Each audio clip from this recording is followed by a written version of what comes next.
Get up. Okay. Time to stop making the same fucking mistake over and over again, man. And that's the real fucking problem, is that when we actually don't play like fucking garbage, we just fucking get bad luck. Every fucking time, dude.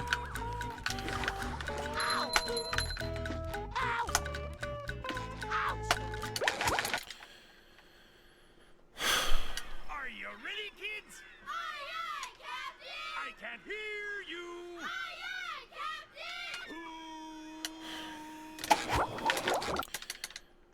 Captain! Please neck me.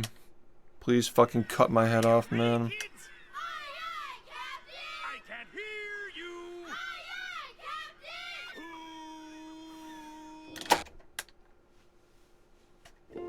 Well,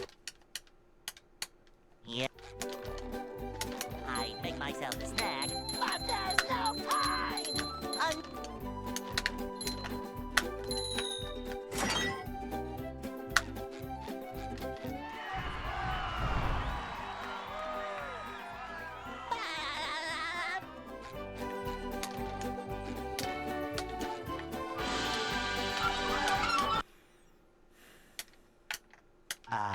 They'll Go!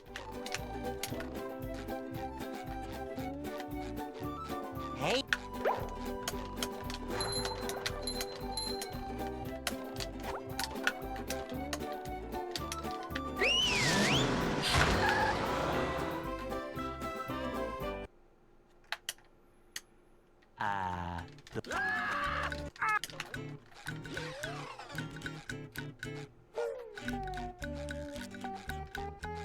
We can't jellyfish today. I'm going fishing for robots.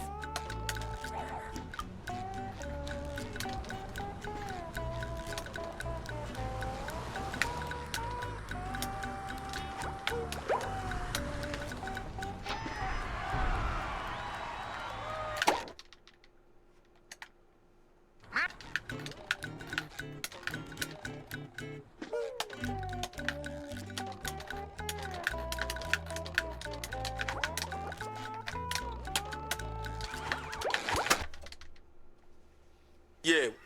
Are you ready, kids? Aye, aye, Captain! I can't hear you! Aye, aye,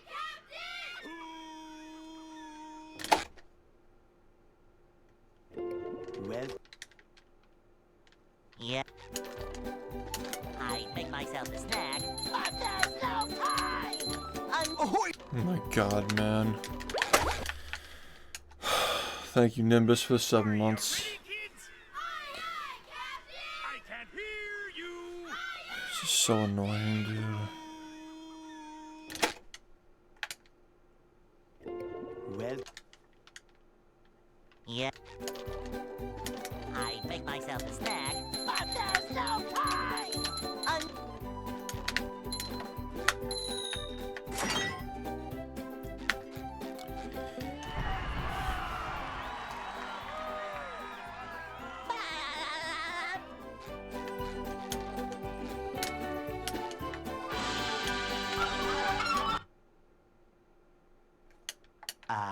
They'll Go!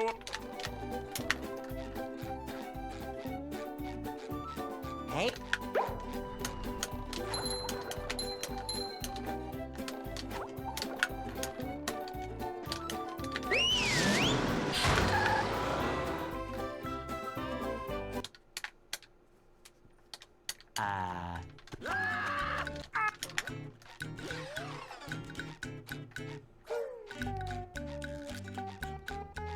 We can't jellyfish today. I'm going fishing for robots. Pow!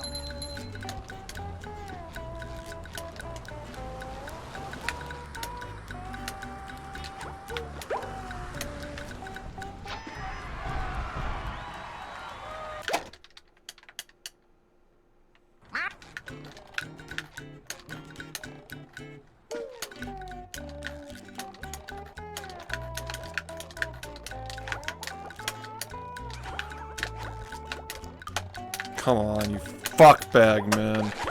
My god, man. Are you ready, kids? Aye, aye, Captain! I can't hear you!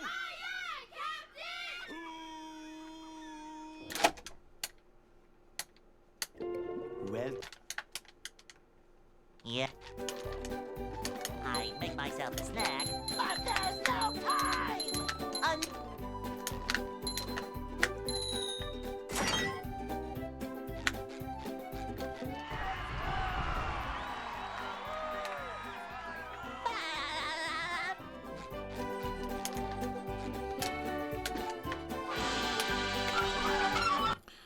Thank you, I appreciate it. They'll Go. Hey.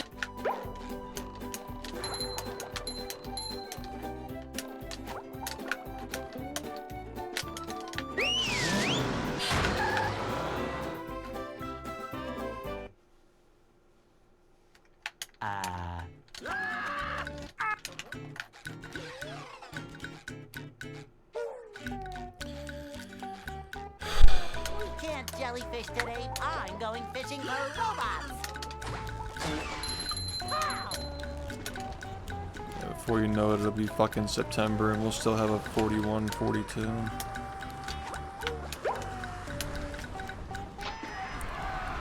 Fuck me, man.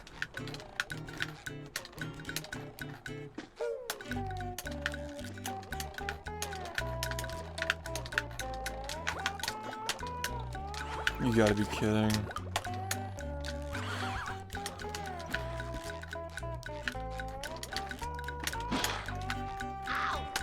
Come on, man. I'm fucking fed up with this shit, man.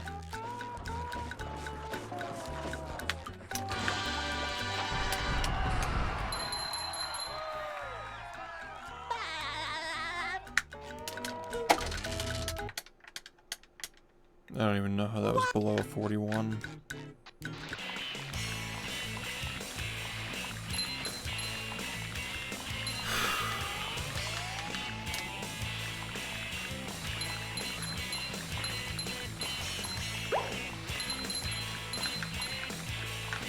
That was a ton of fun. I should do it again sometime.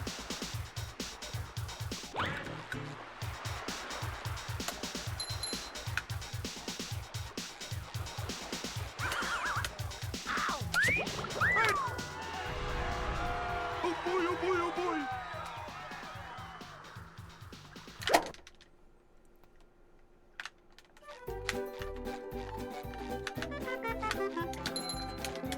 Come on. Now I can wear 4 pairs of underwear. This is great. It fucking pisses me off. The one run that I got today was just ruined by RNG. Like, we've really gotten to that point now. Where this game is actually doing that. Took long enough, I guess. Downtown. 8 years.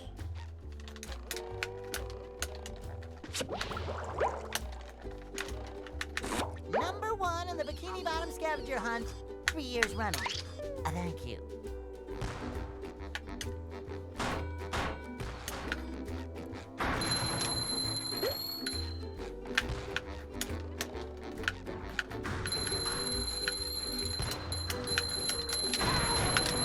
You've just met the Sponginator.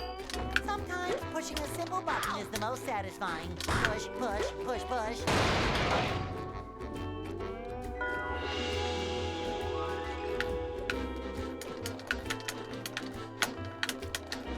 Missing jumps just feels so fucking shitty, dude. Annoying.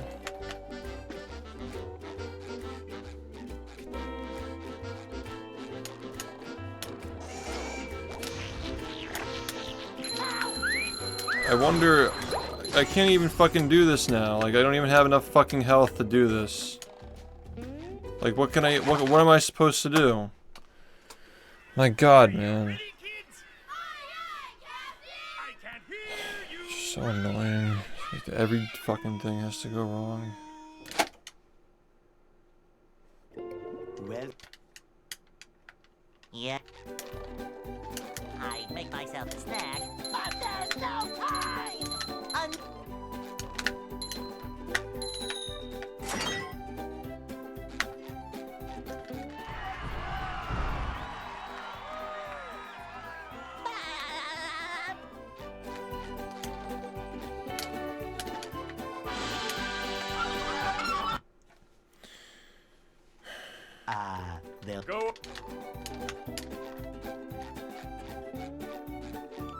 Hey.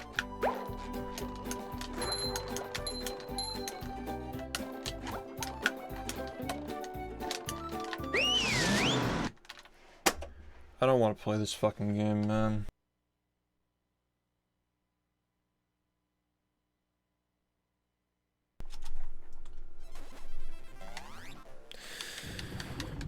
I don't think this game wants me to play it, man. I don't think this game wants me to even fucking play it either. Are you ready, kids? Aye, aye, Captain! I can't hear you! Aye, aye,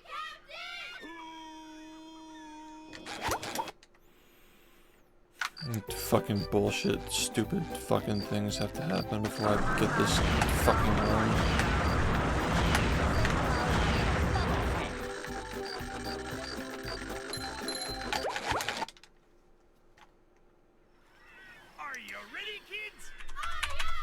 So garbage, man. Fuck me.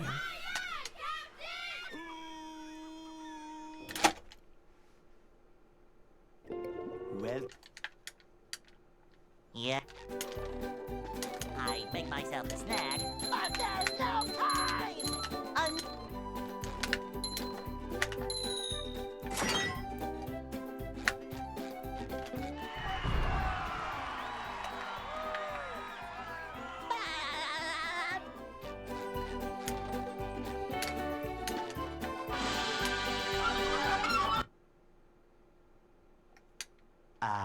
They'll go.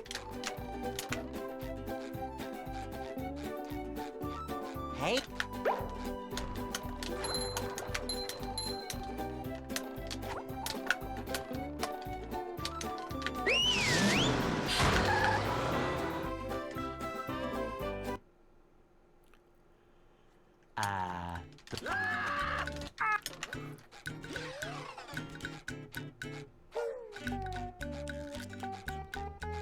We can't jellyfish today. I'm going fishing for robots.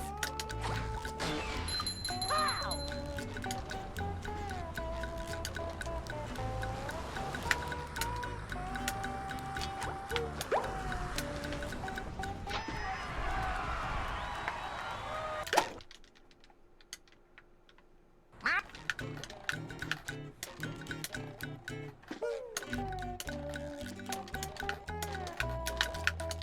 Get up, please. Go.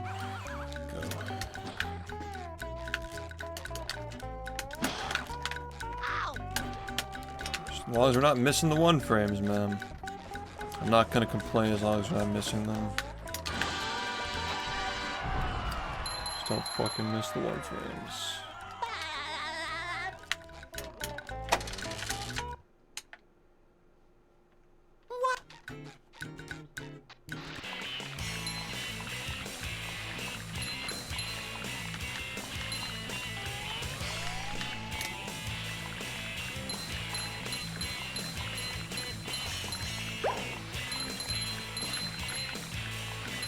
That was a ton of fun! I should do it again sometime.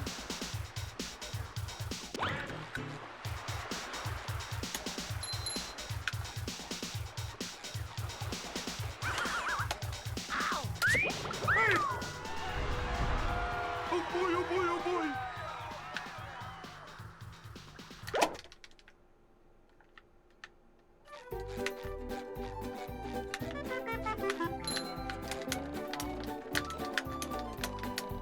Now I can wear 4 pairs of underwear. This is great.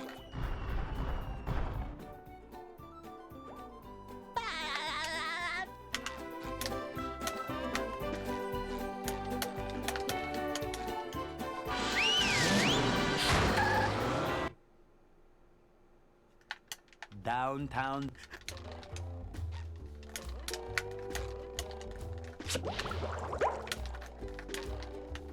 Number 1 on the Bikini Bottom scavenger hunt. 3 years running. Thank you.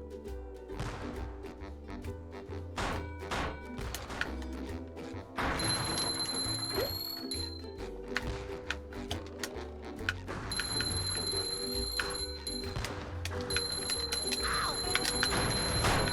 You've just met the Sponginator.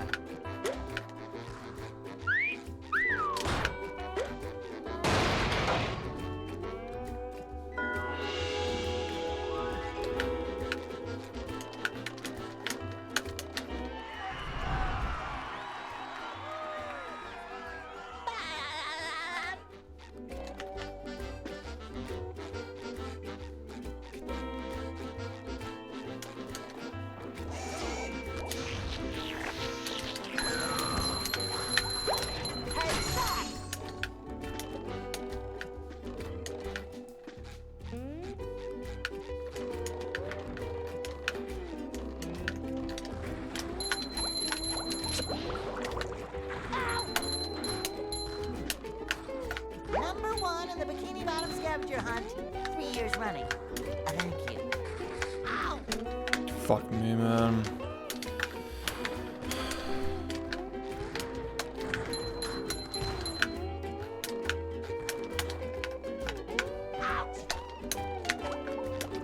I don't even know if we can do anything with this.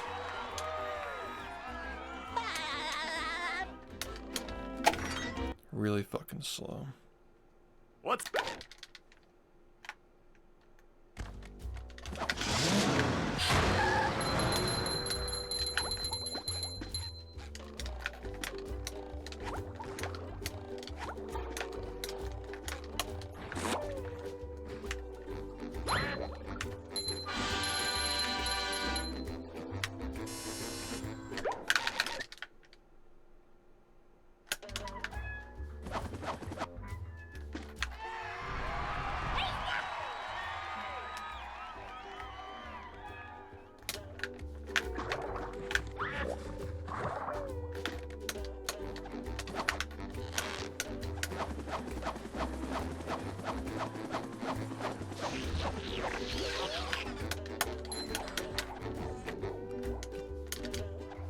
There's another one.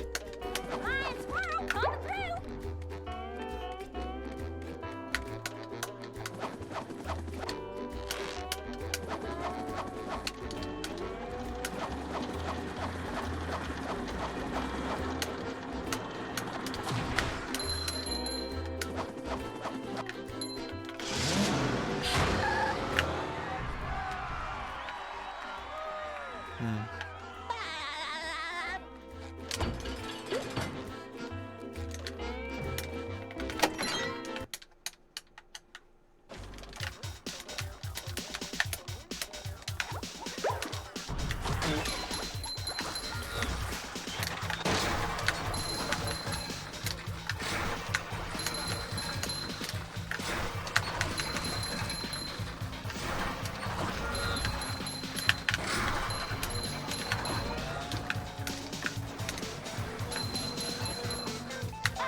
It's like low-key faster and getting damage boost. Faster than it would have been at least.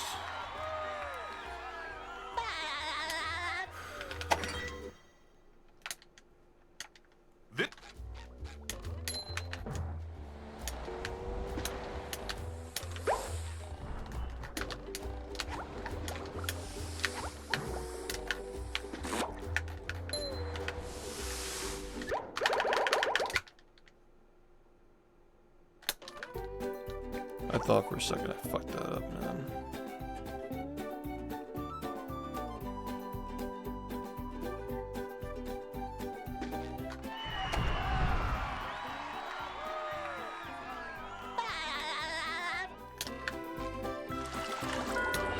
Can we not do that anymore?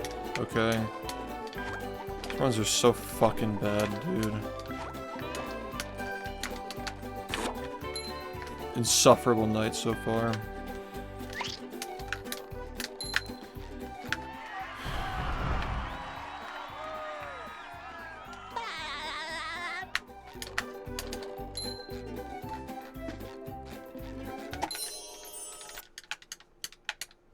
With sleep, drink.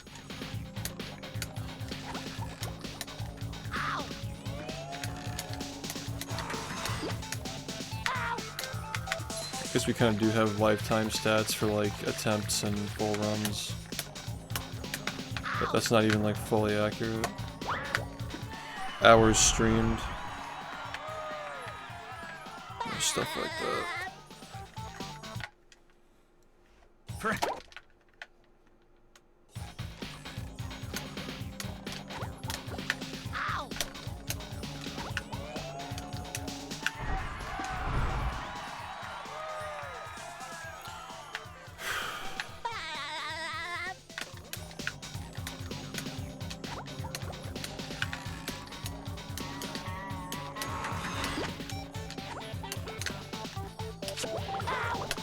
Good. Just literally fuck everything up, man. Exactly. You figured it out, man. If you fuck everything up to the point where you give up, then you don't have to care anymore. On the path to success.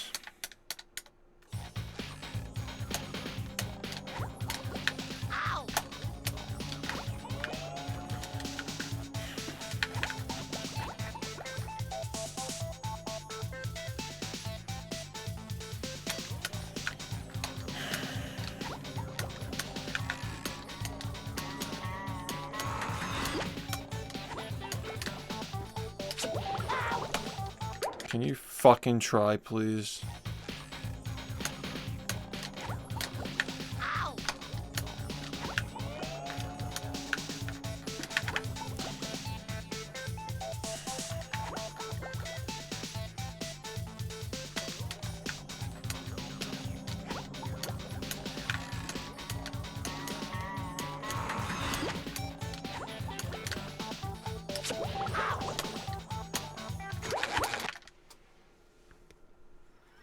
Are you ready, kids? Aye, aye, Captain! I can hear you. Aye, aye,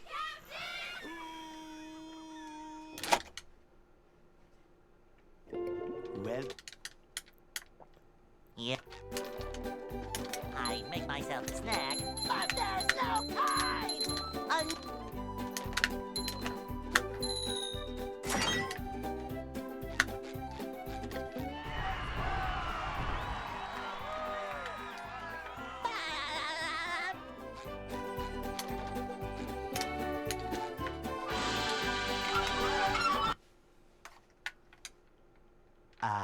They'll Go.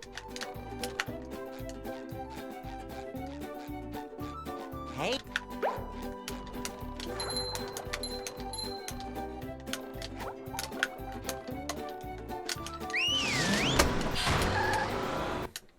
I'm waiting for the day when we actually put a tiny bit of effort into fucking pressing these buttons, man. Just waiting for it. Are you ready, kids? Aye, aye, Captain! I can hear you. Aye, aye, Captain!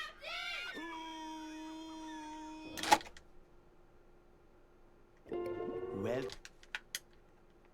Yep. I make myself a snack, but there's no time!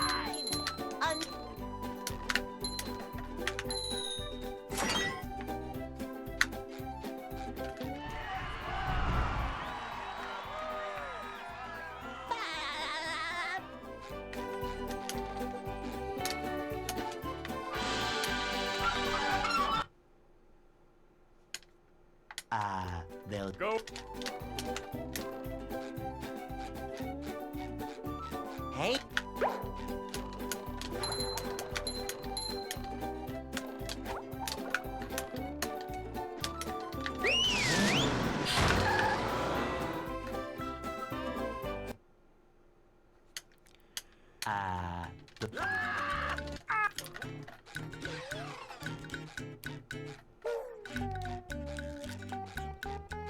We can't jellyfish today. I'm going fishing for robots.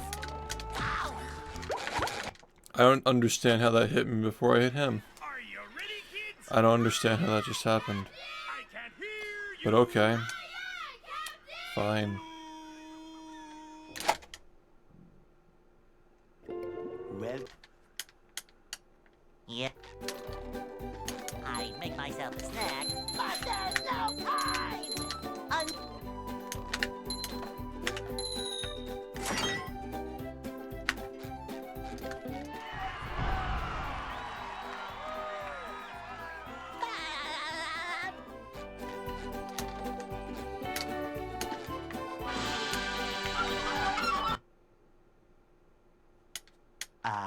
They'll Go.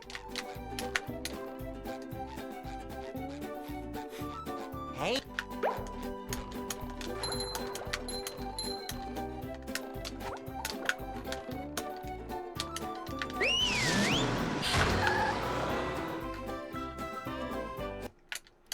Yeah, just not right now.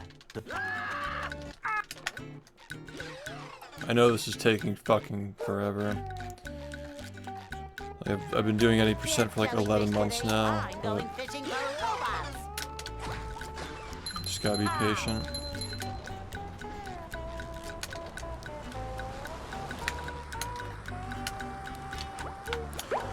not like I'm getting worse at the game. Like, my paces are only getting better.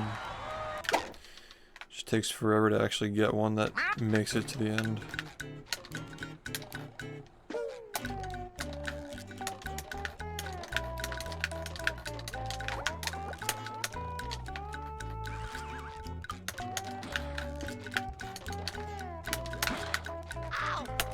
Come on.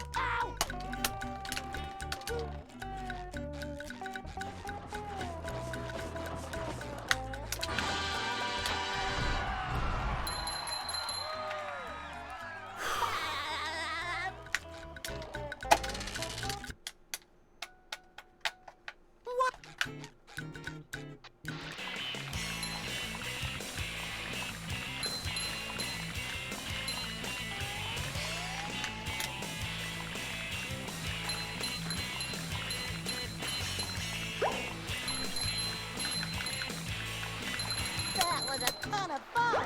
I should do it again sometime.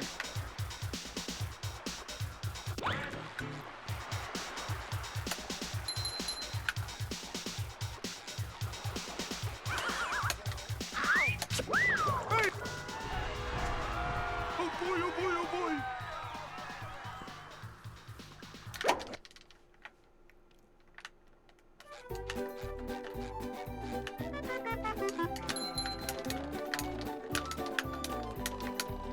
Now I can wear 4 pairs of underwear. This is great.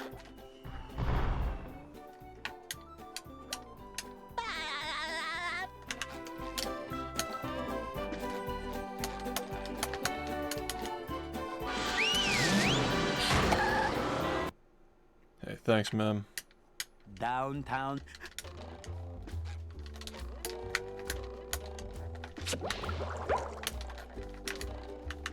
Number 1 in the Bikini Bottom scavenger hunt, 3 years running. Thank you. It's not a good night for runs. I just can't get anything. Past couple of days has been trash.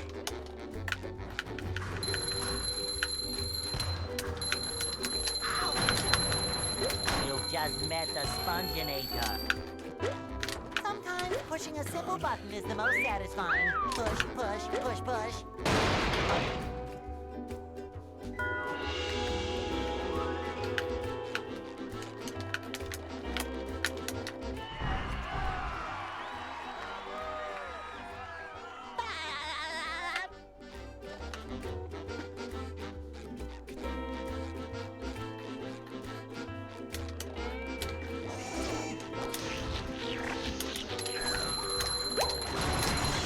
Take that!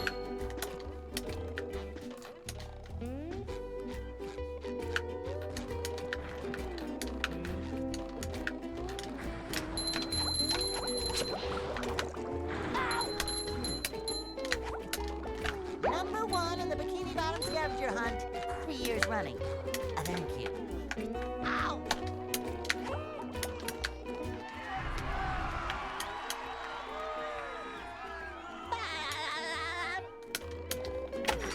This run's mid, but whatever. What's...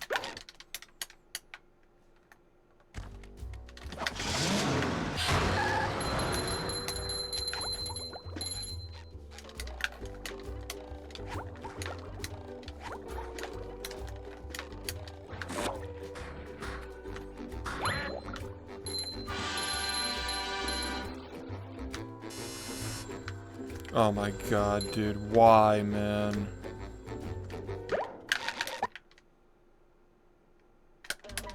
Fuck me.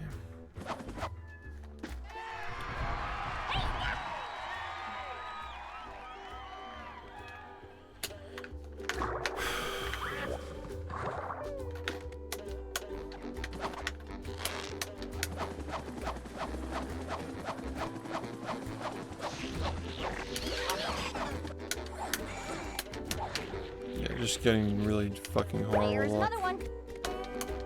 all day.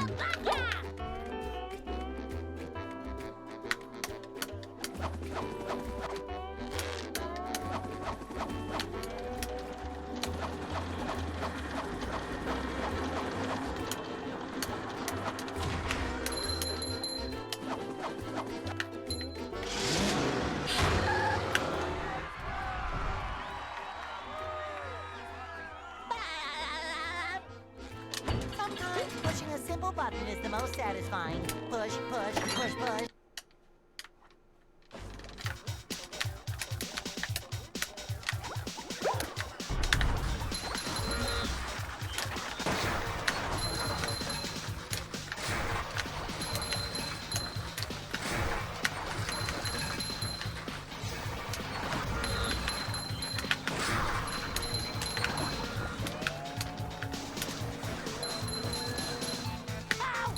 Number one in the bikini bottom scavenger hunt. 3 years running. Kabam! Cha-ching!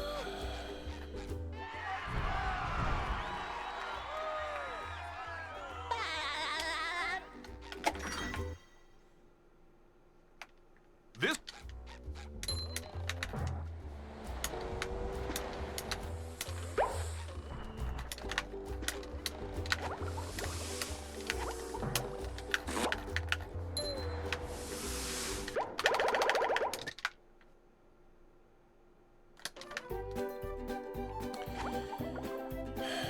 I can't wait to see how bad this is.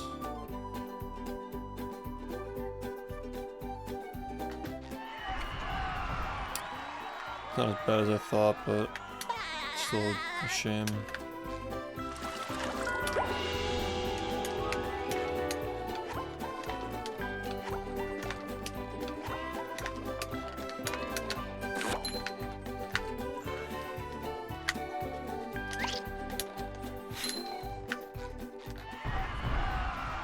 I'm definitely much more capable of getting continuable paces off of bad runs these days. Which means I just have to PB. Like, it's like crazy that I haven't gotten like a good run in so long, man. Shit's taking forever.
So that's.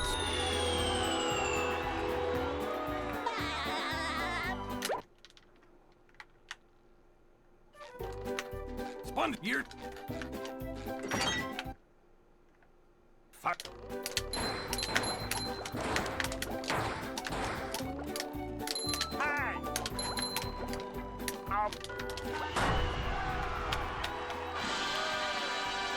Hey. This is weak now. This is pretty weak. I don't know if I got that. Another garbage run. Let's go, man.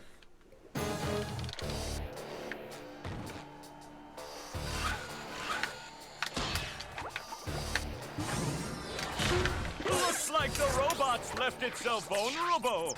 Great Barrier Reef.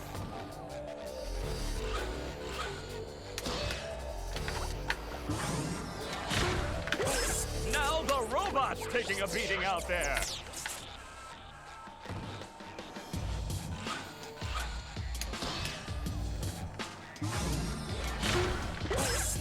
robot better change tactics and fast.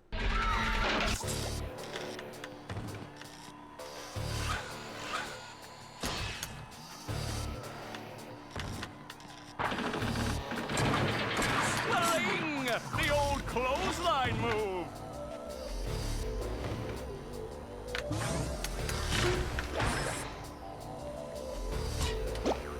The robot's losing its head. What a shocking takedown by Patrick.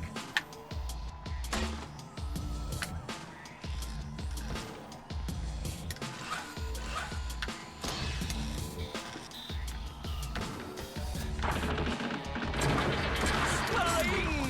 The old clothesline move.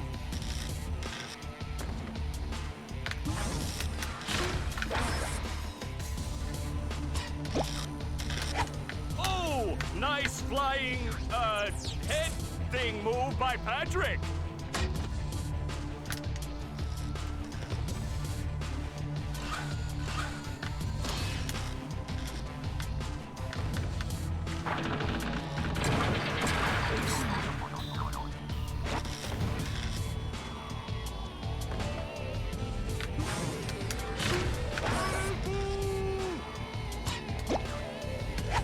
Wow, I've never seen such an electrifying match.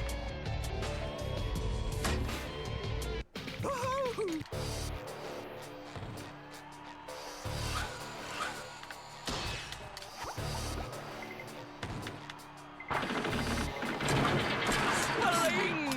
The old clothesline move.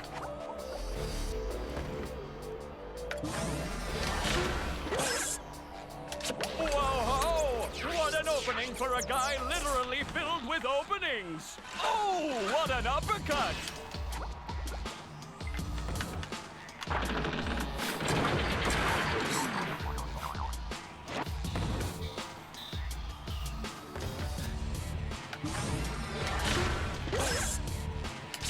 Nice move by SpongeBob. This match is just about over.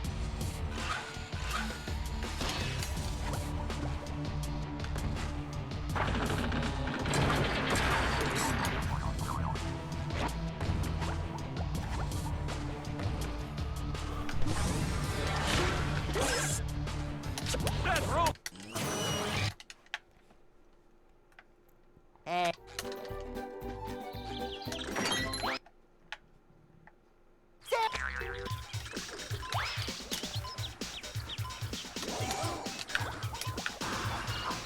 Nice RNG again, man. What is it, just like fucking Friday the 13th? Like, why am I getting such fucking shit luck today?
Fuck off.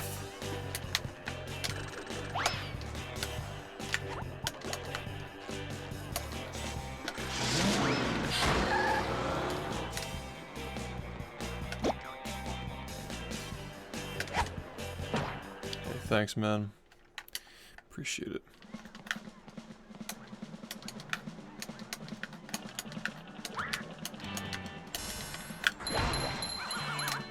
Ouch! Why, man? Like, literally, this is life or death here. Like, when you fucking press the button to hit, I expect it to fucking work. If it came out the first time I pressed it, I wouldn't have gotten hit there. It's like losing so much fucking time to RNG and controller inputs today. Fuck you, man.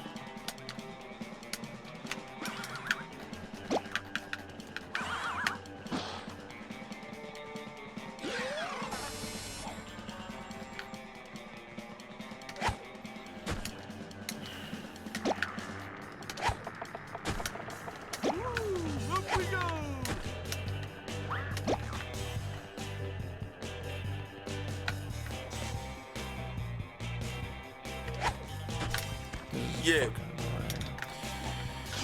Just fall out. Thanks, Irish, for the 18 months. Just fucking fall out so I don't have to wait. Don't waste my time.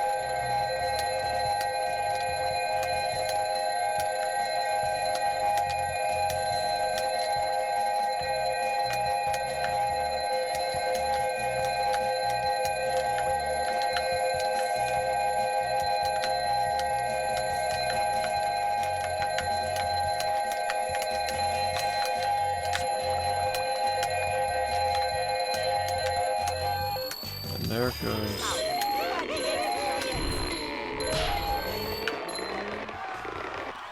There it goes. There it goes. Wow, it's so surprising when it doesn't work. It's so surprising, dude. I wasn't even aware that it could fall out like that or just stop giving me points. Wow, man. I had no fucking idea. Who knew, man? Who knew?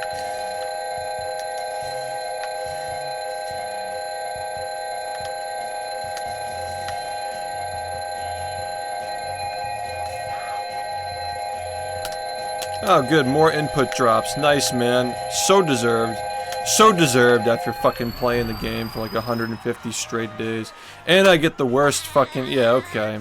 Like, literally, what else can possibly go wrong tonight? What else, man? What else can possibly fucking go wrong?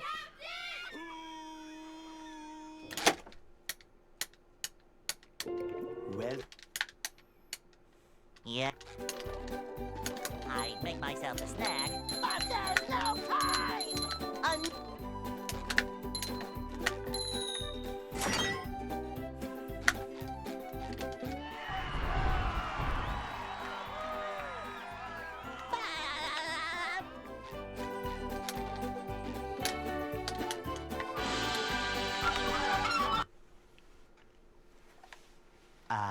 They'll Go.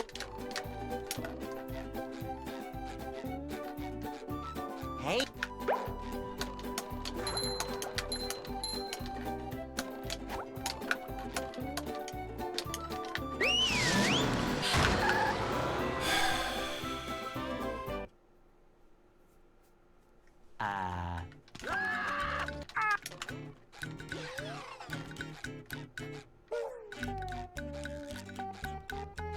We can't jellyfish today. I'm going fishing for robots.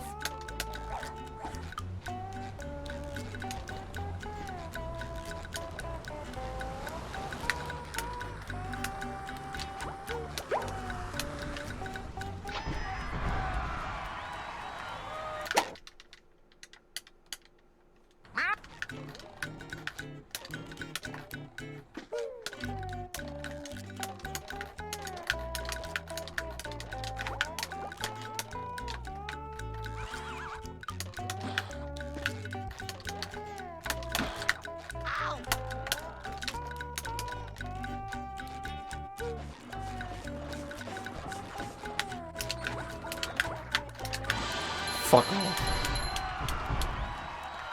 So fucking sick of this shit, man.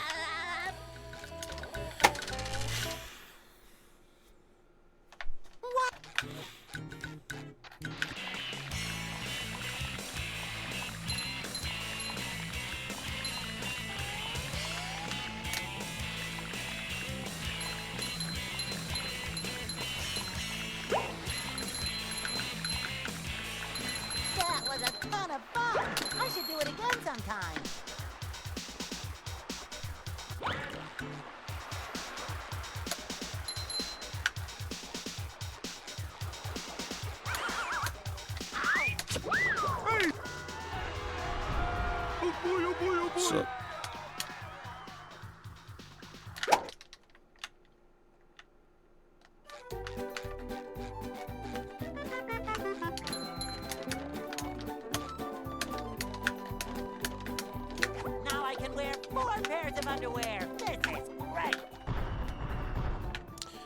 How's it going?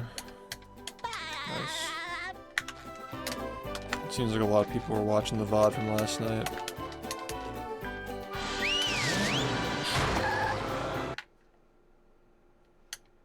Downtown.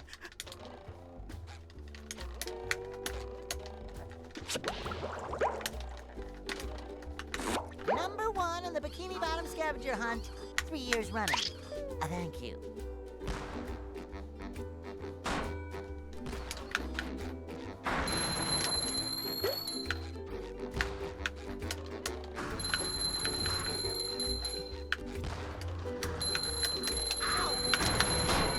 You've just met the sponginator.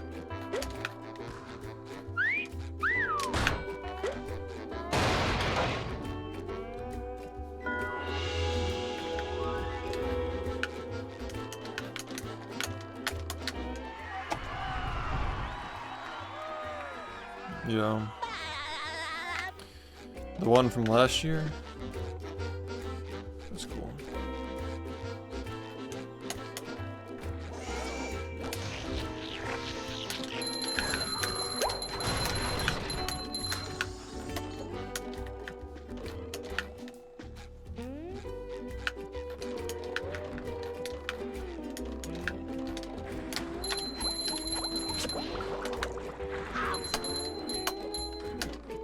Number 1 in the Bikini Bottom scavenger hunt, 3 years running. Thank you.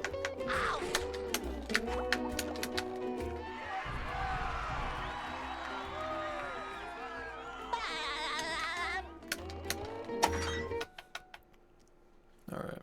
What? Can work with this. Yeah, Creditathon was my favorite personally.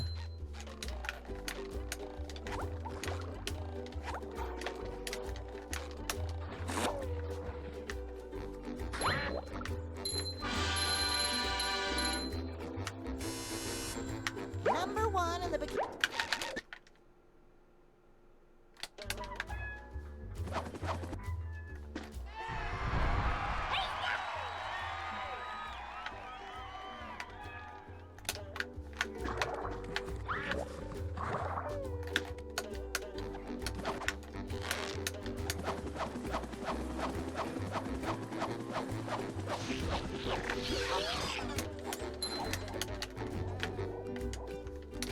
There's another one. Cowabunga!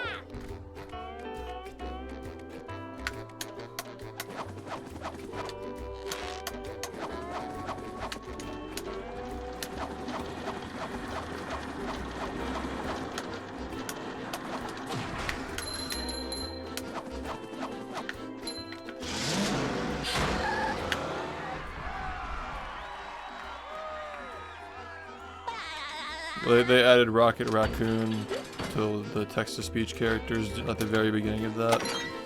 But it wasn't until the end of the whole marathon that Dr. Movie started being used. Like the name Dr. Movie didn't come around until later.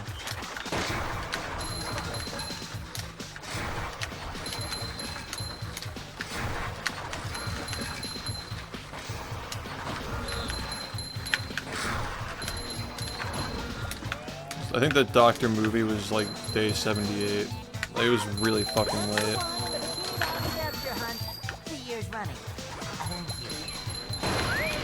That was during the Edgeathon. During the Harry Potter bullshit on like day 78 where the timer went under a minute multiple times.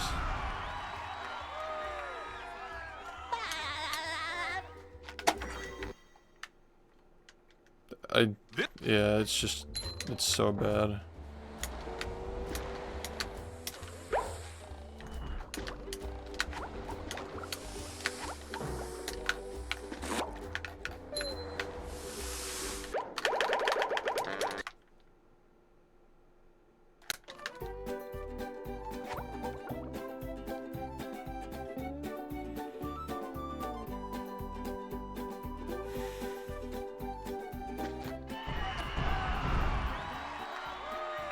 True.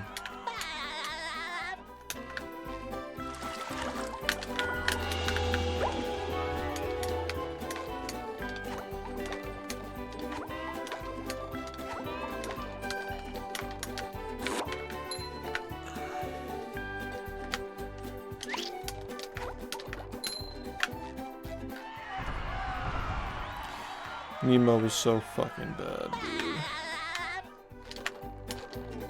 You guys aren't gonna make me do that again, right? Nemo. With sleep dream.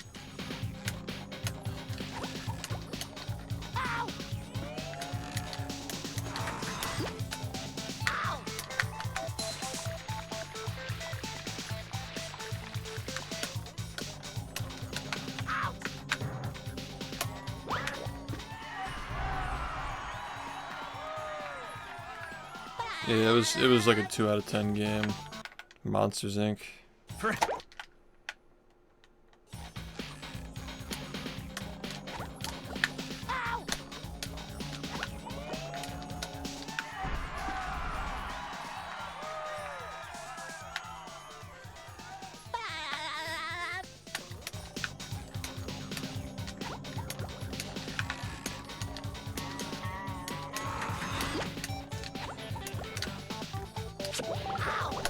Thank God. Yeah, I didn't think the funhouse had much either, but just the experience of the fucking cock and ball torture was funny to some people, though.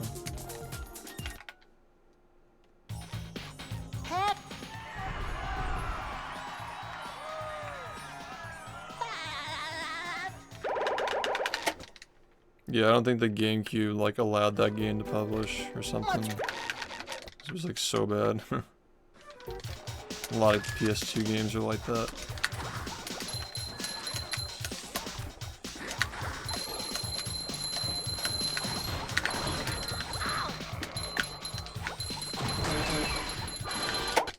Okay. SpongeBob, so that's...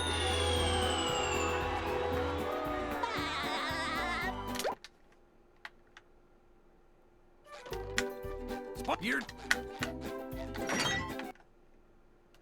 Fuck.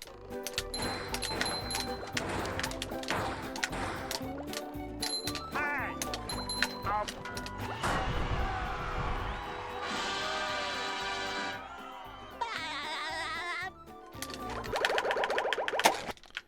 Okay.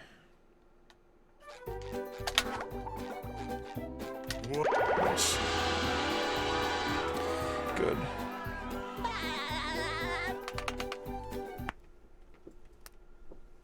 Ugh.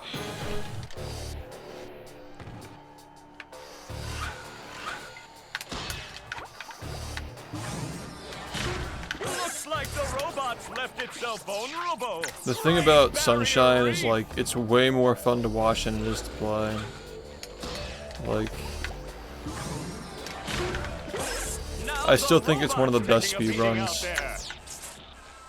But the problem with that game is like there's like a lot of input delay. And the fucking RNG, dude. Literally the movement is RNG. Like imagine Melee, like Inkstar explained this to me like perfectly. Like imagine Melee, but every time you wave dash there's a random chance you don't slide.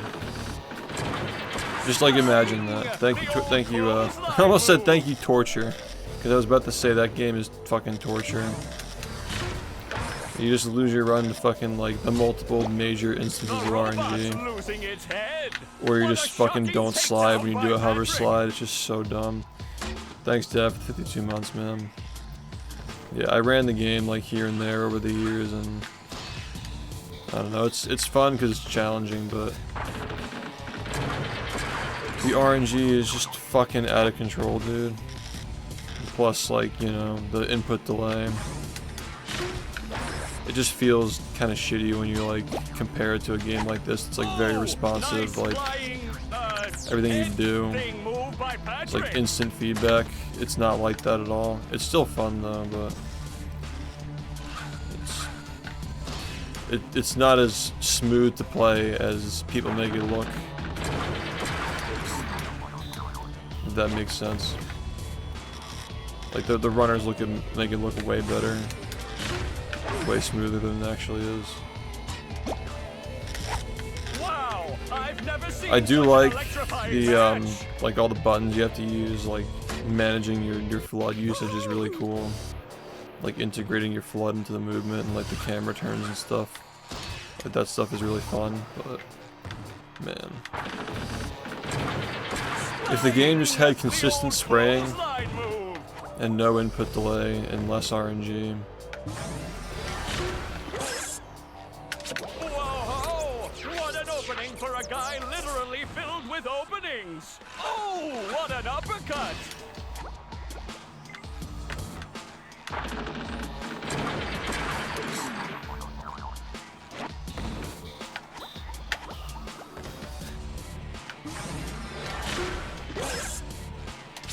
Nice move by SpongeBob. This match is just about over. Galaxy is a better casual game, to be fair.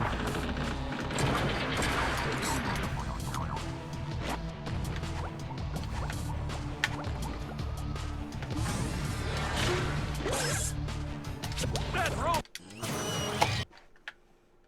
This run's actually good.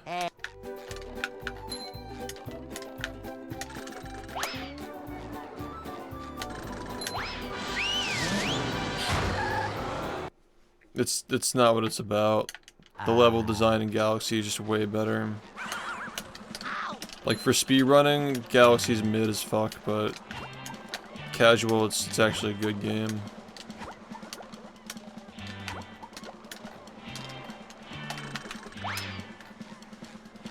Well, you do. Oh my god, dude.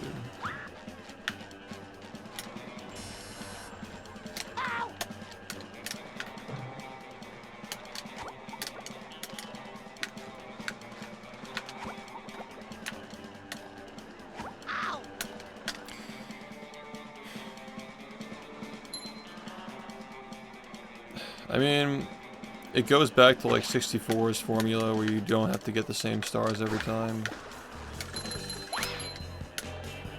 Which, you know, that's just superior. Sunshine is just a downgrade from 64 in a lot of ways. Like, I would definitely accept the argument that it's a better speedrun than 64. Like, overall, it's a better game for speedrunning. But casual play, it's definitely not, dude. Like, Sunshine is the weakest out of all the 3D Marios, but it's still good. It's just that, like, compared to the other games, which are just, like, masterpieces, or just almost masterpieces, it's just not as good as those. But it's still good, it's just, you know, it's not like 64, Odyssey. I've never played Galaxy 2, but if it's anything like the first one, you know, it's probably, you know, similarly amazing to play as a casual game. Yeah, I've never really been into the Galaxies for speedrunning. Sunshine is definitely the most interesting to me. Odyssey's solid too. I don't know, there's nothing in the game that like really stands out to me as being like super crazy. It's just like nice movement, you know, good like hat combinations and stuff. Whatever you call it.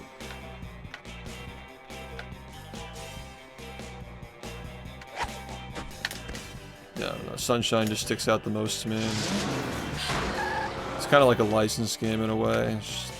It's like very rough around the edges, which makes it interesting for speedruns.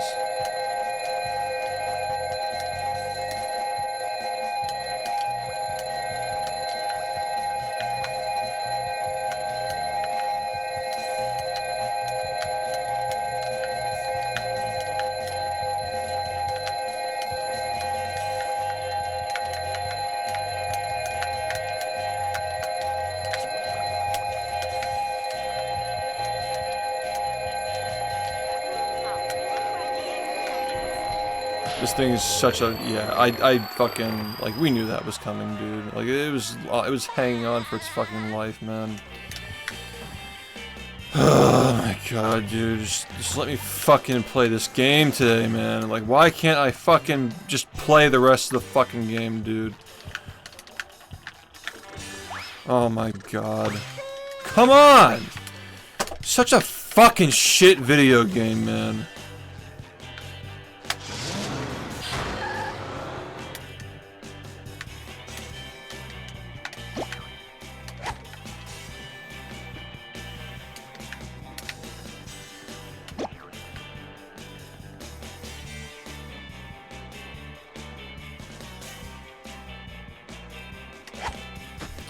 Yep, walk right up to it and get it in the right spot. Literally fucking 2 seconds after I reset. Can I just get a run, please?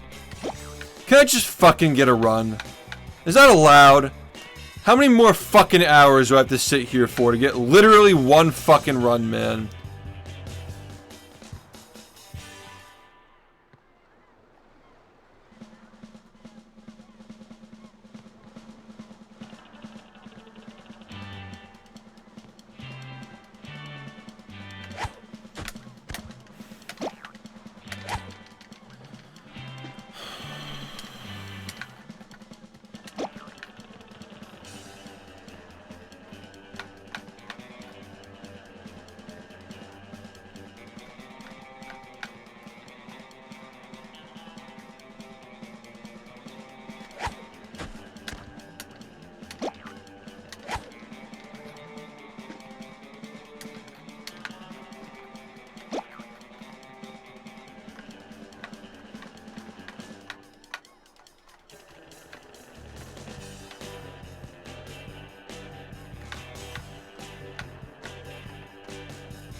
I don't think you would know if I got it right the first time.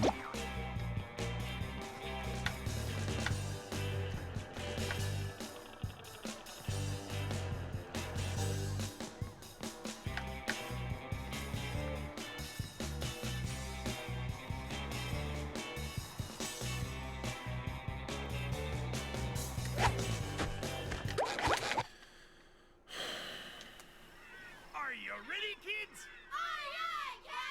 I can't hear you. Dude, spam spraying is the worst mechanic in that game, dude. I'm telling you, dude, like Yeah. every cool mechanic in that game is RNG, like 70% of them.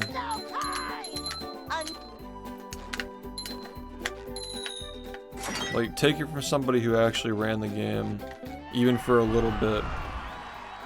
Like, there are entire strats for entire levels that rely on the spam sprays and the hovers going in the right spot, where you just literally can't make them consistent because the water goes in random places. Go. Like, shoutouts to the people who fucking tolerate that shit and still run the game. But it's not fun, man. It's just a fucking shit game to play.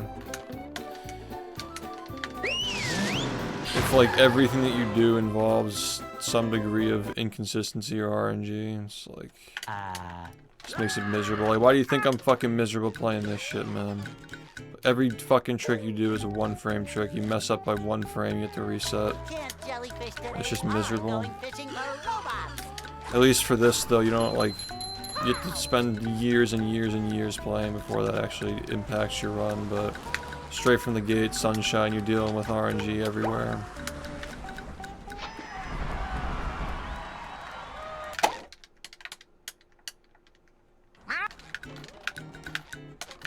Yeah, you get used to it and it starts to feel better the more you get used to it, but like...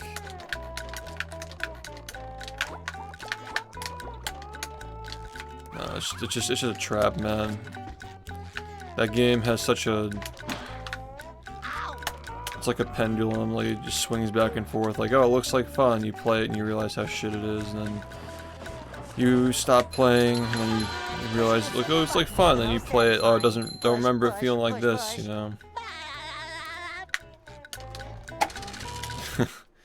That's what I mean, is like, conceptually the game is really interesting and cool, but like, if they just tweaked like 3 things in the game, it would actually be really, really good, but that's like why the whole community wants a Sunshine too, because they like the mechanics, but they're just executed improperly. You know what I'm saying? Like, everybody wants a sequel or like a remake or something of Sunshine that's actually like, that fixes the problems with the game. Because there are good ideas, but they're just executed poorly. Exactly, like we're just playing it based on its concepts, but the actual like implementation of the concepts is shit. So you're just caught like between this like area of like, oh, it looks like fun. I remember the mechanics are fun, you play it and they feel like shit to use. That's what I mean, man.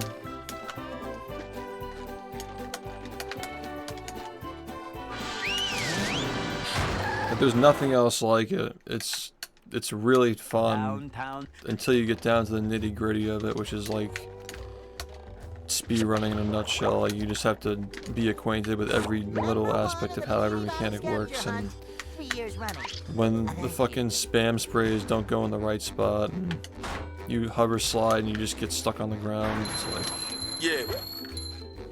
it's like, why, bro?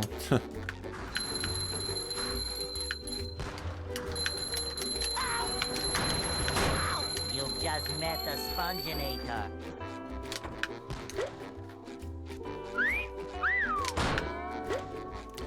Thanks, Cody, for the 14 months. Yeah, Nintendo actually has gotten better recently.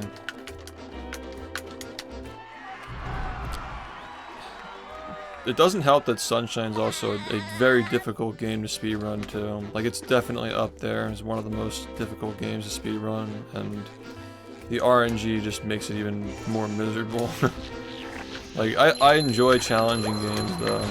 That's one of the reasons why I picked it up initially, is because it is difficult, but the fucking RNG just like ruins it for me, man. The RNG and the input delay both ruin it for me. Congratulations, you won. Fuck this game, dude. Thanks, Cody, for the gift. What's up, buddy? Thank you, I appreciate the help. This sticks. I'm ready. This game has the opposite problem, where everything's your fault instead of like being the game's fault. It's very rare that you actually lose a run to something that's not your fault. Everything's your fault and everything is ungodly precise, so you just hate yourself for different reasons.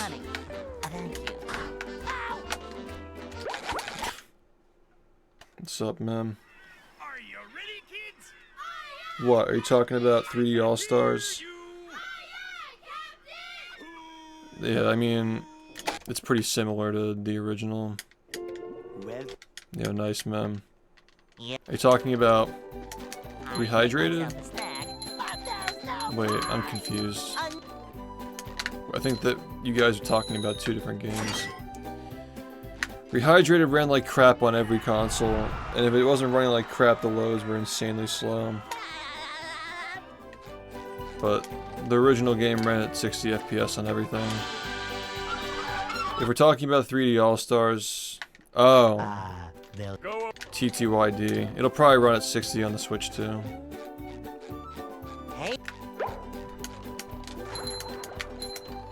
I mean, like, that game really didn't need a remaster, man. That game is perfectly fine the way it is. You know, like, they didn't have to fucking remake that game. I mean, to be fair, this game didn't need to be remade either, but, you know. They kind of just did it to put some fuel into the fire for more SpongeBob games, like to start it up again. Which makes sense. Like, they saw that SpongeBob games were getting popular again on the internet, and they just wanted to throw a log into the furnace, basically.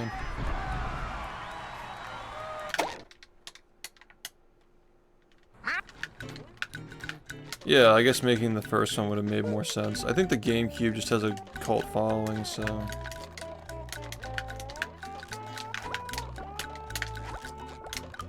something about that. Are you ready, kids?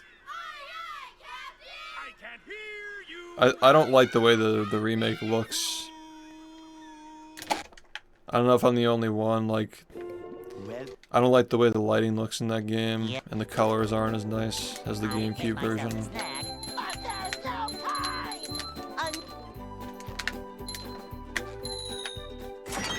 Yeah. Wait. You think it looks oversaturated? I think everything just looks orange. I'm talking about 1000 Year Door. The game just looks orange to me.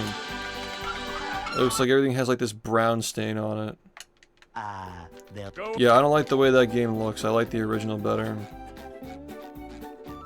Hey.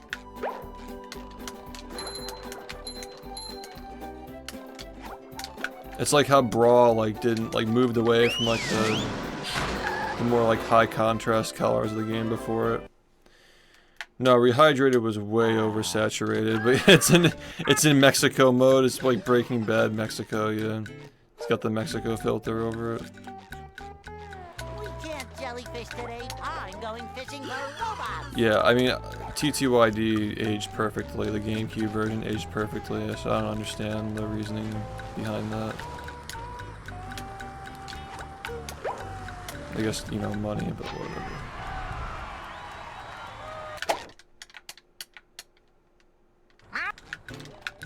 Yeah, it's like sepia tone, exactly. That I don't like that with that game though. Like, I think that Nintendo games look best when they're stylized.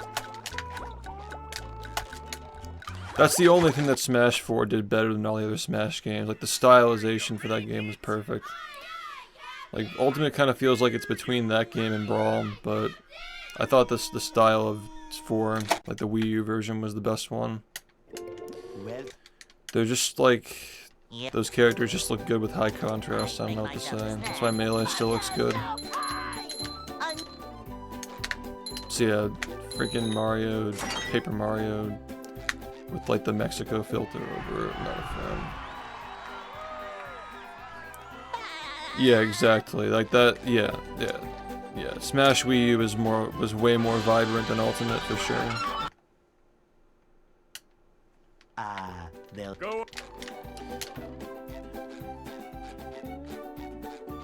Hey.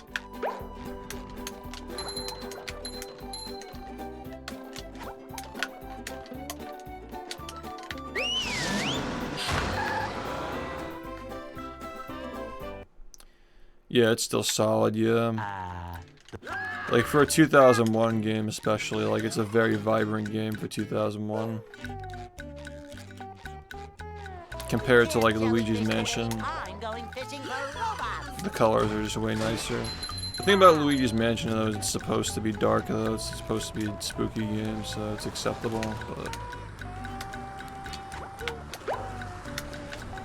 Yeah, for 2001 that game's nice. Luigi's Mansion's alright though, it's pretty solid. The concept of the game is fun, like even if it's like, it drags a little bit with the frame rate. And shit.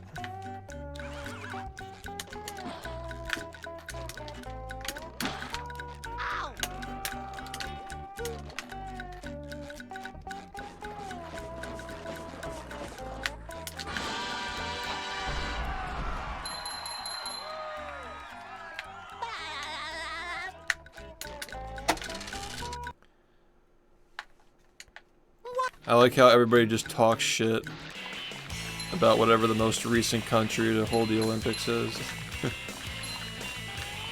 Like it was Brazil and now it's Paris. They're the joke for the next 4 years. That was a ton of fun. I should do it again sometime.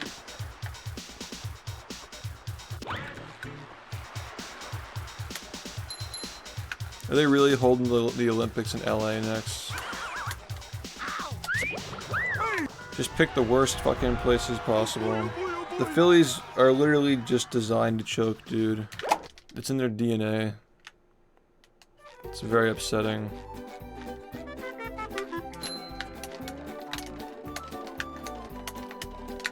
There's never been a more disappointing sports team in the history of the world, bro. It's like actually insufferable. Oh, they changed the music too? Fuck, man.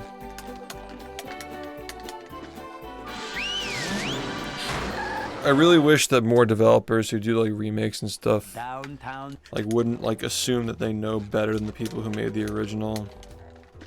Like always just fucking dot every line and cross every T. Number 1 in the Bikini Bottom scavenger hunt, 3 years running. Thank you.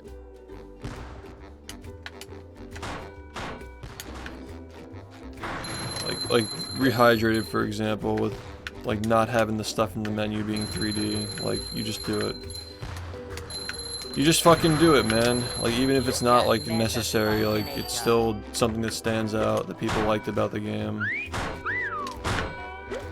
It's, like, easily one of the most memorable things about this game is how much effort went into, like, the different, like, icons and shit. Like, how, like, all the spatula numbers and shit and all the in-menu stuff, it's all 3D. Yeah, at least have both of them, you know, have both.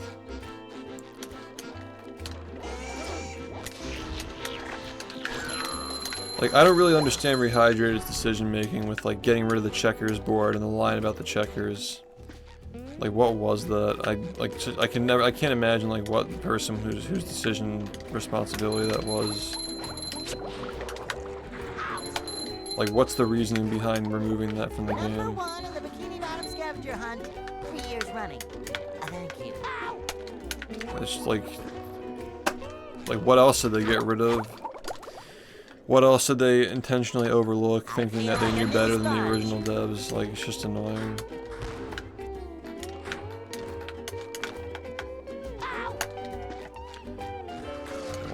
Fucking jump off a building, dude.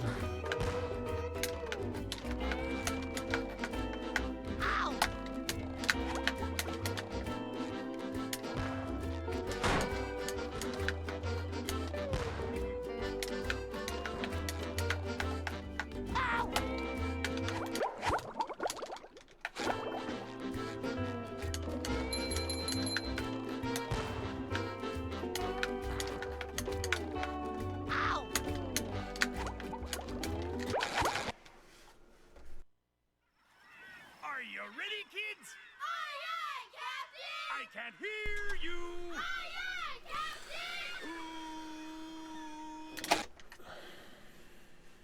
Captain! Well, Yeah, because they tried to make it work, like, do itself. They tried to make it so, like, she automatically swings up.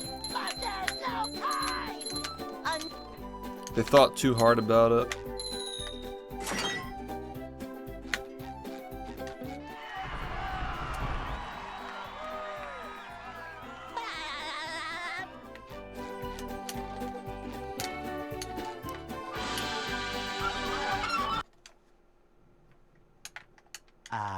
They'll Go! That's always the way it is, though. Like, the definitive version is always the original. The only community that seems to debate that is, like, Conker's Bad Fur Day. Some people like the remake better because the controls are more updated, but I think they're just pussies, honestly.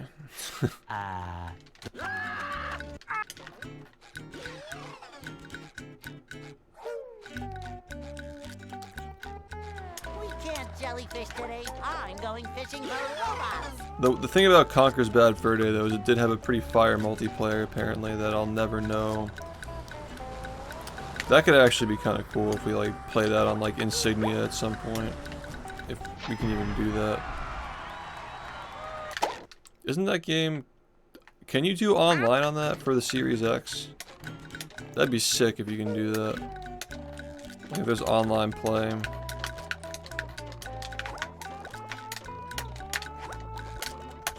I know it's compatible. That sucks. So Insignia is the only way. I'd be down to give that a try. The Bad Fur Day multiplayer.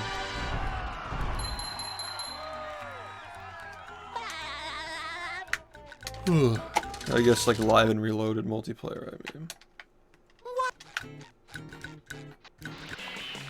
Yeah, like that's a game where like the remake is controversial because it censors stuff and the art style isn't as inspired, but it's still cool though. Like I like the remake That was a ton of fun. I should do in it some again ways. sometime. Yeah, the fur is like too much for that game, but I mean it was an OG Xbox game. So, you know, how much can you really criticize it? That style of characters was definitely more suited to the N64, which is the console where it was originally released, so... I think it's understandable.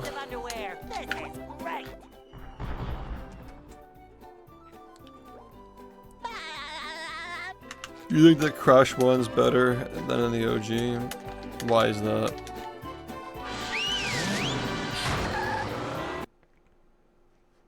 Is it like easier? Downtown.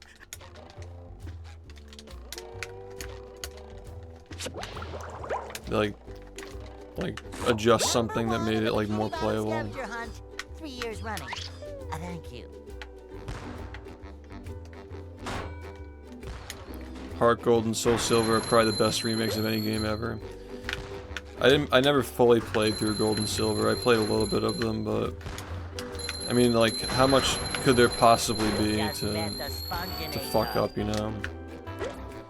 So yeah, I'm inclined to agree. Sometimes pushing a simple button is most satisfying. Push, push, push, push.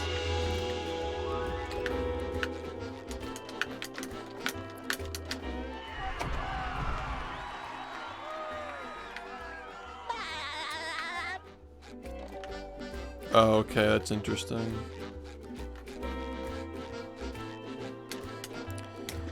I don't know. I thought it felt kind of like meh. Like when I played it, the movement was like eh. It's probably just like the pull rate for my controller on my PC though. Like it's probably making it feel like shittier. My monitor.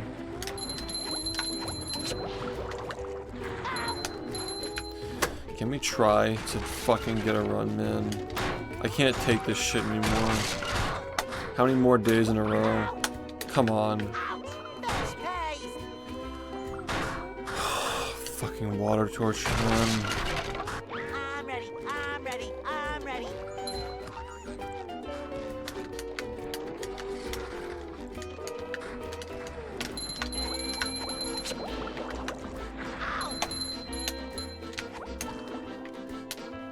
Number 1 in the Bikini Bottom scavenger hunt, 3 years running.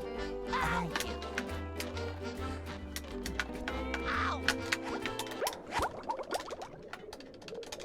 Number 1 Thanks in the for your Bikini luck. Bottom scavenger hunt, 3 years running. Thank you.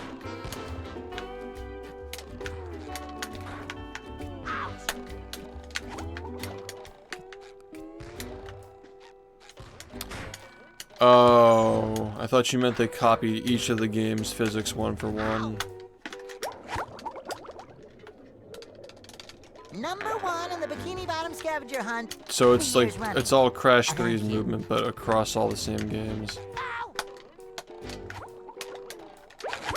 That's weird. Are you ready, kids? I can't hear Okay. So the bridge is worse on the remake? Interesting. Well. Yep.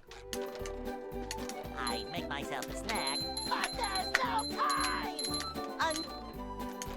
Right, because there are like those bricks that are in the middle of the, okay, and you have to like jump over them, but your jump's not as high.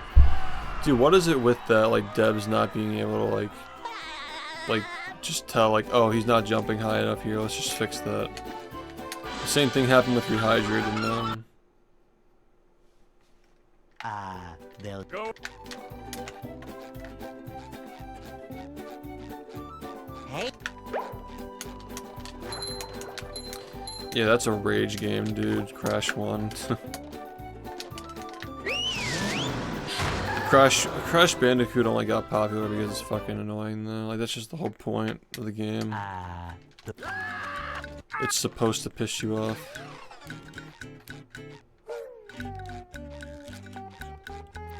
We can't jellyfish today. I'm going fishing for robots.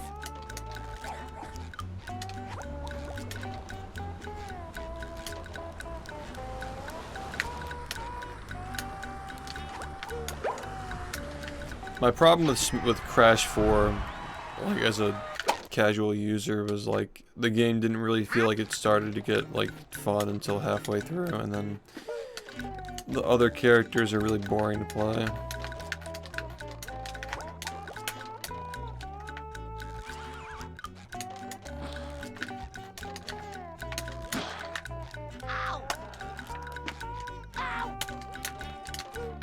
I fucking hate messing that up, dude.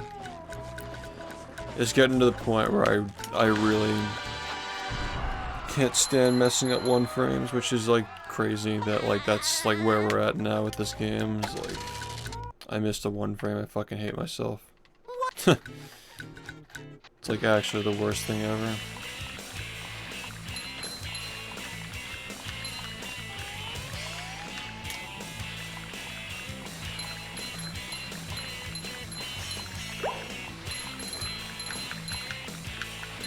That was a ton of fun. I should do it again sometime.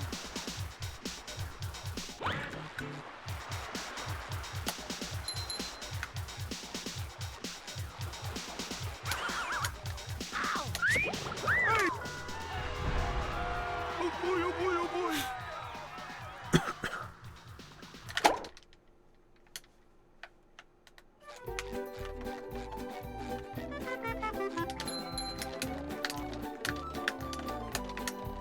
Now I can wear 4 pairs of underwear. This is great.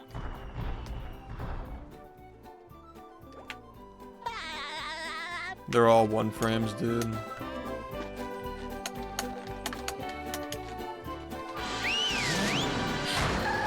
The helmet isn't more consistent, it's just for that particular instance we have to go higher up, so we use it sliding off the ledge. You can do jumps off the ledge, like sliding like that, but 3 years running. we need to go high up. Thank you.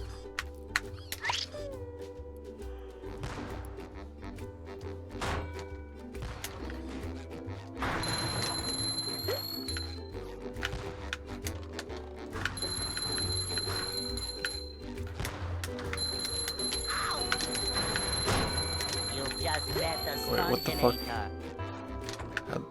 I don't understand how that worked.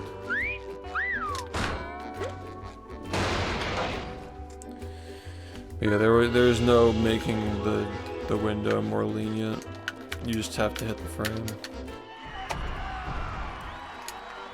It's funny because the movie game, you can literally buffer every frame perfect input in that game with like menu buffering strats, but this game you can't do that.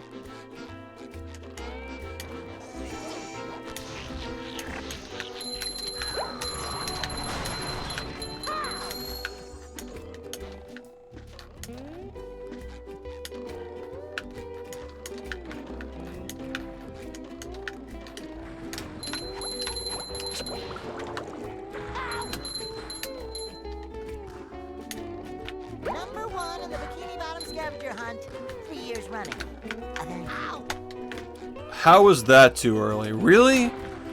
Really? My god, dude. Oh my god. Yeah, just missed the fucking... Yes, dude. Yeah, man. Are you ready? Why am I still fucking playing this shit, dude? Can't hear you. If you're talking about the strat where you jump and press the helmet at the same time, that doesn't change anything. You still have to do frame perfect inputs to do that. Yeah. Like, you still have to press A and Y I make myself 1 frame after the other, so you're just taking 1 frame perfect input and doing another frame perfect input instead. It's the same thing. If 1 frames are inconsistent, then you're still going to be inconsistent doing that. You're not going to get it every single time. That's entirely placebo. You're better off just practicing the same jump until you nail them, instead of just making it, like, adding another variable. Go. Like, nobody gets VMS every single time they do it either, and that's the same thing.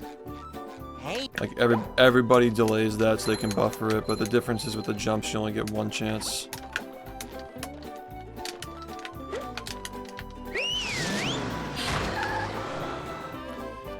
Like, think of it this way. If you only had 1 attempt to do VMS before you fail it...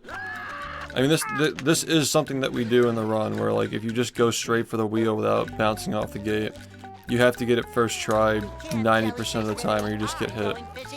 So, bearing that in mind, if you're going for that strat, are you trying to hit the exact frame or are you buffering it? Like, you're never going to buffer it in that situation where you have to hit it first try. So you apply the same thing to the 1 frames, like... If you have to hit it first try, you would never go for something like that unless you're just like coping basically. Like if you just know you're not going to hit the 1 frame raw, like that's the only way that you would ever be able to justify doing that.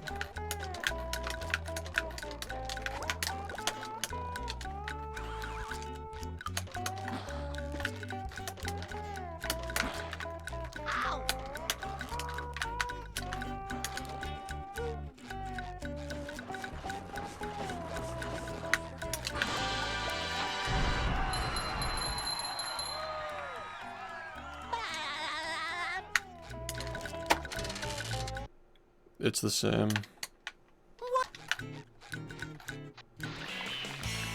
I mean, like you're not gonna be able to consistently get 5 frame perfect jumps in a row every single time. Like you just literally are not gonna do that. So if that's your baseline for like, oh, the 1 frames are going well today, you gotta be realistic after a certain point. You're not gonna get every single one. You can only get so consistent.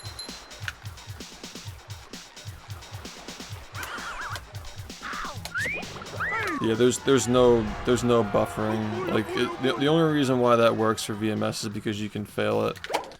Like if you press the start button too early,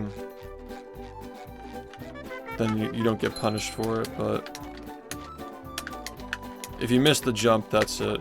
You're done. You're literally just done if you miss the jump. So there's not much you can do about that.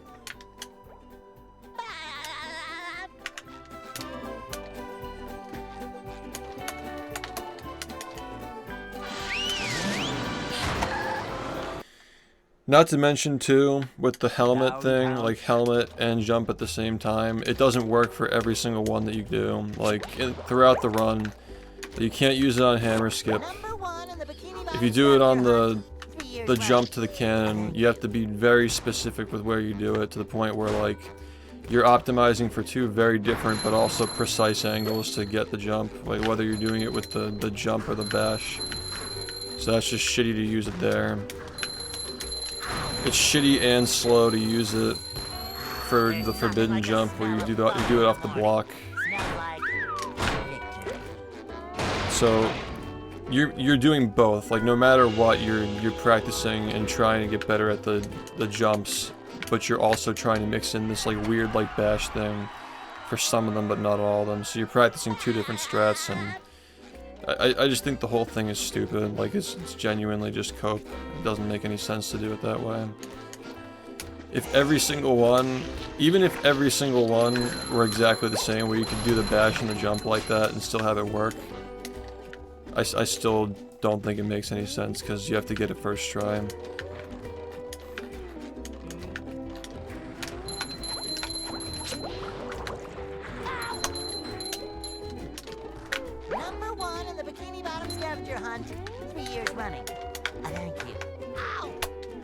Like maybe you can make it better for people who are not getting it like 80% of the time, but it's not going to get good off of that. You're not going to just like magically become 100% consistent by doing that. Are you ready, kids? When I say the movie game has buffering, I literally mean that you can just get it every time. Like that's actual buffering where you just get it every time. A buffering strat where you get it sometimes is not a real buffering strat, that's just cope. But in the movie game, you can use the menus to literally just pick the frame and input the button. So you have that, and also the fact that, like, of course you can just, you know, you can hold down the Y button to get the bash every single time. So that also makes a big difference for that game too. Go. Hey. Yeah, if there genuinely were a buffering strat where you can just pick the frame and get it every single time for this game, it'd be an entirely different game.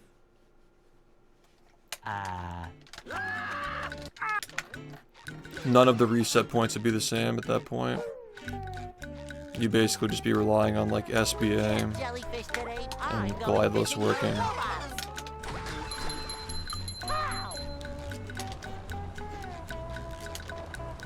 You'd at least be able to like finish runs consistently without losing like 30 seconds to a 1 frame. Which would be nice. Well, they also reuse this game's assets and code to make that one, so it makes like even less sense. Like that game is just so scuffed for some reason, it doesn't make any sense.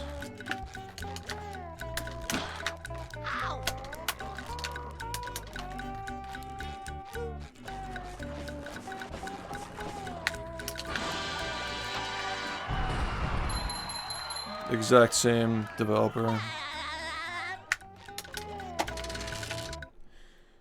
It's literally just a ROM hack of this game. They just took this game and reused it to make a promotional game for the movie that was coming out the year after. That's it. Like, straight up, that's what that game is. But there are still so many, like, weird differences. That was a ton of fun. I should do it again sometime. Such small things that differ between the two, like the way the animations work and shit. Like with the buffering that I just described, but also like how the animations transition into each other. Like, I'm sure that plays into the whole one frame thing, like the way that the animations work is like a little different, but it just feels unpolished to play. It's like,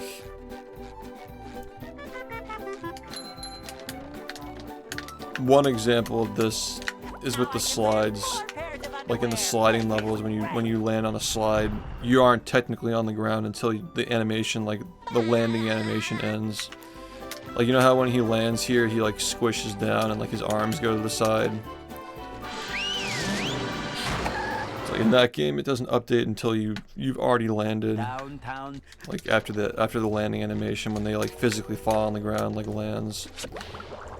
So I had these like weird moments in the no hit where like I thought I was like dead, because you just couldn't like jump after landing like that. It's just so weird. But like, I had to imagine that wasn't intentional, because they made the window for jumping off a ledge bigger in that game. Like, it's 2 times larger.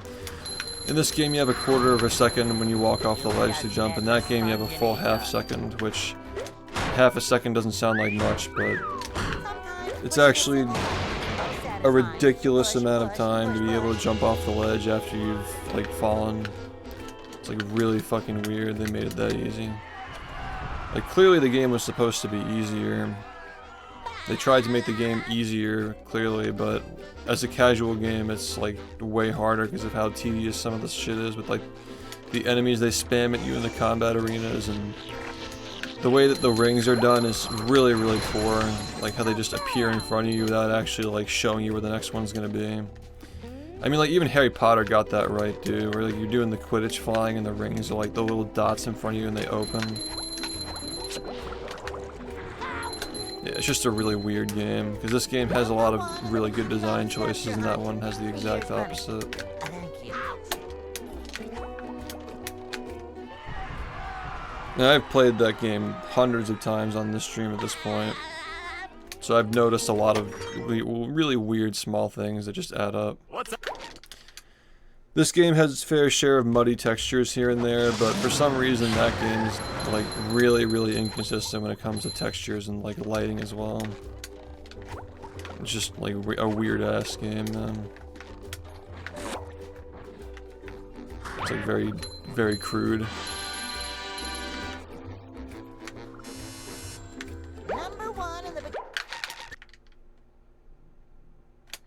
See, that's a situation where, like, again, like, the buffering the inputs like that actually works, because you can afford to mess it up one time, you lose, like, ½ a second, but if you're trying to do that with a jump where you miss it and you just die, like, you're still doing a frame-perfect input, and you're really not making it any more likely to get it. All that really does is allow yourself a second chance if it's something that, like, gives you a second chance, but if it doesn't give you a second chance, you just gotta full send it, especially when there are many parts of the game where you have to do that, and a lot of them you can't use the bash for.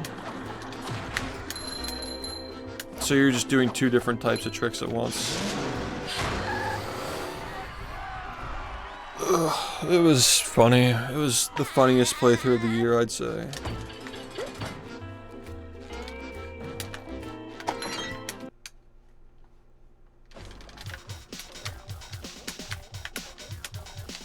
That was scuffed.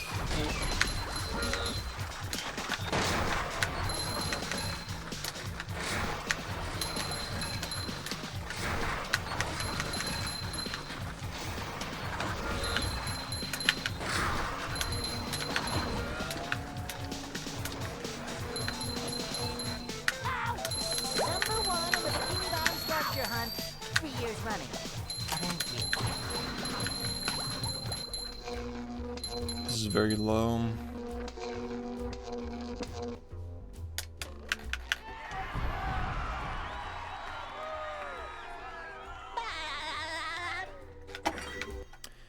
Another thing too with the movie game is the sound design is like way worse. The sound effects they chose for things just like, it's kind of like Rehydrated, where they just pick the wrong sounds for stuff.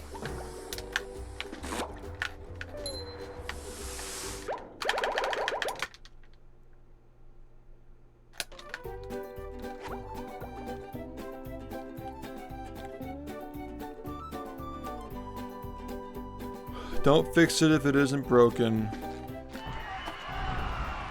I'm sorry, but like the quacking checkpoints, like come on dude, that's like one of the best sound design choices in any game.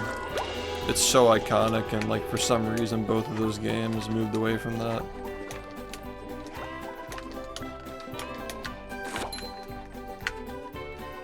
I don't understand that.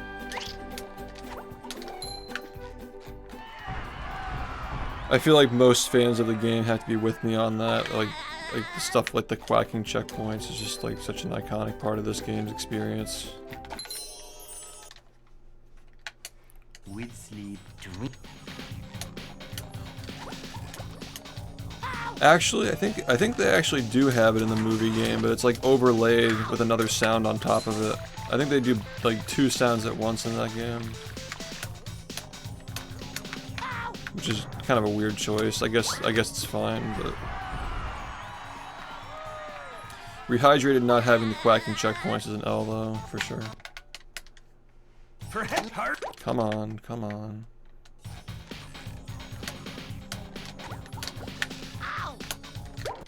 Great, man. Just fucking...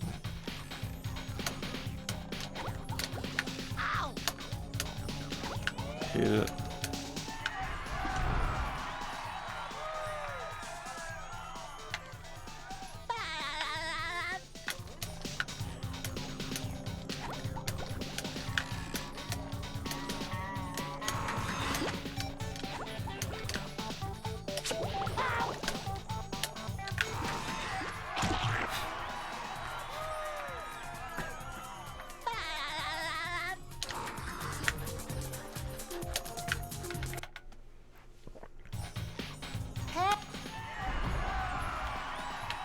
Thanks, man.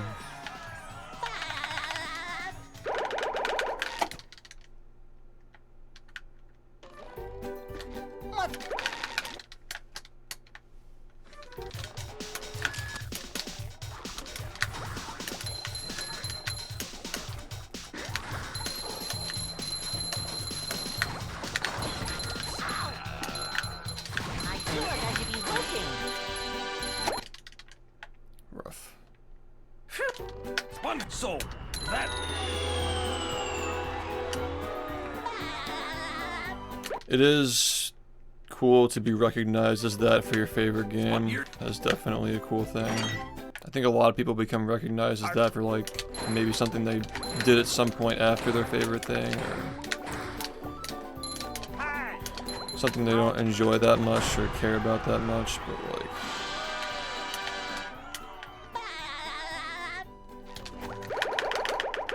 it is cool to be, yeah, the guy for your game. Even though I fucking suck today. Thanks for the good luck. Oh, Bryson, are you in the server? The mod server? Or the mod channels for my Discord server? Because, like, I'm pretty sure that you're an editor for my Frankerface channel, or whatever it's called.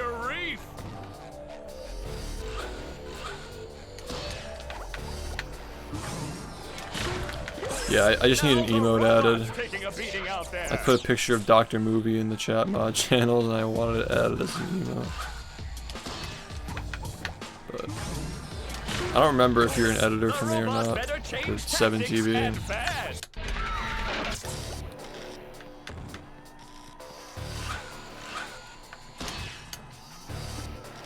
I hate to hit you with that when you come out of lurking. I'm just curious.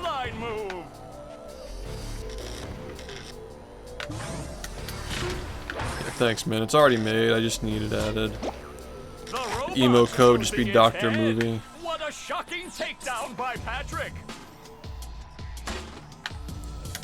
Dr. Movie.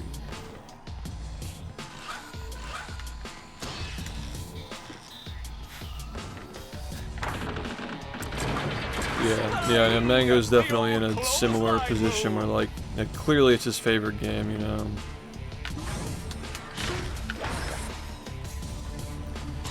Thing is, for Mango, is like some people try to argue that like Hungrybox is better, which is like crazy, in my opinion. Like, no disrespect, but like it's not even close in my opinion.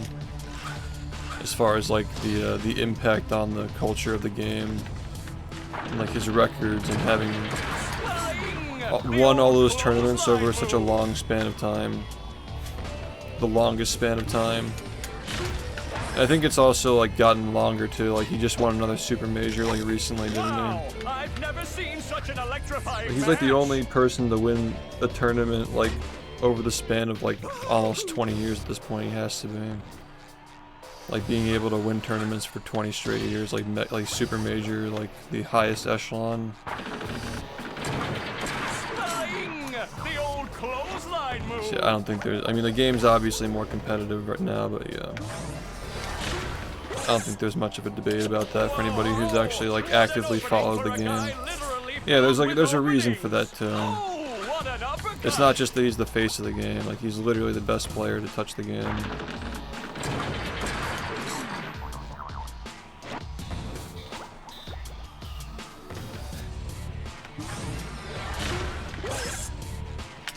Nice move by SpongeBob. This match is just about over.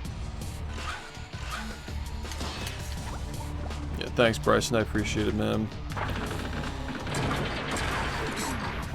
What's up?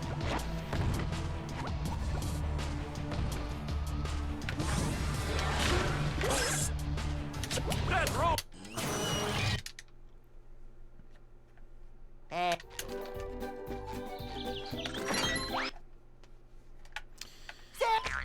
Really bad, honestly. I'm also getting shit luck today. Like, usually luck isn't a factor as much in other games compared to other games, but today is a day where I've actually lost a run to getting bad luck, which is really unusual and annoying. Because I don't get a lot of runs, and losing your one run to bad luck is crazy.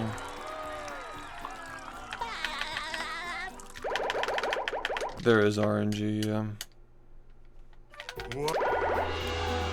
It's like, I just had a bad tree dome luck and bad Krusty Krab luck on the same run where I got the wrong number of shiny objects for SBA. It was just, everything just went wrong.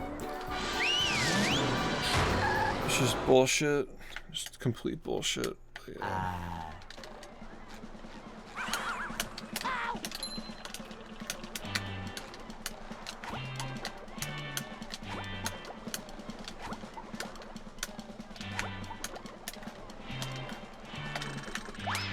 That sucks.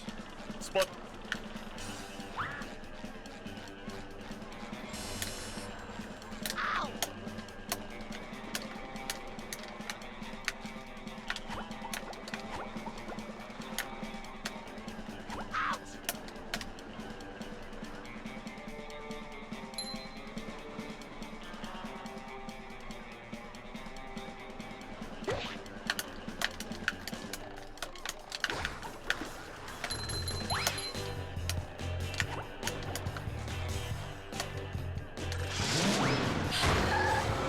Doctor. Yeah. There it is. Thanks, man.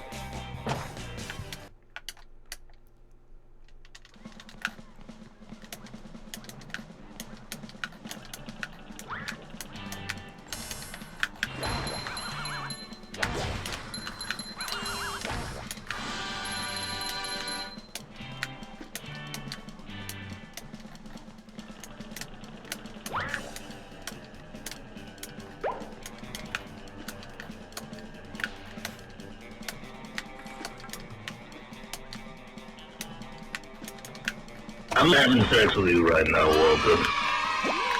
Up we go.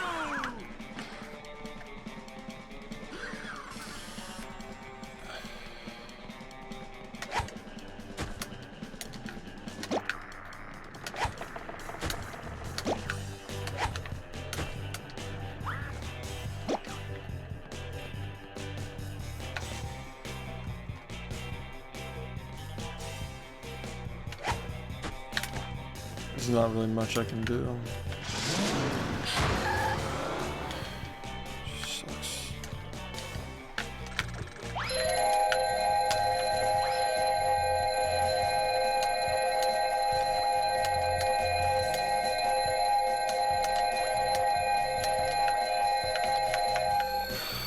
There's nothing I can fucking do, man. Nothing I can fucking do.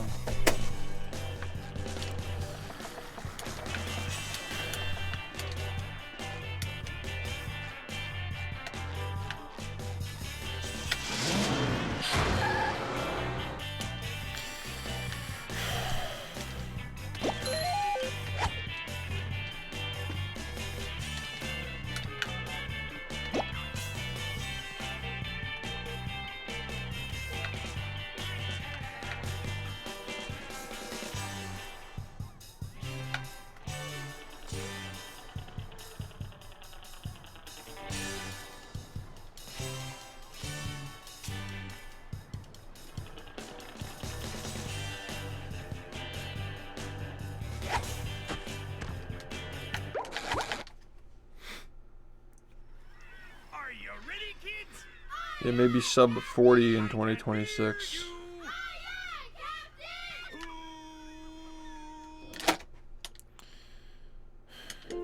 But, yeah.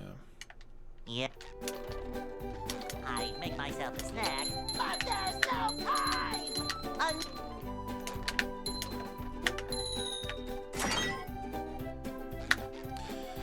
Just the worst thing ever, man. Just let me get a run.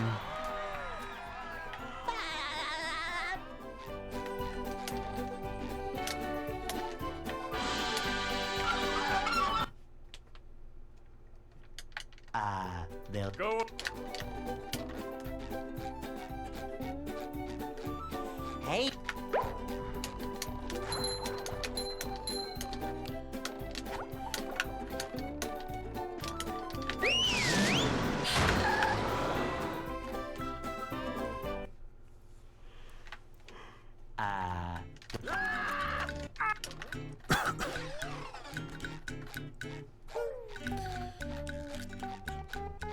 We can't jellyfish today. I'm going fishing for robots.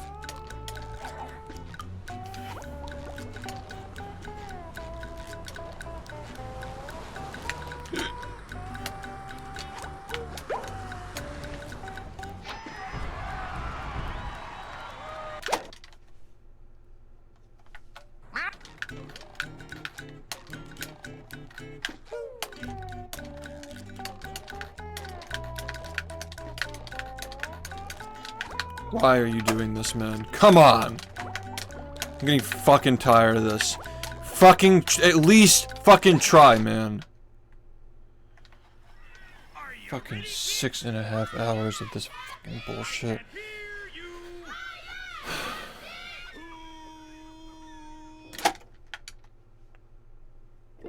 Well. Yep. I make myself a snack, but there's no time!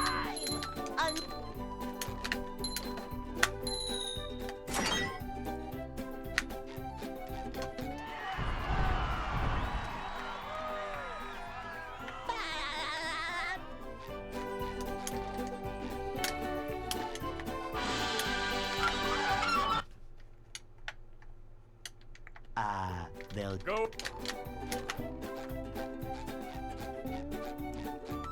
Hey.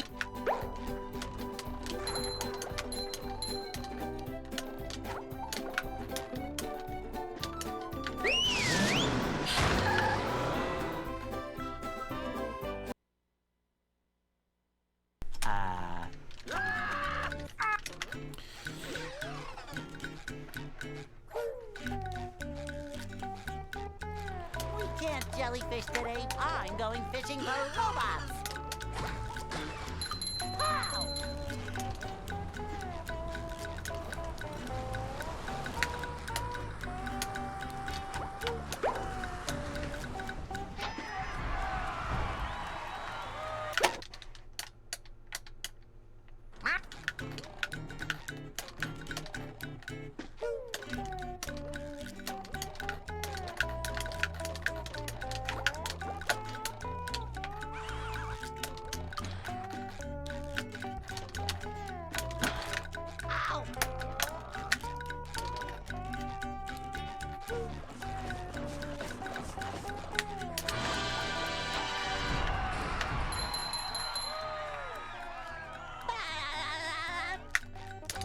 I'm having sex with you right now, Walter.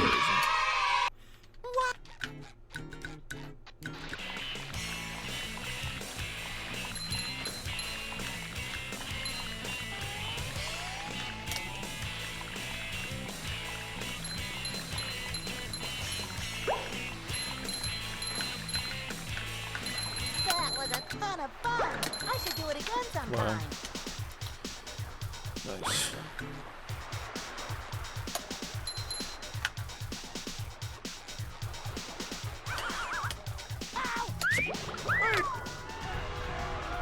Oh boy, oh boy, oh boy.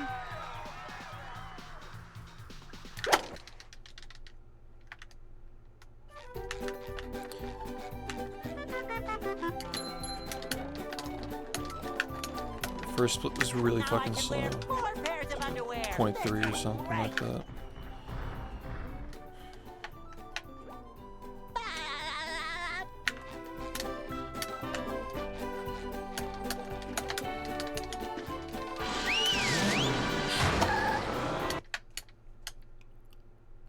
Downtown.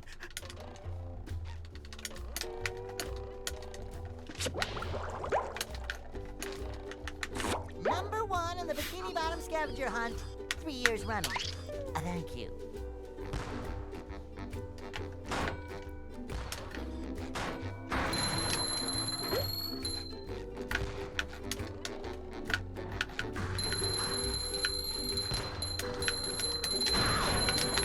You just met the sponginator.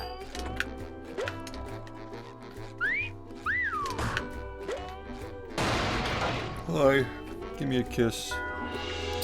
How long have we known about it? Like 8 months. 8 months. Something like that.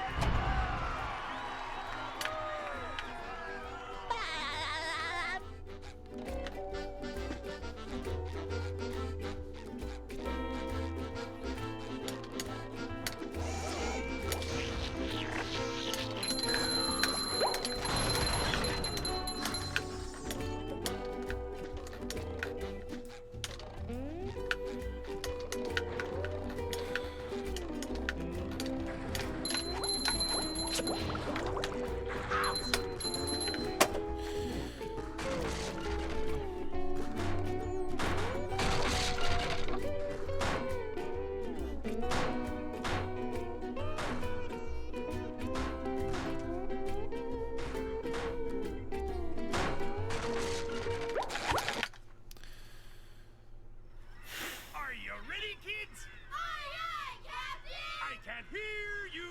Aye, aye,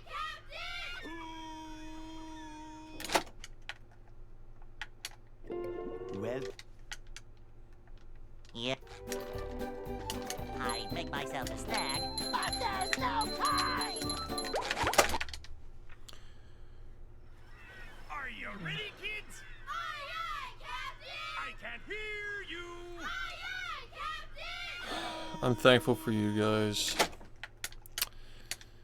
well, Thankful to have an audience that Yep. supports the grind, because a lot of people I'd don't make these myself a days. snack, but there's no time!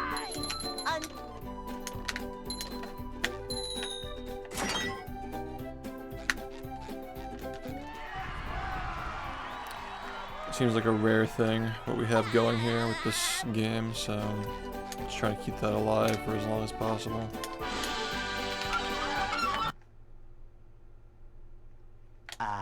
they'll Go.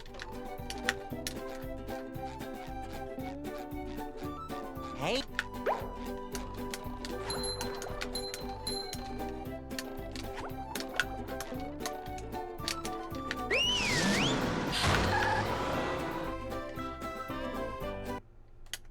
Yeah, there was one earlier.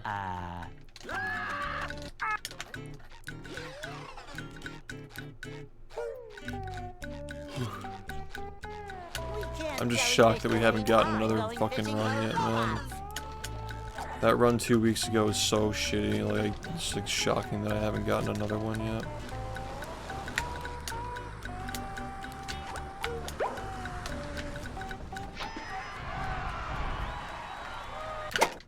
So much SBA in 1 frame, it's just Every time, dude.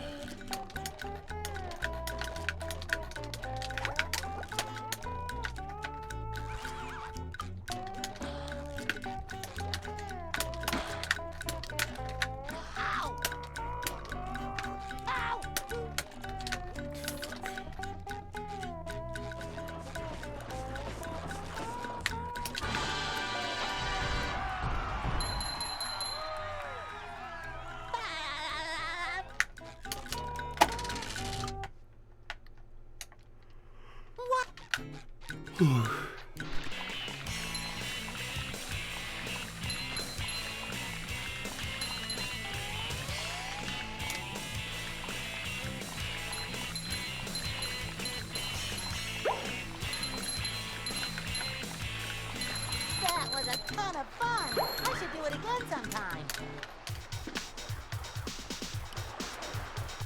I'm East Coast.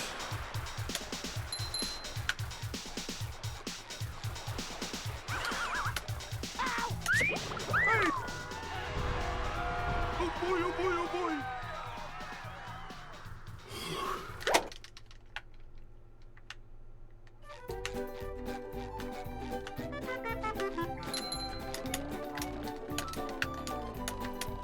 Now I can wear 4 pairs of underwear. This is great.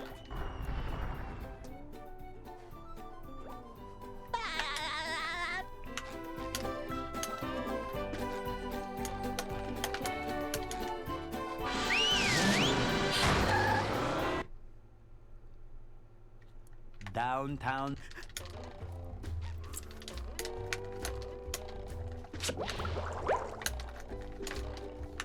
Number 1 in the Bikini Bottom scavenger hunt, 3 years running. Thank you.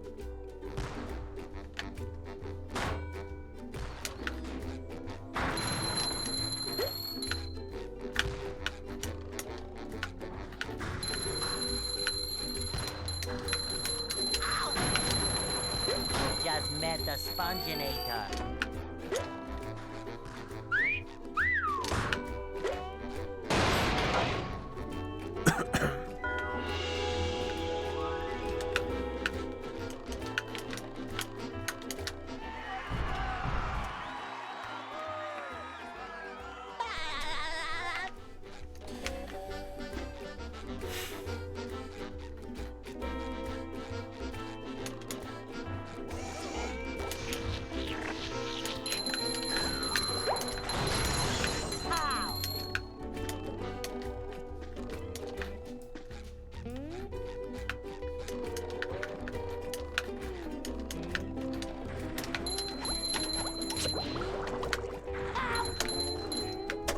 Focus, man.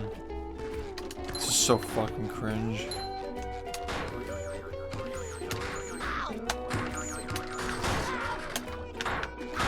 Tartar sauce. Ready for another fantastic day.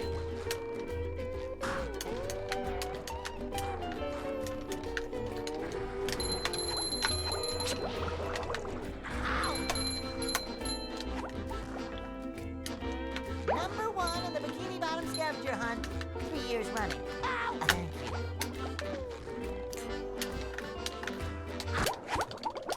I feel like a new sponge.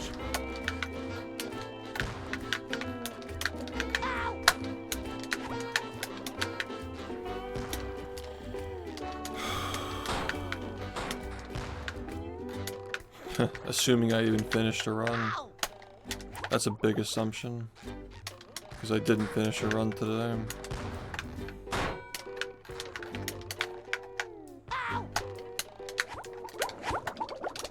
Number 1 in the Bikini Bottom scavenger hunt, 3 years running. Thank you.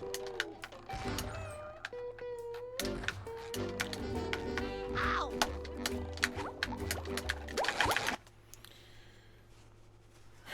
Are you ready, kids? Aye, aye, Captain! I can't hear you. Aye, aye, Captain!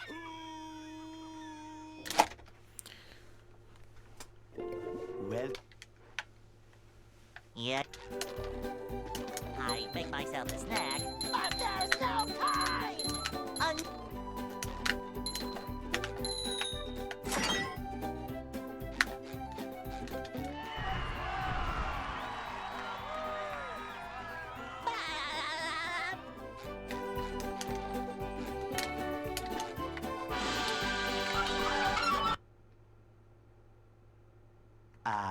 they'll Go.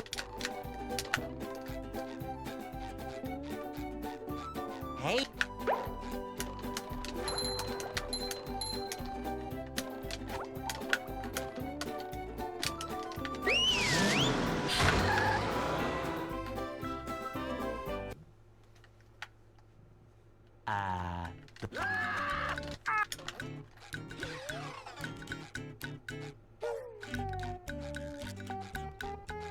We can't jellyfish today. I'm going fishing for robots. Pow!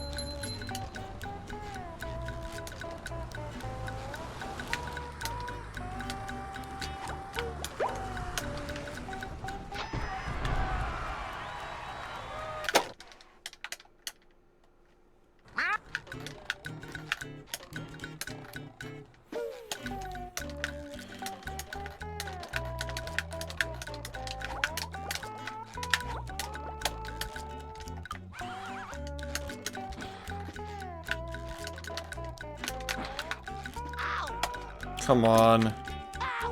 Come on, man. Fuck, dude.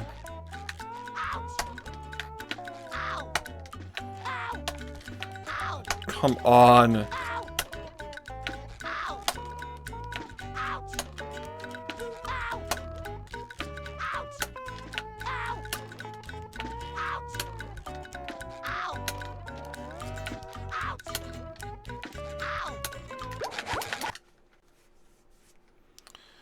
Are you ready, kids? I can't hear you.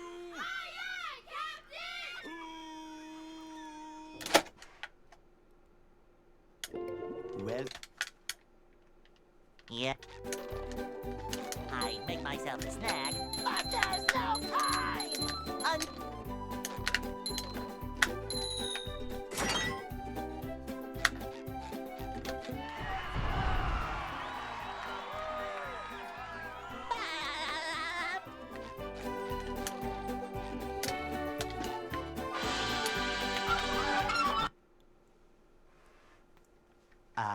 They'll Go. Hey.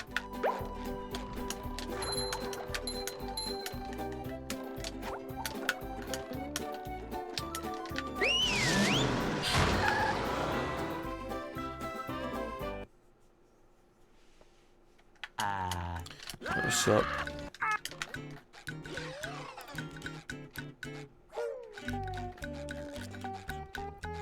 We can't jellyfish today. I'm going fishing for robots.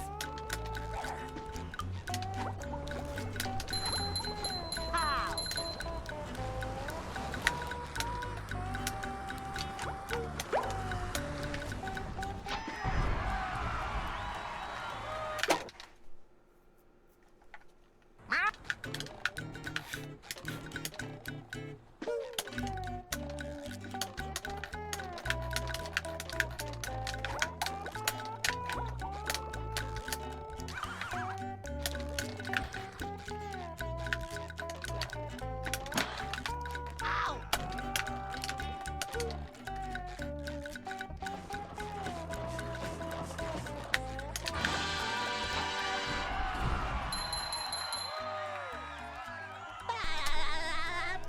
Hey, dude. Hi, guys. What's up?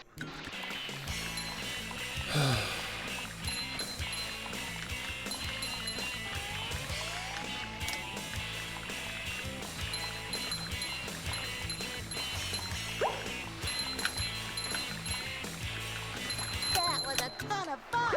I should do it Is again today sometime. Sunday or Monday? I don't even know.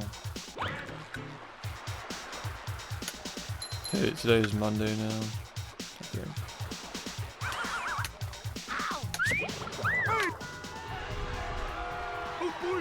Oh, it was Saturday going into Sunday, and now it's Sunday. Wait, really?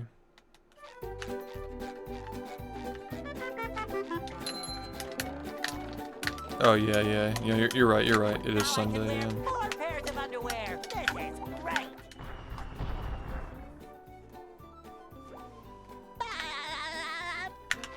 I don't know, like, I have the same schedule every day.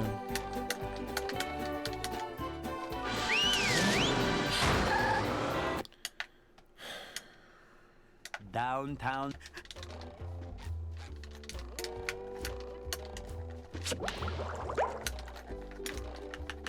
Number 1 in the Bikini Bottom scavenger hunt, 3 years running.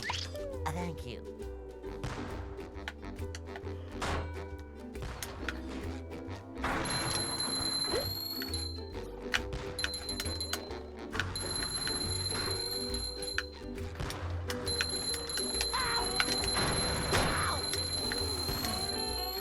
There's nothing like the smell of bubbles in the morning. Smells like victory.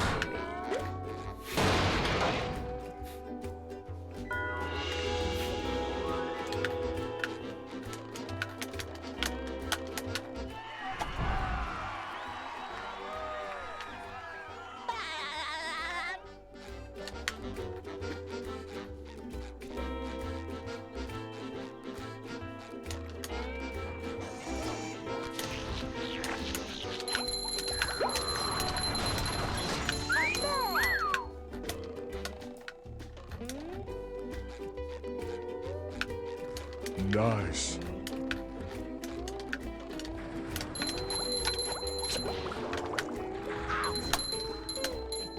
I could have made that. Number 1 in the Bikini Bottom scavenger hunt, 3 years running. Thank you. Just get me out of here. Thanks, Tex, for the 69 months. What do you want to help out with? What? I need people to run predictions, but I find that when I mod people to run predictions, they run them for a day and then they just stop. So I don't know.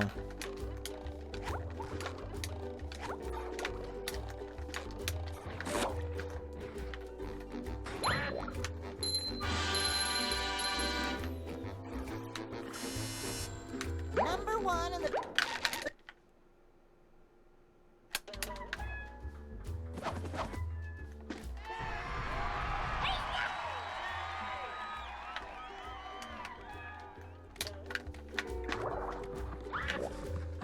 Did they fix the shit?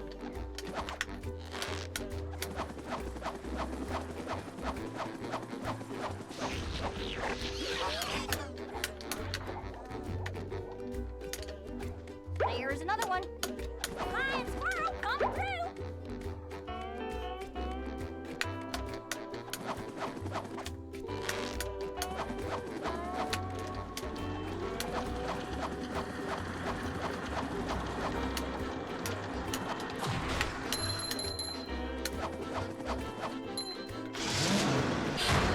Favorite music artist?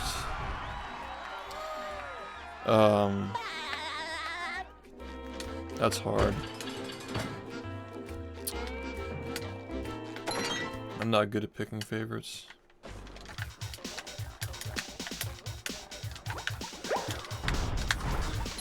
The only favorite that I can pick is this game. That's a the only favorite of anything that I can pick is this consistently over my life. I guess my adult life.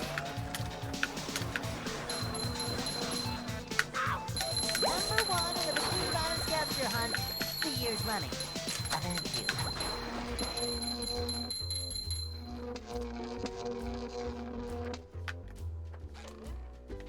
Are you saying they updated desktop or like mobile?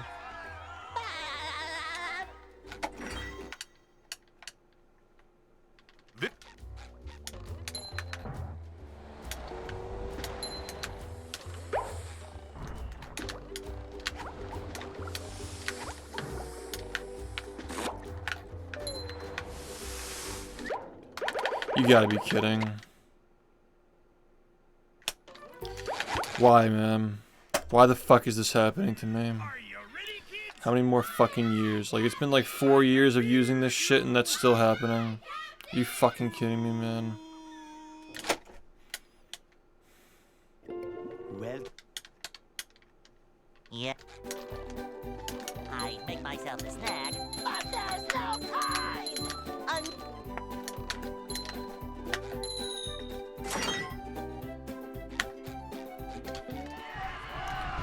Thanks, Corn.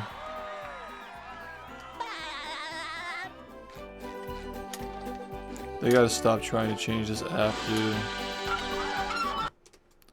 I'll tell you how to get people to watch the fucking website. Encourage people to cast it to their TVs and cut down on the ads. Hey.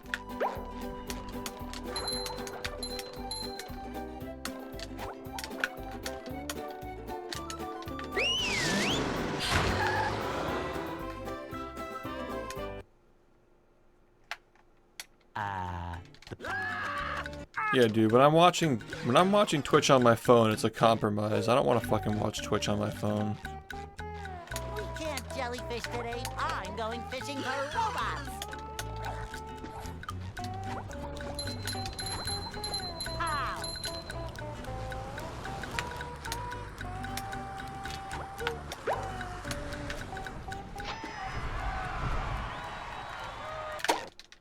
If I'm not at my desktop, I'll tolerate watching it on my phone, but like, if I'm sitting at my fucking desk, I'm not gonna watch it on the phone, you know?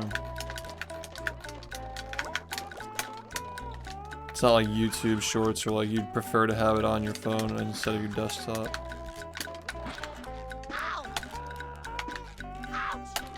Like, even if I were sitting here, I'd still be doing it on my phone.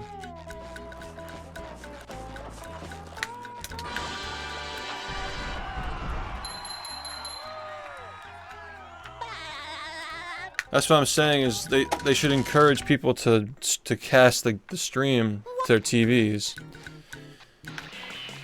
Or like figure out some way to like get Twitch on more like widescreen devices. Like big screens. They gotta figure something out like that. Like it's like square peg round hole with this stupid like mobile app bullshit they keep doing. But there's nothing you can do to make it a better experience. I think that, like, Roku used to have it. Now it's like some bootleg, like, unofficial version. I think that Fire Stick has it. It's Amazon. Yeah, it's just like...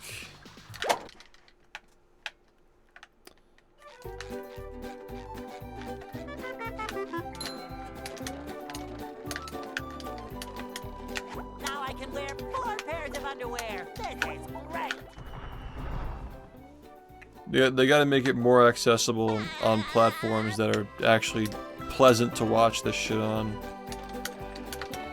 It's just annoying.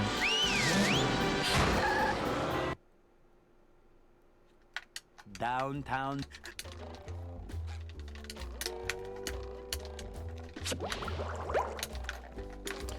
Twitch will go hard when phone projectors are like a commonplace thing, like projecting an image onto a screen with your phone. Like you're sitting around and you just project the stream onto the wall, and then like you have the chat on your phone.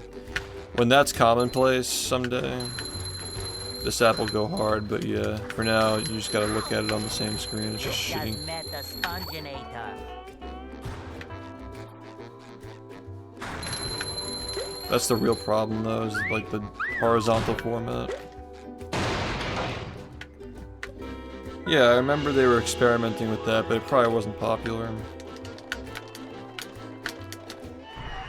They probably didn't have enough money to market it, because if it became a feature that like that the bigger companies perceived as a threat, every phone would fucking have that by now, you know.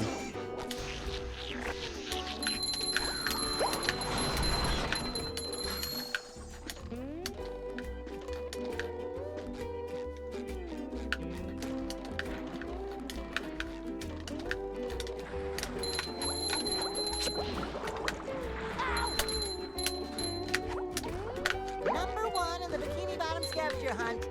3 years running. Thank you.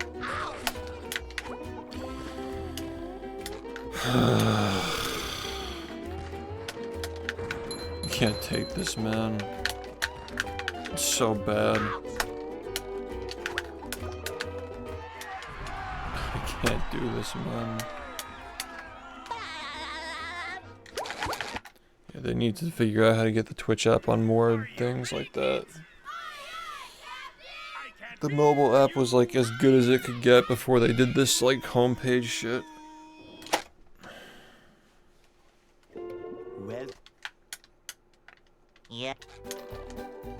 I make myself a snack. It's a perceived useless feature.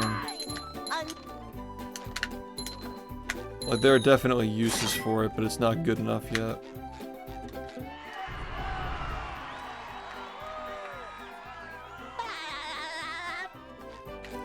When you could, someday when you can project onto like particles in front of you, like some fucking sci-fi shit, instead of like going to a wall, Hey. then it'll be popular.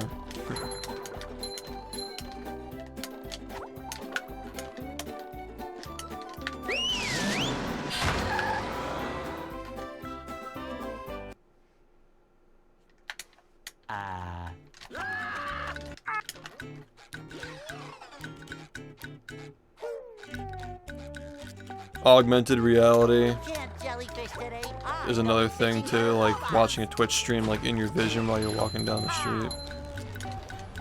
I don't know, man, this stuff all just seems stupid. It seems like that we're just like in the,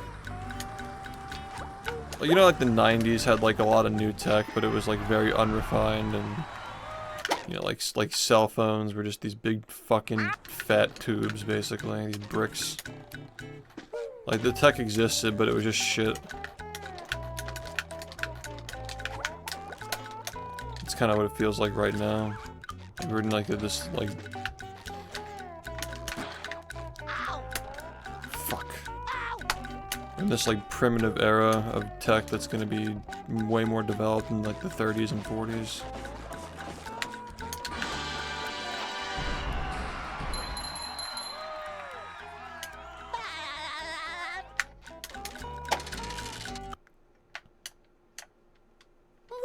Yeah, but like VR, you still gotta be like in your house to do that though. Like being able to like watch a Twitch stream in your brain is like the next step. Which, you know. That was a ton of fun. I should do it again sometime. Like imagine if like you could like listen to something that like produces the brainwave, like stimulates your brain to like produce an image. Hey! Oh boy, oh boy, oh boy!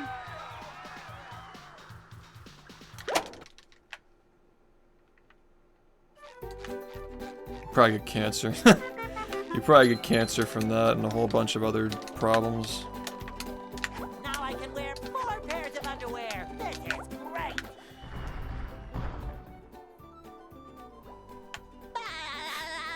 Exactly, like the human brain is just not well enough understood.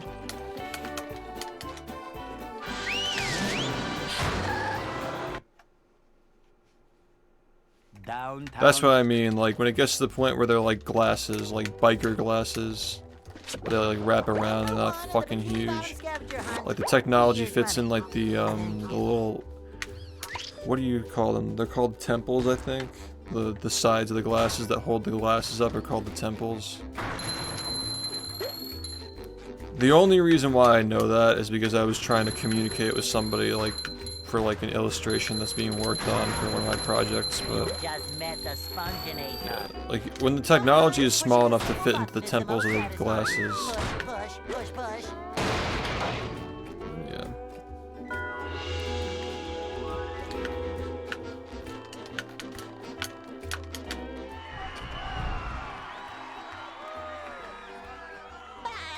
Yeah, you're just like, it's like fucking Cookie from Ned's Declassified. You just got the fucking shift on your glasses. It's just there. Dude, the streams where you don't need to actually hear are gonna go hard as fuck when that era begins, man. Like, just having it... Shift went hard in college classes, dude. You just have shift on, speedrunning in the corner when you're in a lecture.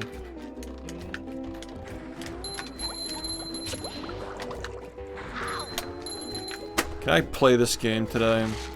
Can I please play this game today?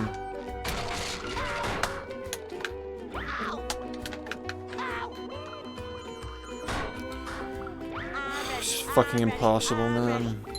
Pretty. Can't take it.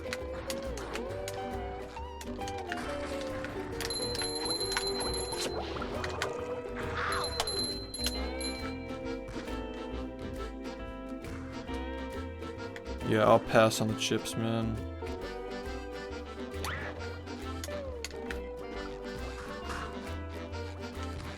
I don't want any Elon chips, all I want is Dr. Movie's chips.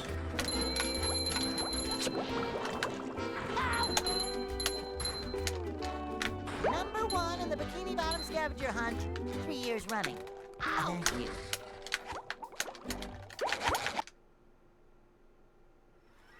Are you ready, kids? Aye, aye, Captain! I can't hear you! Aye, aye, Captain! Are you... Unless there's something I haven't heard of, I don't think that the shots actually had chips in them, man. I think that was a rumor, like a conspiracy. I don't think that was actually a thing.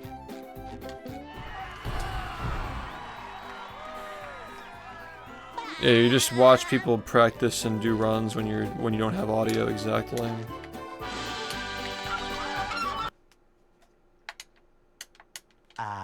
They'll Go! Yeah, I only got the first one. I didn't get any boosters. Hey, I mean, I got the first one, I caught it, and then I caught it again, so I'm like, well, how much more immune can I possibly be? Are you ready, kids? That sucks. I can't hear you!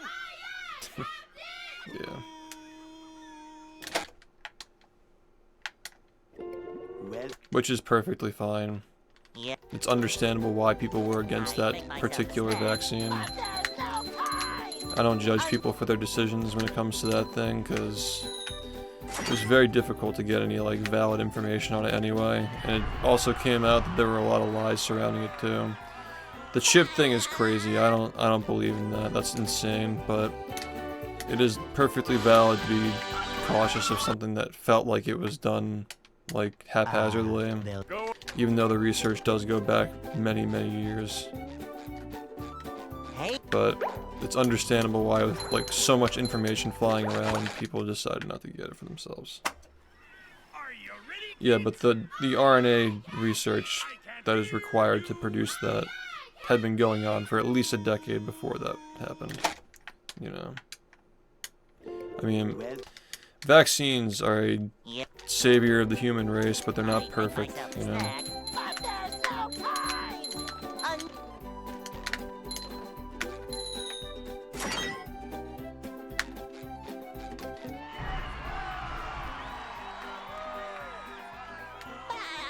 Yeah, my mom had an allergic reaction to the vaccine, yeah. Well, you can't say that because people don't believe you for some reason, like it's like a team sport. I was fine with it. I got a little nauseous when I took it, but I didn't get like any like weird reactions. But yeah, someone I know, like her throat closed up, and if they say that to people, they just don't believe them. You know, if you say that at work, you just get fired sometimes. They take it out of context. I don't know, those are just really weird times we were living in. You just couldn't say anything, really. We can't jellyfish today. Basic I'm fucking going common fishing with sense. robots. How?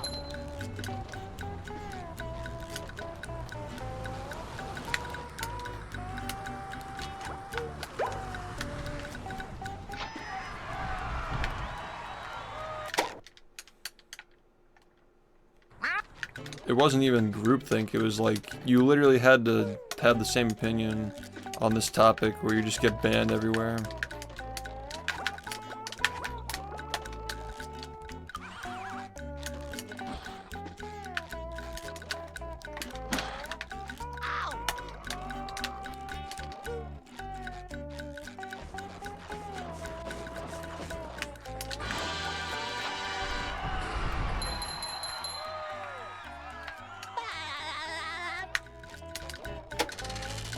Yeah, that's stem cell research, yeah.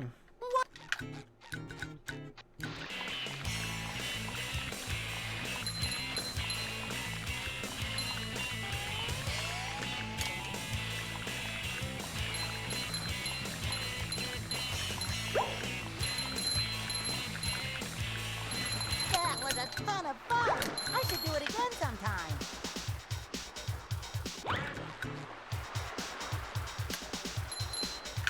the skepticism is valid though, because like there are so many like aspects of our civilization that are bought and not like actually based on real science, like the food pyramid. It makes sense that people would be skeptical, but like, yeah. I think just like understanding the intent. Now I can wear 4 pairs of underwear. Like you have like two kinds of skeptics, like people who think the experts are actually incompetent and people who think the experts are bought out or lying. That's like 2 different types of like skepticism. Like the person knows the information but isn't giving it, or they are just incompetent. But yeah, like a lot of people like argue against that straw man. Like if people like are skeptical of like a vaccine or something, they'll be like, well, you think you know better than somebody who's researched this stuff their whole life. It's like, no, they're not saying that, but they are saying that a lot of times research and studies are bought out by companies that are trying to make a profit. And like a lot of these people who are quick to criticize how fucked up the pharmaceutical industry is in the US and healthcare and how it's all intertwined together, they're quick to call that out, but they won't admit that that can lead to conflict of interest with the consumer, which is another reason why people were skeptical of the vaccine. So this is why I don't fucking fight with people over politics and shit like that, because there are a lot of double standards and most of the time people have just already picked their side anyway. I think it's clear like which people are the ones who are the easiest to work with, or like they have different opinions and you can work with them. And there are people who are just political addicts who can't go 5 seconds without making everything political or trying to, you know, ruin someone's life or reputation over having a different idea. But yeah, 4 years ago that was pretty fucking crazy what we were going through on the internet.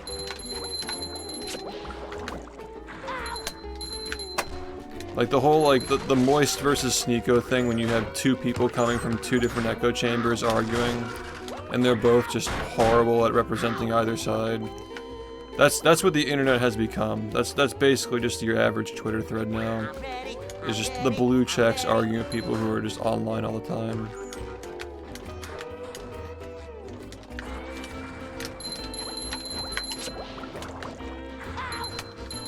I can't play this video game. Like, what the fuck is wrong with me, man? It's crazy how over the span of 3 days you can just fucking lose all of your skill in the game.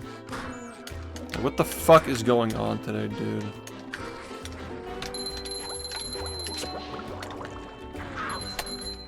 Like, I'm not even fucking hitting this at the right time. I don't think that Critical cares. I think he's just forced in a position where people expect him to care. If he were just doing his thing, he wouldn't be talking about this stuff. I think that he feels like people, like, expect him to talk. Like, his biggest critics are just like, he doesn't take a position on things. Why should he? Like, who fucking cares, dude? He's just an internet guy. Maybe you have to have a position on these things to stay popular. Maybe that's what it is. Are you ready, kids? Aye, aye, Captain! I can't hear you. Aye, aye, Captain!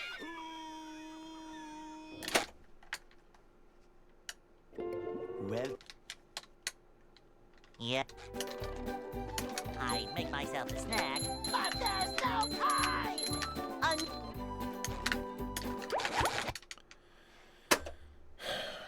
Are you ready, kids? Yeah, and that's the biggest audience to grow off of right now, because everybody is politically charged because of the cable news, and everything is political right now, so all these people who shouldn't be talking about politics are inserting themselves into it. Then you have people who are like actual like political commentators who are taking over platforms like you know, like Rumble and Kick and stuff like that. You know, I say political commentator lightly because I don't consider people like Aiden Ross and Sneeko to be valid sources of political debate, but you do have people who study poli-sci who stream that for a living. Just, I wish that there were like more compartmentalization. Like, we don't need to have politics mixed in with the gaming, you know?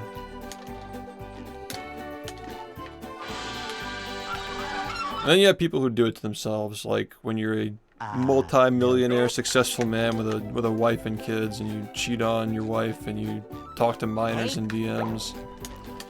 You know, when you do stuff like that, see that guy 5 years from now, he'll just be like on those alt-right podcasts just talking about that shit. He'll be like neck deep in it, because like where else can he go, you know? Like that's the only place where he'll be accepted at this point, is like people like Sneeko who try to justify like trying to have like 14-year-olds married 21-year-olds or whatever the fuck he was yapping about. That's the only place he can go at this point. See, I think that some people do it to themselves, or they like try to switch it up to like get the other aisle to agree with them. But the problem is that you bought into politics in the first place. Your problem was getting into politics, man. That's just a lot of streamers do that. They burn out, or they just get washed with whatever it is they're doing, and they just turn to politicians and podcasters. Well, the podcaster usually comes first. It's like the variety streamer. It's like hobbyist to variety to podcaster to politics. That's the pipeline. That's the pipeline. And then like for us it's like speedrunner to ROM hack player to variety to podcaster to politician to alt-right grifter. That's the exact pipeline. It's like the Titanic, like once the 7 compartments have water filled to the top, you just gotta go stream on Rumble, basically.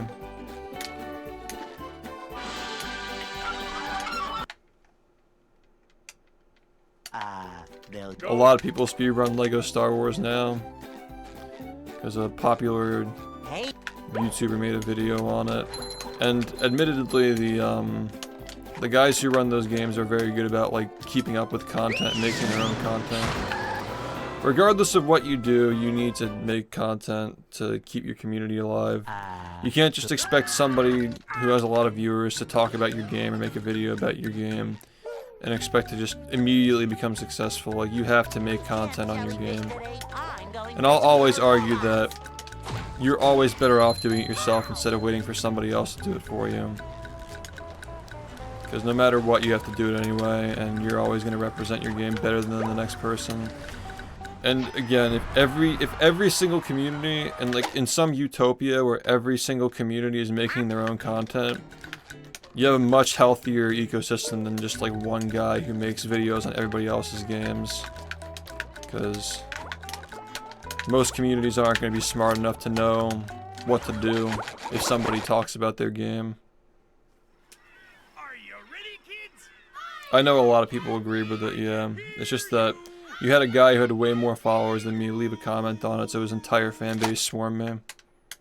No, I'm aware that people who actually speedrun, people who feel that, like, especially if you're somebody like me, this is what the tweet was about. Like, I still get comments like saying like, where are the world record videos, bro?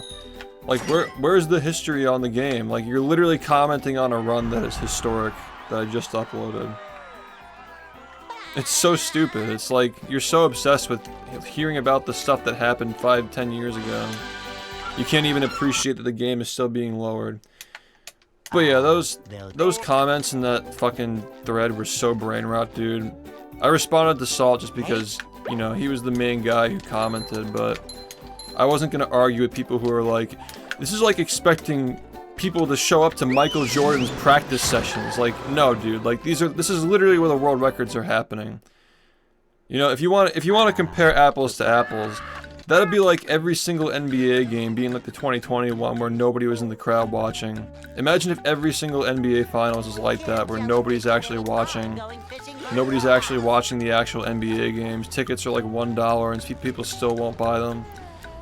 And then you just have like a guy who makes a documentary on it, and then everybody watches the documentary and complains that like the games take too long or something like that. Like, what if I invest time in watching a game and nothing happens, or my team loses? It's the same fucking thing, but they're like, oh well, it's like expecting people to show up to watch you practice. Like, these are the world records, dude. Like, they're not happening on this guy's history video, they're happening on the stream. Okay? Like, if you're gonna make a stupid comparison, you know? If you're gonna compare speedrunning to fucking professional sport, you're gonna be stupid like that, then at least make it an accurate comparison, you know. I recently just had, I mean, granted the guy was polite. I had to recently explain again to somebody, like, the reason why we're not making documentaries about a game that's constantly changing. I mean, there's a reason why it's called The Last Dance. Like, it happened after The Last Dance. And I will say that, like, if 38 happens in this game, it's probably not going to be worthy of talking about in a full-on documentary about the game's speedrunning history. Because 39 will always be bigger than 38. That's the same reason. I hate the term esport too. It's entirely a marketing term. It's a bunch of garbage, but that's another topic to go down. I've had these discussions with people. Like, I've tried to explain to people who have never like played a sport how different it is, especially because speedrunning, like, you have as many tries as you want, and people still don't take advantage of the fact that they have as many tries as they want. That's the crazy thing about speedrunning, is that people want to act like it's an Olympic sport, but bottom line is people won't even take advantage of the fact that you literally get infinite tries. Like, when you've actually played a sport and you know that when the game is on the line you may not get another chance. Speedrunning is literally just a grind, dude. It's more artistic than it is athletic. You know, it's more of a statement of your perseverance than it is like a statement of your skill. Bottom line. So much of these games come down to luck and just weird jank. It's obvious, exactly. And speedrunning is just an echo chamber of people who have never played sports. Or they've never played like a hardcore sport, like something that actually requires you to lock in. Or genuinely like wind yourself from effort. Like, this is just sitting in a chair and doing attempts. You know? The hardest part is motivating yourself to do it. And I do agree that there's definitely, for some games, very few games, there are a few exceptions where the tech is so difficult that some people just can't do it. There are some games that are like that, but most games are not like that. So I'm getting sick of this whole, like, talking about speedrunners like they're world champions or some shit. Like, that's not what it fucking is, and all it does is make people feel like the hobby is less accessible. All it does is make people idolize gamers who are just sitting around playing games. It's art. It's much more of an art than it is a sport. It's much more about the collaboration and the statement being made by it. And the preservation of again, a piece of art that was made 10, 20, 30 years ago that otherwise would have been forgotten or thrown in the trash. Like, do you think that people would fucking give a fuck about Battle for Bikini Bottom if it weren't speedrunning? No. This is a game that people had on their shelves and remembered fondly, but they weren't playing it until 8 years ago. I make myself a snack. That's the point of speedrunning, man. It just makes these games replayable. There's a reason why like 99% of speedrunning communities that are taken seriously are playing kids games. The whole point is to make these games fun again as an adult. Or at least like have a purpose, like reverse fun, where it's like delayed gratification and you feel good for doing it. I feel like the answer's right there, but yeah, just again, the obsession over trying to make this seem bigger than it actually is ironically making it smaller. To the point where people just want to cut to the chase and they literally only want to see the world record happen when it happens. Pace pals, so forth.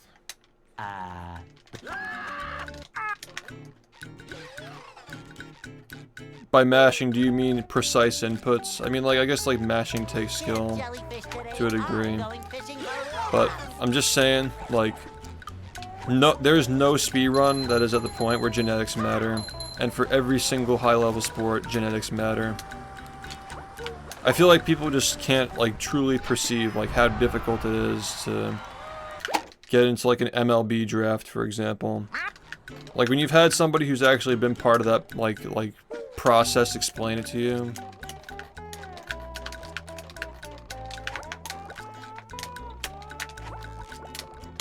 Like, most minor league players in baseball are more skilled than any speedrunner, period.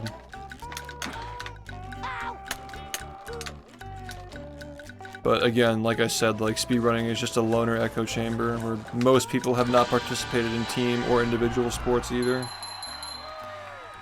Yeah, exactly. Like, if you're 6'2", you'd be lucky to make the NBA. Yeah, thanks, man.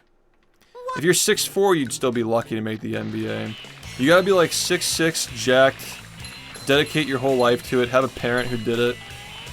People just don't understand, like how early speedrunning is and its history of, and like, I think that just like talking about these games, like they've already been done, like, oh, this person's just the best and that's it. The game can't be improved. It's the world champion of this fucking game that 5 people play. Like, that kind of talk just makes people feel like they can't be a part of it. And that was, again, like, I'm not shitting on Zem for this take that, like, this game is dead because, like, nobody can get the world record. Like, nobody can get the world record for 8 fucking years, dude. This game's highest and lowest points are all throughout the time where the same guy had the record uncontested, so clearly there's something else that's driving people to play these games other than fucking world record competition. Like, clearly there's something more than just that. But everybody wants to ignore shit like that, dude. Like, they just want to focus on the marketing, because the world records of speedrunning are so heavily marketed to the point where, like, literally, like, people are putting it in their reactions, like, world record speedrunner reacts to something that is not even related to speedrunning. Like, it's just so heavily marketed over the development of the game and the art of actually playing it, like the tech that goes into it, the movement, the decision making that goes into the runs. The only game that can truly become unbeatable is a game like SMB or like Minesweeper, where there's like a true solution to it down to the frame. But I get so much of that in my chat, like perfect runs, world record, like who's beating your time. It's just like completely missing like how much more interesting shit there is to talk about and go into detail that every game has, not just a game that's popular, you know. What's up? I mean, there's a reason why the history videos for this game focused on the community instead of the world records. Like, people still found the game incredibly interesting as a history video, despite there being, like, what, past the first 10 minutes of the second video, there wasn't a single world record trade, people were still invested in it. Like, there's just more out there than just talking about these fucking games like they're the Olympics, man. There are more stories to be told than just that, which is why I say you should make your own videos and give your side of the story for a game that you're an expert on. I'm one of the fortunate ones, man. I'm just saying that most speedrunners are in a position where they should be doing that, but they're not.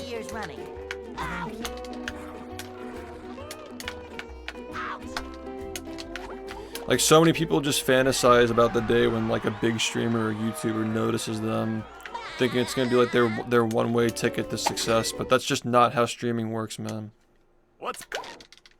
There's constant upkeep and constant reminding people why you're still doing this shit and blah blah blah. And most people take everything at face value. If you're pissed at the game, people are gonna literally think that you hate the game. There's so much of a balance of like keeping people like in the loop of like what's going on and interested and knowing that you're still passionate about it.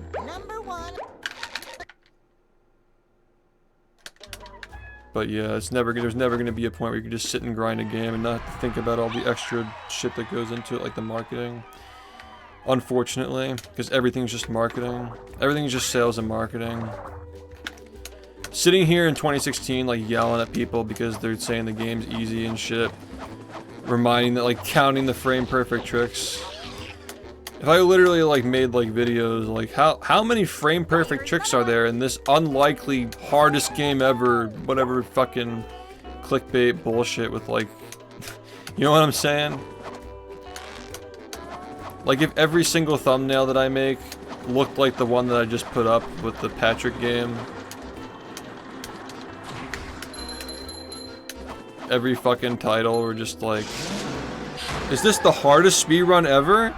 Like, if I just had like no shame in that shit, it'd be fucking easier. If you could travel back to the beginning, what would you do differently? I'd make better friends. That's the one thing I can say I would do differently.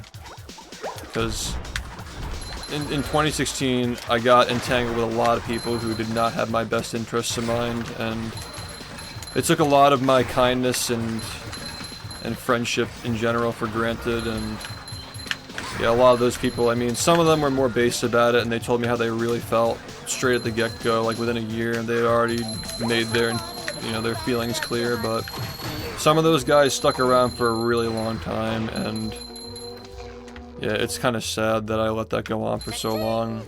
Because over the past few years, what made me really realize that I had shitty people surrounding me was in 2021 I started making friends outside of the SpongeBob community, because the community itself started to get really shit.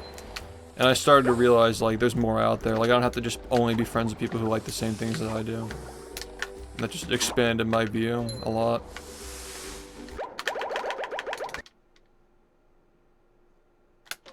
So like in 2021 or 2022, no, this was only a year ago when this happened, when like some of these people were like found in that hate server who were just talking trash about me behind my back when I'd done nothing but be a good friend to them. When that happened, I wasn't even surprised really. Like I had already had a feeling. I was talking to somebody about this recently in private.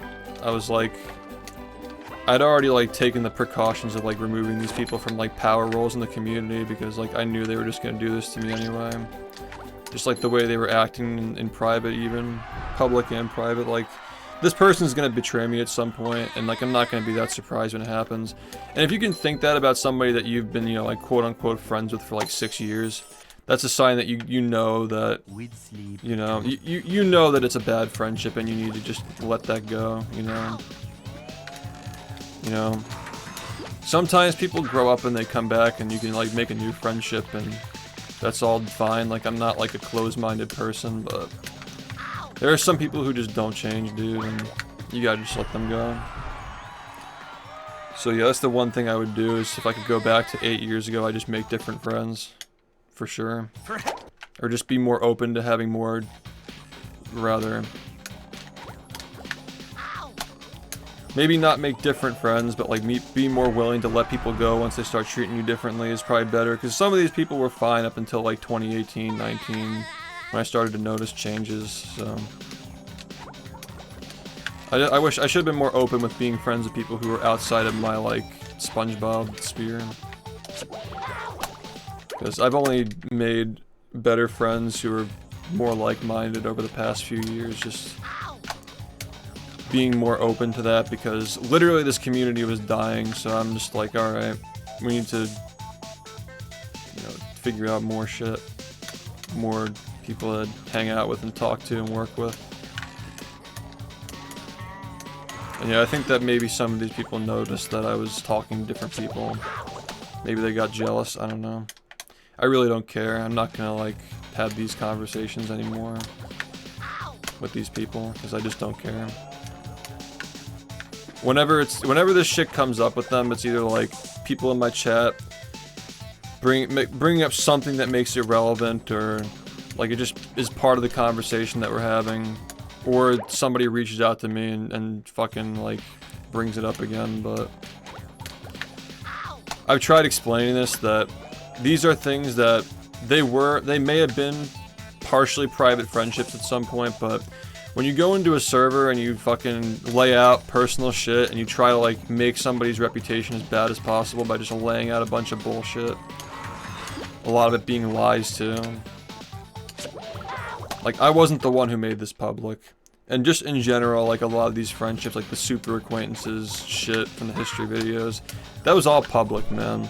Like you reap what you sow. The consequences of fucking somebody over who's very intertwined with the speedrunning community and Twitch in general, like you're gonna go down in infamy, man. There's no escaping that. So if you have a problem with your reputation, like you should have been more careful with what you did. It is what it is. Are you ready, kids? And all these guys act tough until you fucking call them out and then they backpedal. So they're just not worth, like they're just not a threat, dude. They're all just worms. Yeah. People who act like that. I make myself a snack, but there's no time. Like they'll like reach out to you in like a threatening way, like, why are you talking about me on stream, bro? Then you just call them out on their crap and then they just immediately go back to backpedaling, because they're all spineless, dude. They're all the same.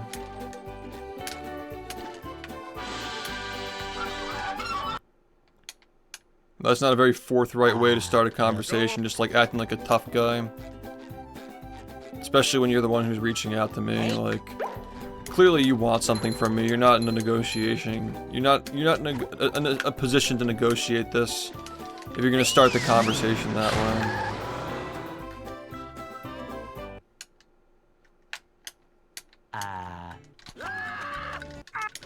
Well, it gives you the extra jumps after hitting the ink bubble. There are 2 animations that play. You get hurt and then you start falling. There's 1 frame between those 2 animations where you're standing so you can jump. That's literally the tech, and we use it multiple times throughout the run. That's all it is. There's just 1 frame where you can jump. What's up? Like, we use it here, we use it in Downtown, we use it in Dream, we use it in Goo Lagoon. We use it in Rock Bottom.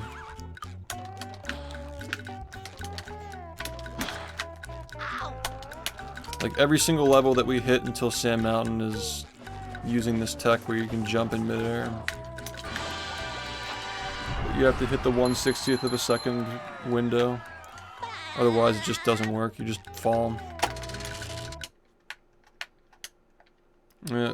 Over the years, it's been like...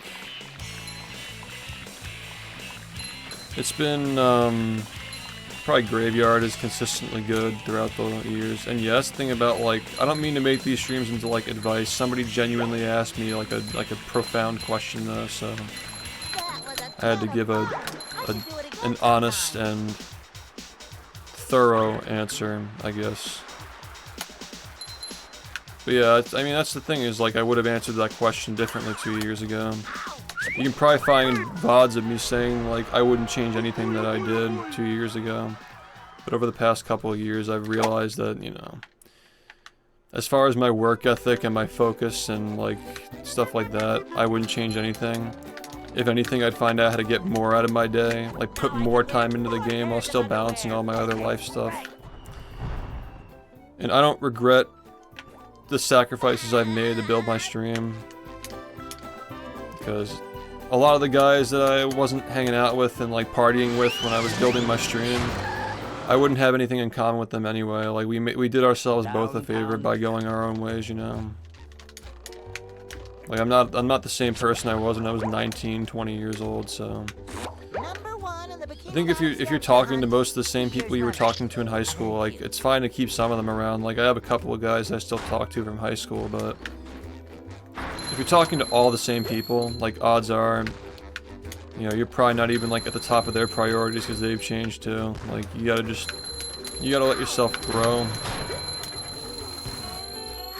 And it's funny how, like, that same thing was happening to me, like, throughout my adult years, because I was trying hard to keep the same friends that I had when I was, like, 19. Which is kind of ironic, because I realized the problem with, like, high school, and I was able to move past that and grow, but I just had a lot of people who were surrounding me, like, holding me back, and, you know, it's growing pains. Like, it takes time to make new friends and get into new groups and get involved in more stuff, but not even just friends, like, people surrounding me who didn't have my best interests in mind and get jealous when you start getting successful. You gotta just let those people go, man. There's nothing that'll make them happy. And then they'll just go attached to the next person until they get successful, and then they'll get unhappy. It's just like, you cannot spend time trying to make miserable people happy. Go, SpongeBob. It's your birthday. It shines. Jealousy is a hell of a drug, man.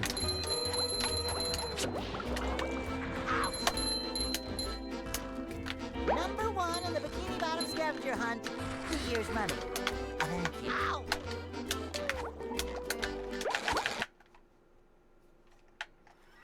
Are you ready, kids? Yeah, because he probably, like, somebody else, like, it's not genuine. It's like, it's literally just a matter of, like, you ever deal with this with girls too?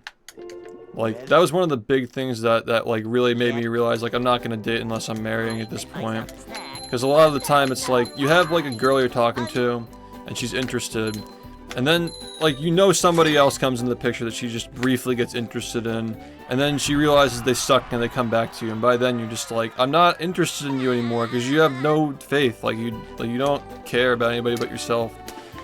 You're just jumping from like one thing to the next, you know?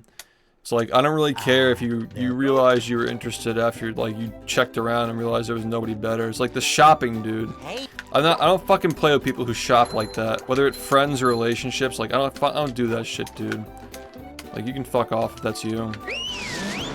I know my time is more valuable than to be, like, on a shelf being shopped for, you know?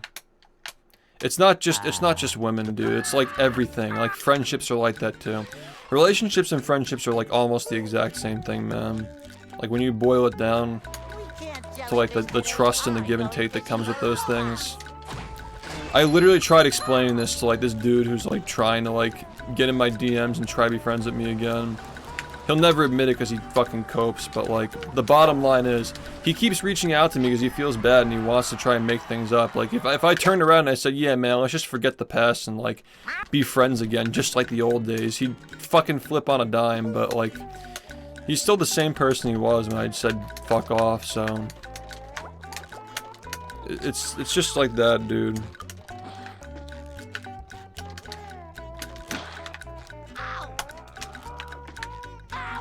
It's like, oh yeah, I'm doing so much better now. Then why are you still fucking reaching out to me, dude? Why are you still watching rage comps of me on YouTube and reaching out when you get mentioned in them? Like, fuck off with that shit. You want to tell me you moved on? You're still reaching out to me? Like, fuck off. The cognitive dissonance, man.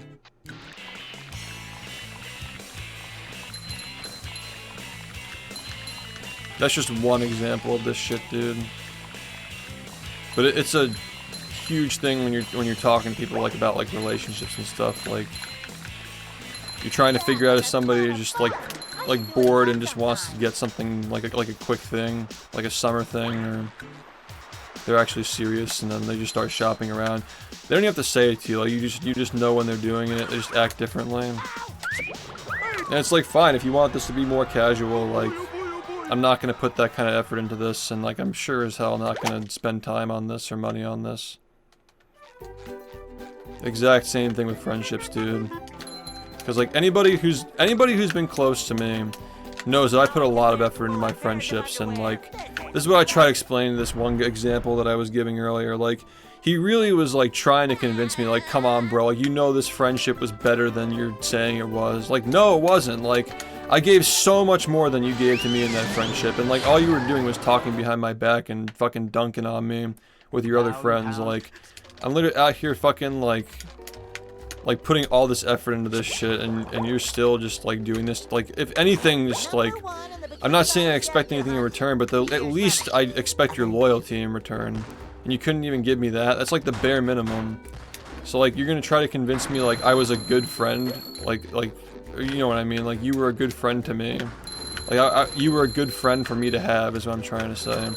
You're gonna try to convince me that you were a good friend for me to have. It's like so like self-centered to think that I don't have other friends who are better, like by 10 times fold. Who like even if they're not doing anything like in exchange for like what I'm doing for them, the bare minimum is that they have the loyalty to not fucking do shit behind my back. Because I don't expect anybody to do anything except give me loyalty. Like, not be a fucking asshole behind my back is the bare minimum that I expect for at least, like, being a friend. So, like, how are you gonna sit here and try to convince me and talk me into, like, forgiving you? Or, like, saying that I'm, like, coping by realizing that I had shitty friends, like... Sorry I fucking grew up, like, I realized how to sort the bad from the good.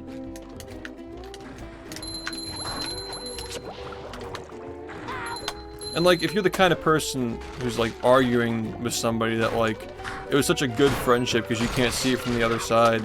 Imagine, dude, like how many friendships they have that are ingenuine still if they can't even like grasp that concept. Like they haven't had that moment of like, wow, I just realized that like all my friends like don't give a fuck about me. Like as soon as you realize that, it's only uphill from there, but like, we're probably talking about a person who has not had that realization. or he's just coping or trying to manipulate me into forgiving and like gaslighting me to think that like that was not a one-sided thing. You just gotta avoid people like that. You're my homie. Yeah, and Mike, I'd be down to play games with you in the future. It's literally just me, dude. Like, I tried explaining this to Jared, because we recently started talking again, and I'm like, if you thought that, like, if anything that I was doing in 2022 was weird, like I was, like, avoiding you or anything, like, it was literally just me. Like, I just genuinely didn't have time to play Call of Duty on my stream and all that stuff. Like, I just needed to move on from that. Yeah, man, and that's what I'm saying is, like, it's almost like revealing. Like, I don't know if you've had this conversation. I'm not talking about Jared, by the way. Different person. But when I say, like, have you ever, like, had this realization, like, or had the conversation with somebody who's tried to convince you that your friendship was a good thing, but it just wasn't? Like, I'm sure, like, some people can relate to that conversation. Like, you realize, like, wow, this person really doesn't fucking care about me and they're just using me. It's like when you get into the heat of a conversation with somebody that you've had that realization about and they haven't like come to that conclusion in their life yet. It's like we found the leech, dude. Like you're just a parasite to every friendship that you have if you can't understand that perspective of like there are good friends and bad friends. When like in this guy's mind, like as long as we're sitting around like cracking jokes and we're physically talking, like everything's all good. You can just do whatever you want outside of that, just fucking talk shit. Not hold to your promises. Like shit like that is just so annoying, dude.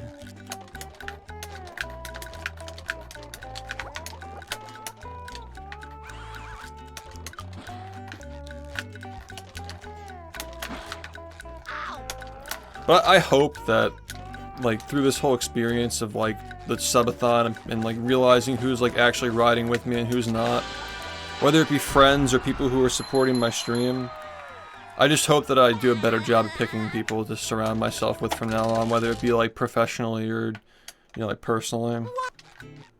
I think I've gotten better at it. I think it's reflected in my community, at least like this community. Like if you go outside this community, like a lot of people who surround the SpongeBob stuff are shitters, but I think that's literally just because over the past couple of years we've gotten better at sniffing these people out. Like realizing like who should be around the community and who shouldn't be.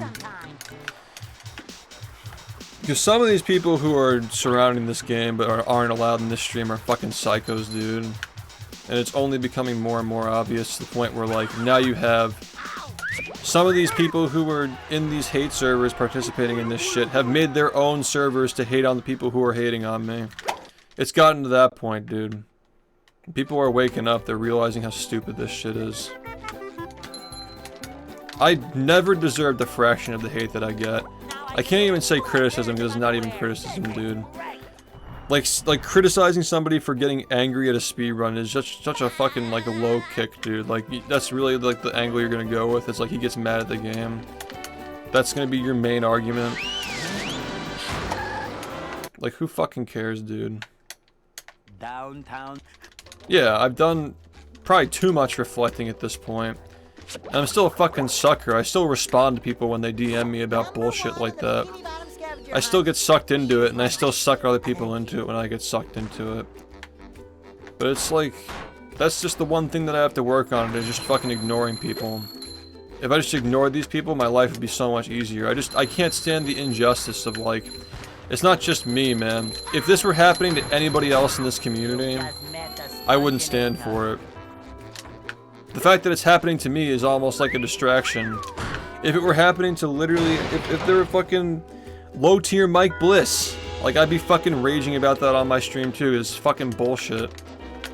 If there were a Mike Bliss hate server, I'd be fucking raging at them too. It's not fair. It's literally not fair, and I just don't like it. I don't want that surrounding my fucking community.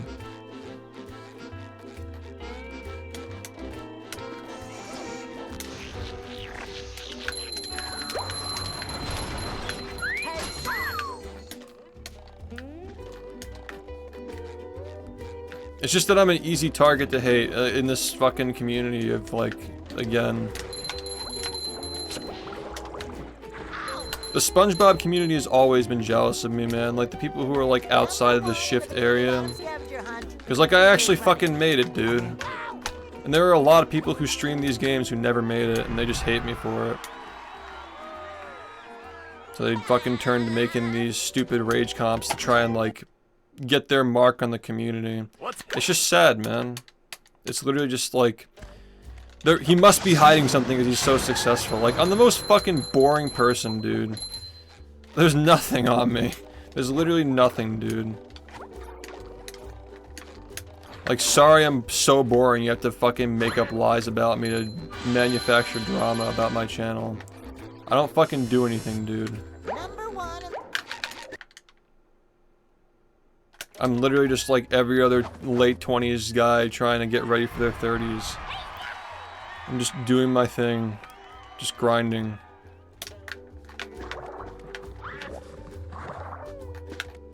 And not only do I learn lessons from my own mistakes, I learn lessons from everybody else around me too.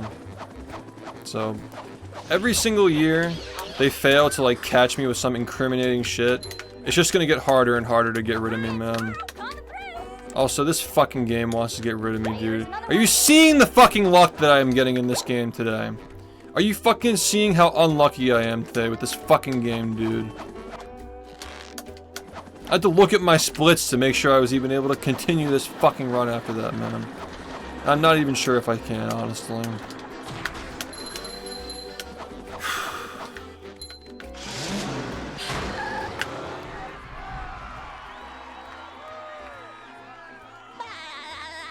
That's what people don't understand, too. If people were gonna fucking talk shit about what I choose to put my time into, and then, like, in 5 years, like 5-10 years, when I can't play the game anymore, and I'm spending all this time on something that doesn't just reset when you don't fucking get a run to the end. Imagine if these last 5 months have been spent on something that actually has, like, real visible progress until you actually get the run. This is literally what they do, dude. Like, people just become haters and they start talking trash until I get a world record, and then they automatically become fans again. And then, like, as the time goes on, they just start talking shit again because they get bored because I'm not getting a record. And then I get it again. And then they just fucking come back. And they're watching again. They're chatting again. I literally see it happen in real time, dude. Just people, like, slowly becoming haters because, like, oh, he sits and plays the game all day. And then I fucking get a new record and they just shut up. And the people who are vocal about it get really fucking mad when I get these records, too. I start getting positive attention again because I'm actually putting something out there that's like, I have something to show for it, for all the work that I put in. And they just rage at me for it.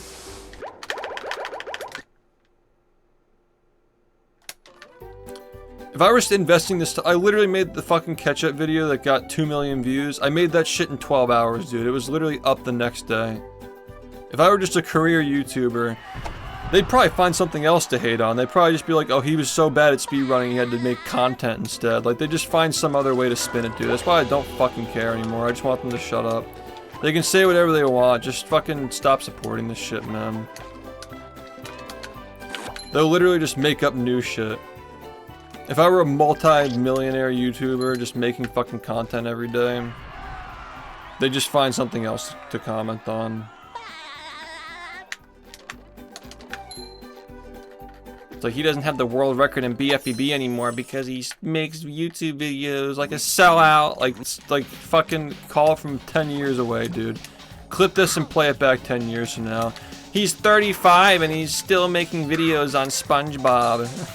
And he can't even get world records anymore because he makes content.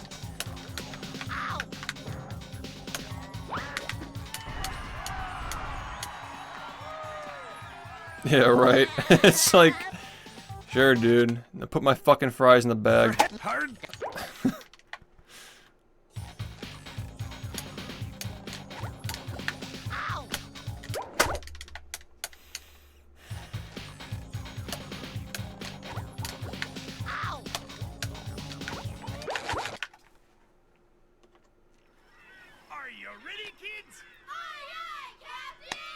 It's not even my line. It's so good though. All you do is play SpongeBob and you're doing the same thing for 8 years and it's so boring. Just put my fries in the bag, bro. Just put my fucking fries in the bag. Make sure you get the right drink.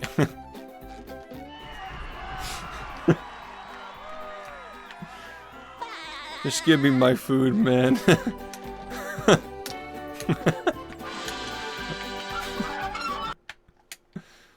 Yeah, these are very cold takes, man. There's nothing hot. My fries are getting cold though. The fries certainly aren't hot at this point.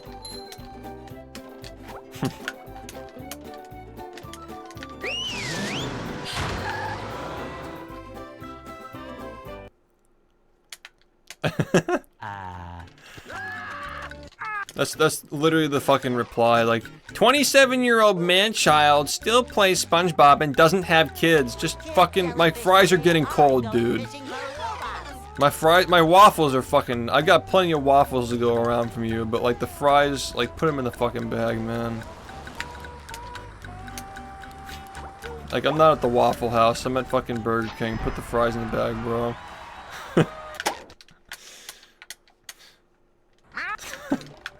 There's no ice in my drink, man.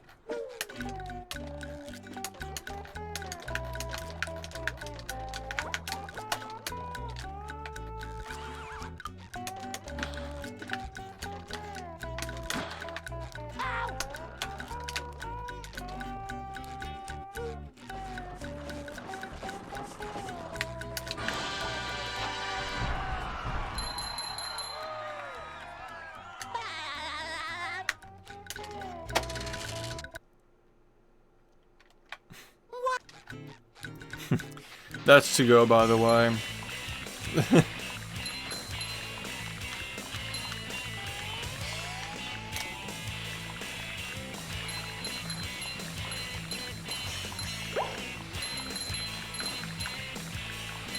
That was a ton of fun.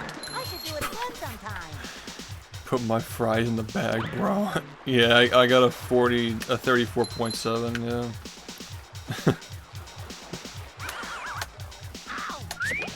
Just put my fucking fries in the bag, dude.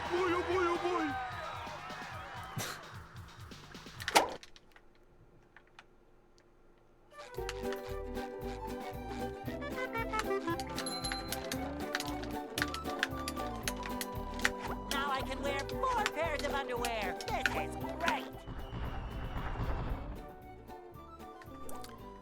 Nice, man.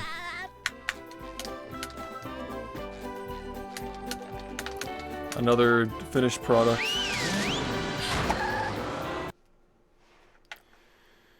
Downtown. I actually did poison their water supply because I called them out on their bullshit. These fucking idiots have been grifting off my content for years. 3 years running. And I called them out on their bullshit and they freaked the fuck out. Like, you can just smell the cope, dude.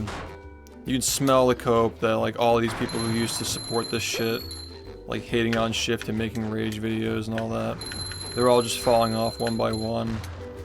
You find like threads of the dude like arguing with some guy who's, I shit you not, dude, this is literally how the conversation went down. Sorry, man, I don't think that this is funny anymore. I turned 15 recently. I think I've grown up a little bit. Like, there are just layers to that statement, dude. It's literally just adults recruiting children to do this. This is like what we're actually fucking dealing with, man. I don't think any of these people will get attention outside of the fact that, like, it's SpongeBob, man. Like, the fact that, like, there are kids who watch SpongeBob and, like, they're finding this and they don't understand it because they're not adults, you know? So they click with the little, like, kids who are fucking, he's raging, he's raging.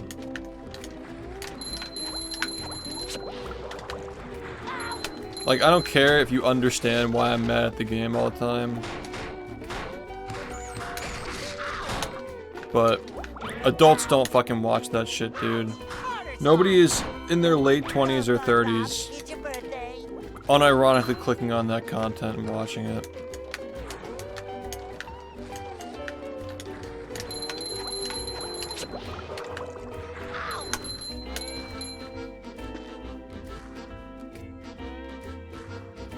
Well, that's exactly what they're fucking doing, dude. That's all they can do is like, oh, these people got too old for it. Now we just gotta get more people into it. Get more of these kids that fucking make fun of this guy. You're literally seeing these people grow up in real time. Like the fucking Mr. Mouse guys are literally like, dude, these people, I can't even fucking talk to these people. They're just impossible to speak to. And like, rewind to a year ago and like, he's like talking to them. They're literally growing up in real time, dude. Which one? The guy who runs the Wirt Weekle account? That's Mornings. That's not the real Wirt Weekle.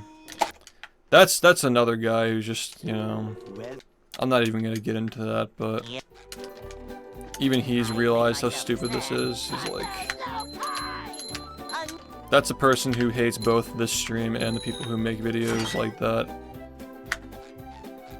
Which, like, that's a much more reasonable position than, like, being a hater in general to, like, one side when, like, the objective reality is, like, this has literally been going on forever, but these people just constantly bicker at me until I have to respond, and then I do. It's just, like, non-stop back and forth for, like, 7 years at this point. But yeah, that guy fucking started all this shit, man. And to be clear, like Mornings was not singling me out. He was kind of just like a BFBB hater in general. Like he'd like take clips of like everyone's worst moments in the community and upload them.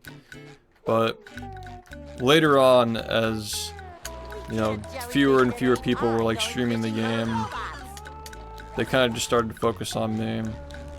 Like it became a hate train against me specifically instead of just like, oh look at the BFBB players are just raging. Like now it's just like they're in their own world where like I'm the only person who plays the game, period, and like I'm the only one who's getting mad at it, period. But I think that the bottom line is that like I'm a much bigger target than I was back in the day. Where like back then when like everybody was getting started with streaming in general, like it wasn't entirely clear at times like who was gonna be the one who makes it and not and so forth. But now it's like clearly I'm the target that never leaves. Like I'm not going anywhere, you know. They kind of just rely on. It's so weird because like they rely on me not responding to get any kind of traction. And then when I respond, it blows it up for a little bit, and then it just simmers down. Like they lose a lot of traction every time I talk about it. Like it blows up for a little bit because people are paying attention to it, and then they realize it's stupid and they just ignore it. And then I ignore it for like a bunch of months, and then it starts getting back up again, and then I acknowledge it, and then it gets a little flare up, and then it goes back down. And it's been a non-stop exchange of that for the past 7 years. I think the difference now is that like this person who does it now is like has no shame whatsoever. Like he's completely deluded himself into actually believing things that he says. And then when people call him out on it, because now it's like, now people are calling him out on it. And he's coping by like making like angry posts and shit about like, oh, they're just coping. He's not. So he gets 10-year-olds to like do his dirty work. Like I don't fucking interact with these people, dude. If a 10-year-old messages me on Discord, I'm not fucking responding, man. Meanwhile, you're on Discord talking to someone who talks to 15-year-olds every single day. Isn't that right? Because we know that Jacob is still around, and we know that you're still talking to him.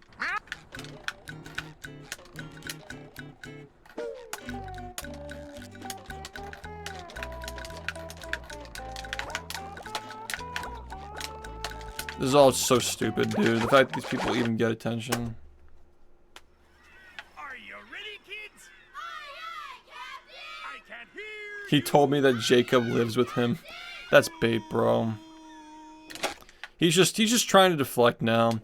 Now he's in the mode where like he has to just pretend like he's being ironic because people have called him out on too many things. But the bottom line is he follows people who draw CP on Newgrounds and he produces it himself. And he got caught defending somebody who talks about minors on Reddit in a sexual way. And he got caught trying to justify those statements and making excuses for it. Well, he did say when she turns 18. Like, come on, bro. Come on, bro. it's insane that people still follow along with that shit and click on those videos after knowing that. It's like, what kind of people are watching those videos if they know that shit and they still do that? The haters have never been more cope, dude. They've never been more cope. And compared to last year and the year before, my numbers are up on every metric. Like I said, it's been since like 2021 since my sub count's been this high outside of a subathon situation. And we're still getting world records and we're still uploading highlight reels. And there's more shit going on outside of that we're building, like the cards and the 10-year celebration. There's more stuff going on with my time than just the streaming. Just like back 2 years ago, I was only doing the streaming and nothing else. Like, we're literally doing better than ever. And on the contrary, there's like a civil war going on with the haters. They can't even like agree.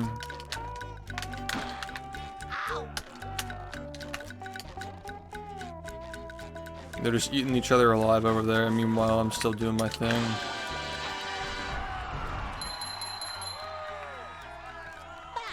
Yeah, Twitch in general, like as far as like the niche topics outside of like the top, like the guys who are appealing to like the general audience, people who are on the internet now.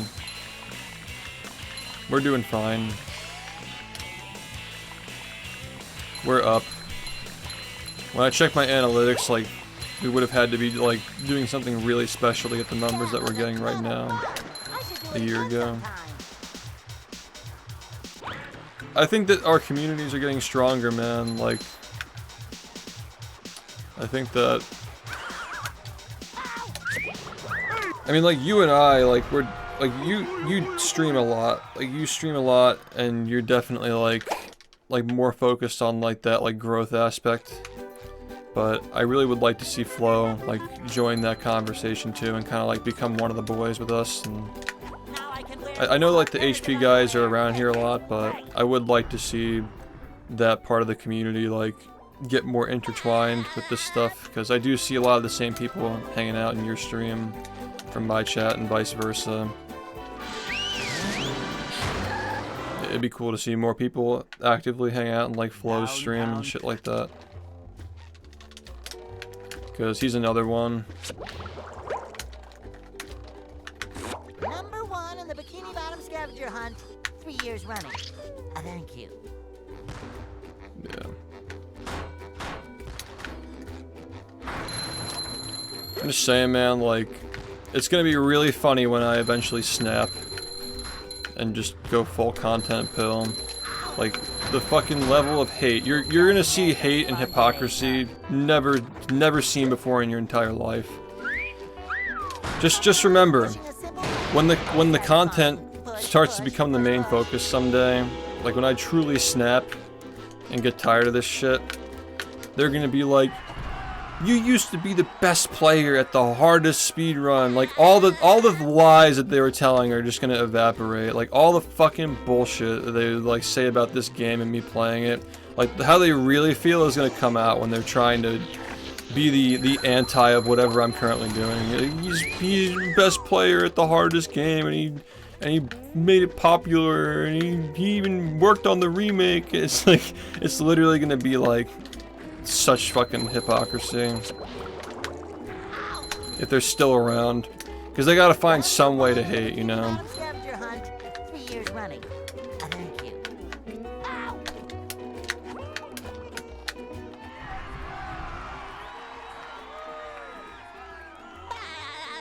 Yeah, fair enough, dude, fair enough.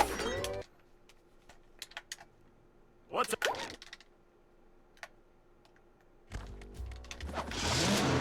If you want to know what these people really think and feel, just pay attention to what they don't say. Like, they hate on me for not doing variety, and then when I do it, they hate on me for not speedrunning. Like, it's literally just fucking flip-flop. Like, what's the real intention here? Just to argue with whatever I do. Number 1 in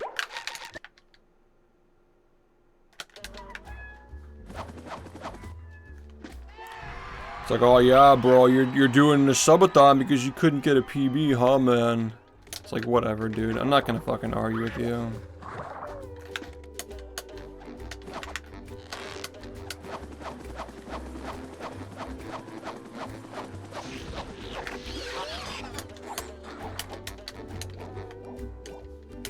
There's another one.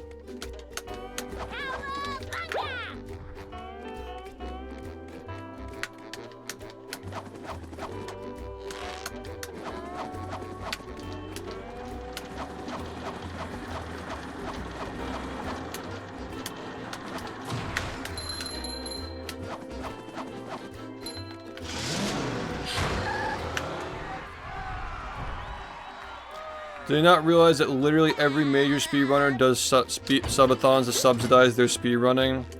Well, I'm the one who fucking started that. Like, they've been doing that since I did that 2 years ago. The entire speedrunning community was like, oh shit, he's doing this thing and it works, and now everybody fucking does it. Like, I hope that people realize that I'm the one who popularized the subathons in the speedrunning community. Like, I'm the one who made that popular here. Everybody had something to say about that shit 2 years ago. And I will say that so many people have tried to replicate it, but they haven't been able to. I think that a lot of people underestimated this community. Yeah, when did you really see that? I mean, like, Fi-Fi was kind of doing it, but the whole big, like once a year thing, Cheese literally got the idea from me. He asked me for help when he was starting that. No hate, but that is the truth. Like, he did come to me because he saw that mine was successful and he wanted to do one because I did it, and he was asking me for advice and stuff. Which I tried to help, but everybody's stream is different, you know?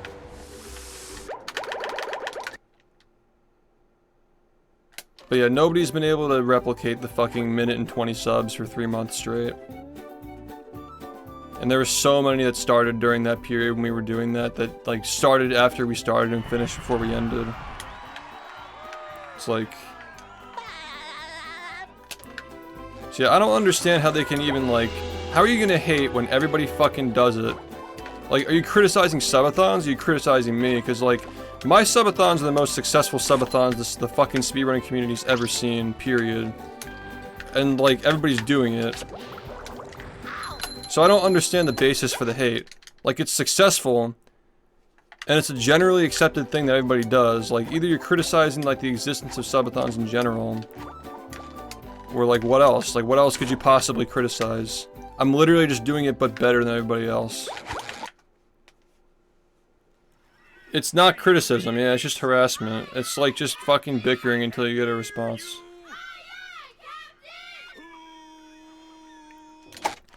Yeah, but people are pausing the timer while they're sleeping. They're like giving more time for subs when they're sleeping.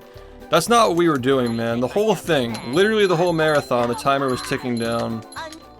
And toward the end we experimented with the combo stuff, but even when we were doing the combo timer, the subs were still worth less when the timer was when the combo was at 0.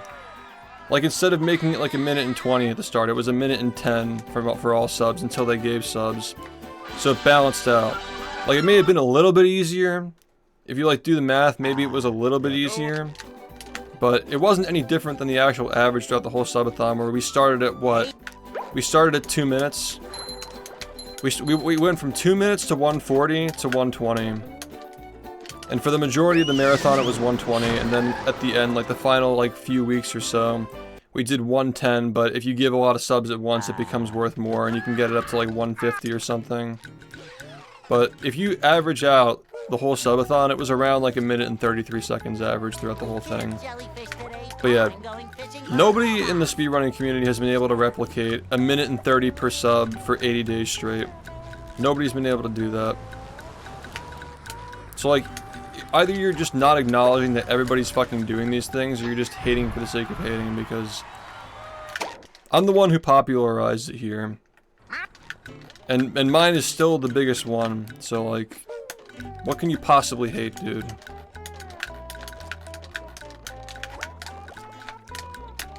Like, the only thing I really hear from them is like, it has to be a scam because it was so successful. Like, what kind of fucking logic is that? Like, I don't know, man, it just felt scammy. Like, what does that even mean? Are you ready, kids? Pausing the timer is so dumb. What's the point of even doing a subathon then?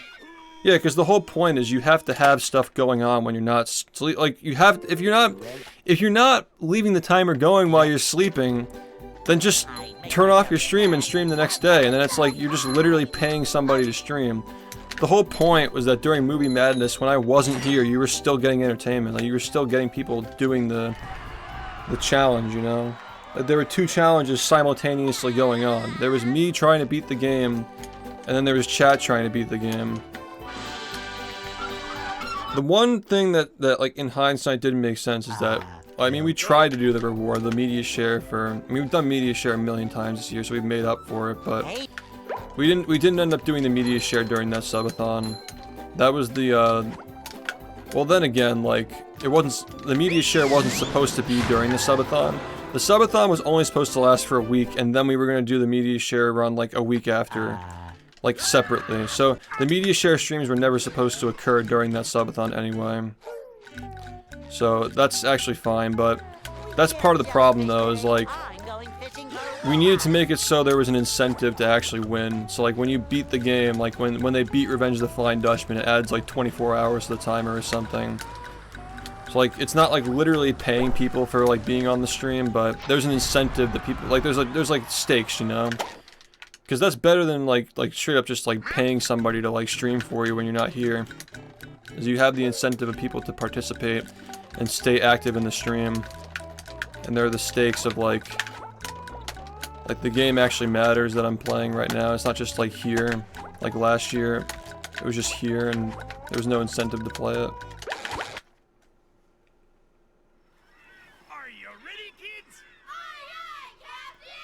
Yeah, you either need to have somebody here actively entertaining, or you're like doing something like that. But yeah, I mean, I'm not hating on anybody who's doing subathons their own way, but like the justification of like, oh well, it's bad for your health to like worry about the timer when you're sleeping. Just don't worry about it. Just let it run out. It sounds more like you're like afraid of it ending, you know. Like, I get the feeling of, like, you want to be here for the end of it, but what does it really, does the end of it really have meaning if you just pause it in any situation where it can potentially die? Because, like, as long as you're here, it's not gonna die, unless they're, like, edging, you know? Like, these things just tend to not die. That was the whole logic behind, like, oh, let's just stay up till, like, 7 AM until people are here. So people are actually awake to save it if it goes under, you know? Like, just go a little bit later. But at the bottom line, it's like, if you just made the stream something that people have to check in on when you're not here, you solved that problem. Just make it entertaining when you're not here. And then if it ends, it ends. But if you're acknowledging that your night segment is so boring that people are not going to be here for it no matter what, you know? Like last year's night segment, there was just nothing going on. All we needed was just to incentivize beating Twitch plays with like a reward, like adding time. That's all it needed, and a better game. But yeah, when you pause the timer, you take away the suspense. Like, a big reason why Movie Madness took off like it did is because people were always involved. Like, people were interested, like the novelty of the Twitch plays being new was carrying it, so people were just like fascinated by it. Like, people genuinely wanted to beat it, so there was just 24/7 content. You turn on the stream and something interesting is happening at all times.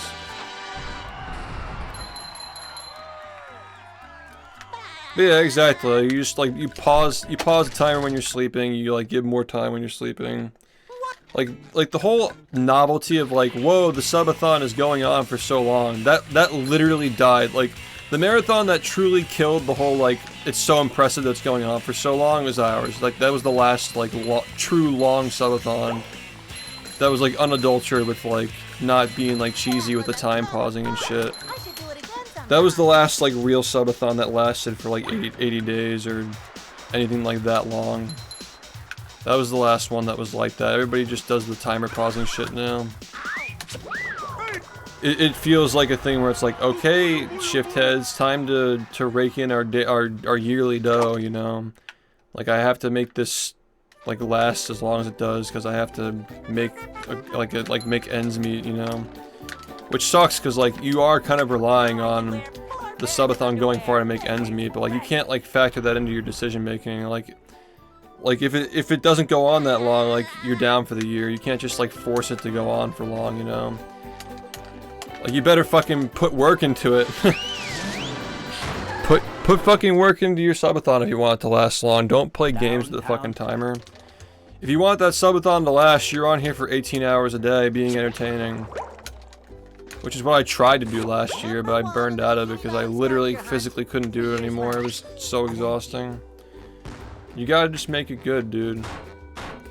Yeah, I realized with the combo timer, like, we're making too many rules. We gotta just make this bare bones.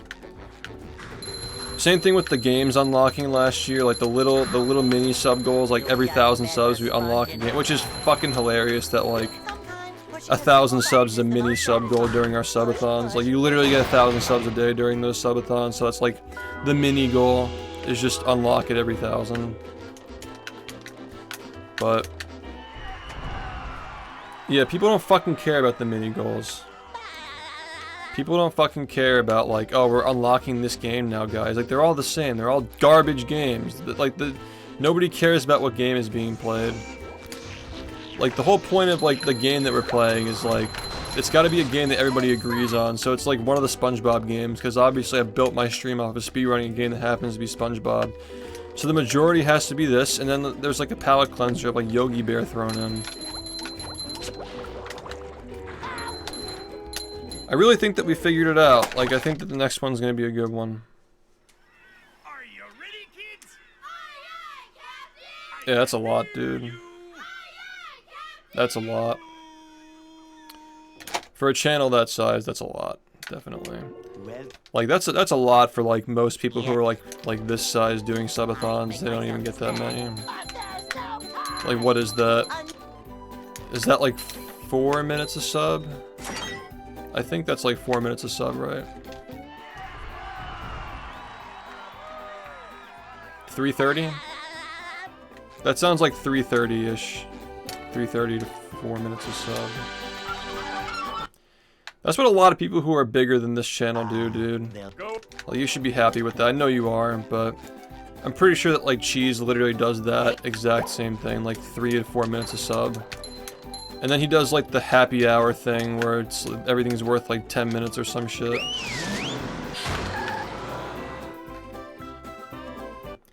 See, we toyed around with the happy hour thing, but like I'm like, what if we... I had that idea back in 2022, but I decided not to do it because I felt like people would just wait until that. And like the whole subathon would literally just be edging until we got to that thing, and then people would just dump, which is what I imagine was probably happening on his stream last year when he did that with the happy hour.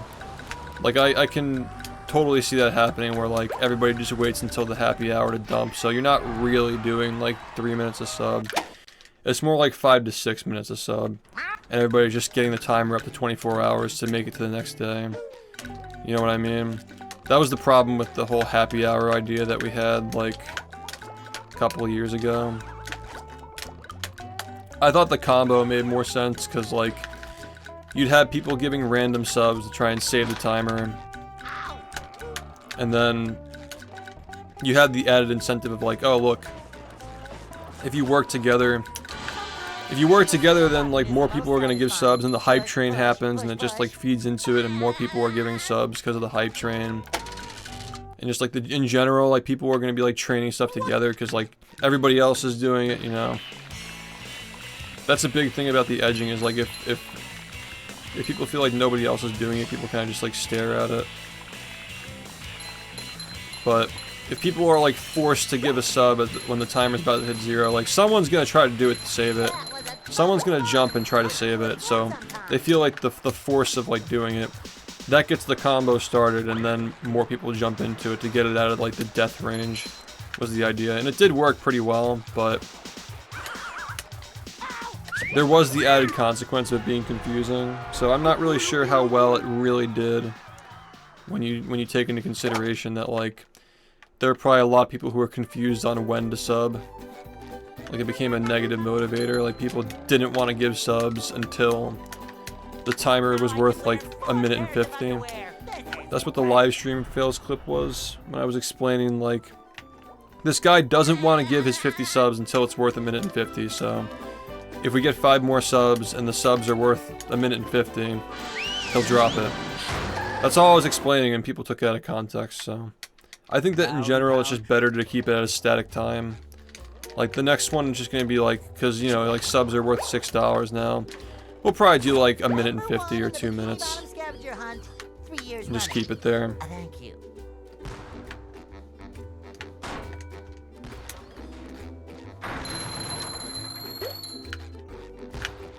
But yeah, it's gotta be unique content. It can't just be like restreaming old VODs. It can't just be like something without a purpose, you know.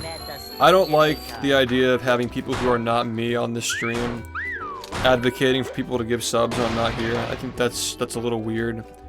Like, you shouldn't really have people doing that. So, I don't really feel good about like a modcast situation. Unless I'm like literally saying like, hey guys, the mods are gonna like do some stuff for the next like 2 hours. They prepared to show you guys, and if people want to give subs during that time, they can, but they don't have to. My idea of like the whole like join chat join the call when I'm not here is like, if you don't want to support the stream with subs, you can support it by just like talking to chat. But I also don't want people like asking for subs or like stuff like that, you know. Because it's a little weird, like I don't like that. Because they're not seeing any of it, you know. And I don't feel at all guilty about accepting money from my fans whatsoever.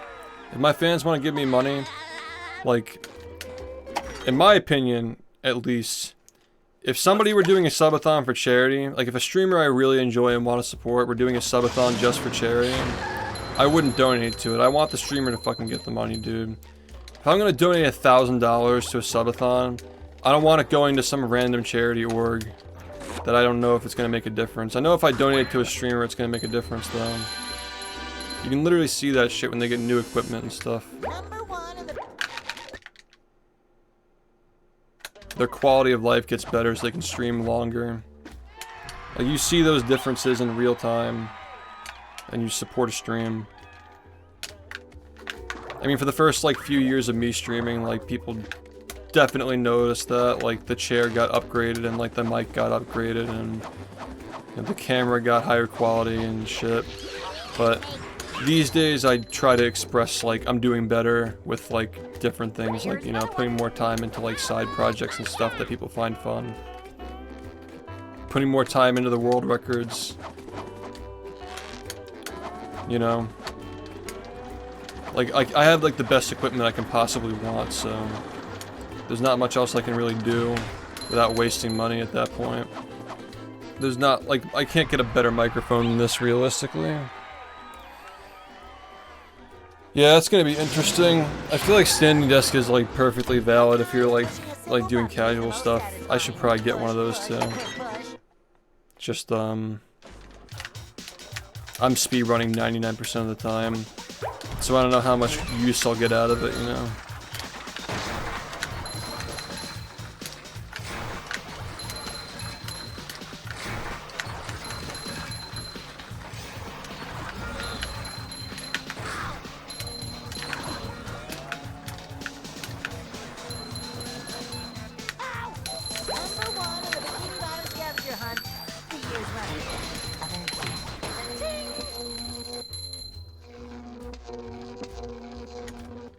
It depends on how you play games, I think.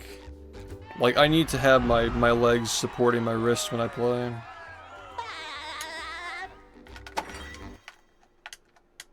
Yeah, I mean, HBox plays Jigglypuff, but, like, you know, it's different. I'm not shitting on it, but it's definitely different, man. Like, Ultimate and Jigglypuff in Melee, like...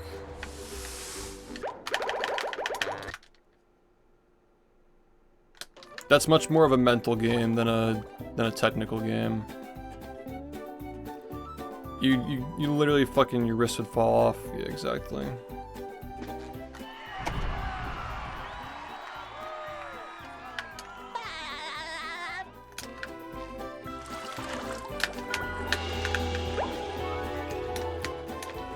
Well, just having the support of, you know... I do it for the support. I think that's crucial. Like, I put my whole entire body into this shit when I play. Yo, what's up, man? Yeah, Jigglypuff, I mean, I never really... I don't think there were any matchups in that game that I particularly didn't enjoy, except, like, Marathon net play. That never felt fair to me. Because the forward smash comes out way too fucking fast on net play. You know what I'm talking about? Like, there's just no reactable time. You just can't react to it, man.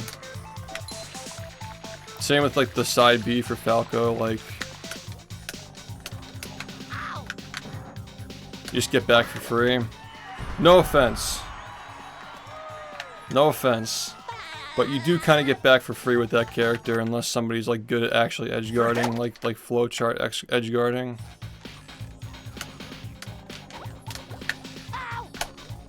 Thank God I fucking hit that, man. Yo, Tark, thanks for the gift sub to the new stuff. You won.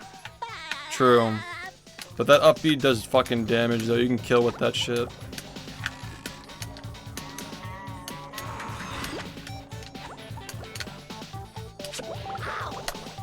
The thing about Falco's up B is, like, if you get hit by it when you're edge guarding, you're just fucked. You just go, like, all the way up. Like, on Yoshi's, you go above the fucking platform. So, like he still kind of gets back for free. He still kind of gets back for free unless he's recovering, like, vertically. Yeah, like, that happens so much on Yoshi's, where, like, you get hit by the Falco up B if you fuck up the edge guard, and then, like, all of a sudden, he's just, like, back on the stage because you can't get back to the legend time.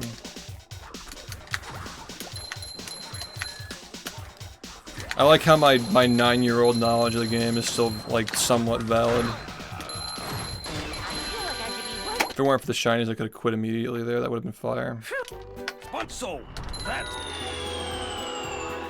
There's, like, stupid shit in that game, definitely. But I will say that, like, for a 2D/2.5D game to actually have my attention, that's high praise, because I typically have no interest in that stuff, but for some reason that game is cool to me. Most of the matchups, I mean. Not all of them, definitely not all of them, but a lot of the low tiers are actually interesting in that game, but they're just so trash, and Sheik just makes them even worse than they already are, so you never really see, like, the Nest stuff, or the Link stuff. I imagine because it's the same thing that happened with speedrunning, where, like, everybody collaborates on Discord, and, like, you have the online, the net play, like, these characters that otherwise you would never get good experience playing with. They can thrive more. It's kind of like every character in the game has its own community now. I imagine that's what it's like. Like, do you think that Rehydrated would have been solved in, like, under a day 10, 20 years ago? Do you think that Cosmic Shake would have been solved in 2 days? We literally solved that shit in 2 days, bro. Like, 2 days. We got the tech that broke the entire game. A week later, I'm like, it's gonna be a 37 at some point, and they'll probably peak off there. And it's a 36 now, like a year and a half later. It's, like, not far off. These communities online have gotten so good at cracking games, man. Like, you already know, like, if this community plays Epic Mickey, it's gonna fucking get annihilated in, like, a day. Obama Hover was literally just, like, the one solution to the game. You literally just hover across the entire level and fight a boss. That was just the whole game.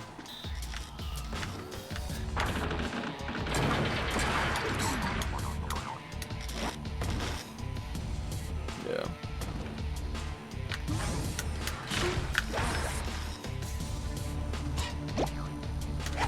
Oh, nice flying, head thing move by Patrick. Yeah, we kind of patch these games ourselves. Like, we figure out ways to get around the jank, and we find new strats and stuff.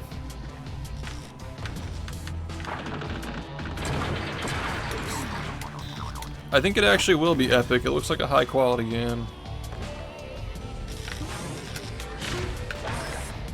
I still love that camera angle that I set for them with like the field of view and the positioning X and Y.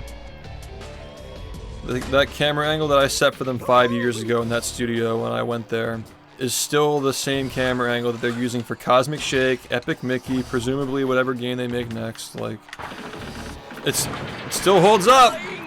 It still holds up, man. And it was all based off of this game's camera angle too. Like, it's very similar, except it's like slightly angled down and slightly higher up to account for the 16:9 aspect ratio. Like, it's easier to see what's above you and below you.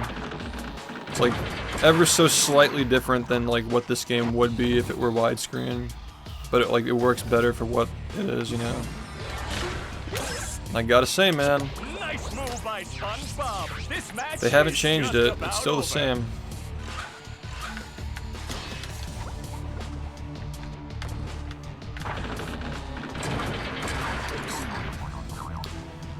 I think that video games, there's always something you can do with them. The reason why this community is unstoppable is because even if they put out a terrible SpongeBob game, we'll still have a way to make fun of it and enjoy it.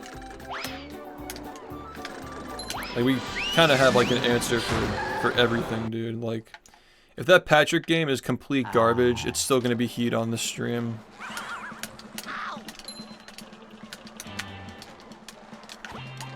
I'd rather have a terrible game than a good game at this point, because it's never going to be a better speedrun than this, so who the fuck cares, you know?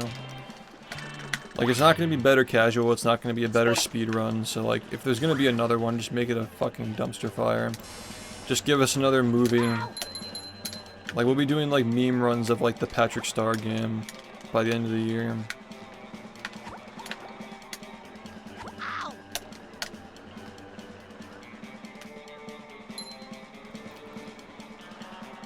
Yeah, on this stream, I mean, it works for me because like, I can't believe that worked.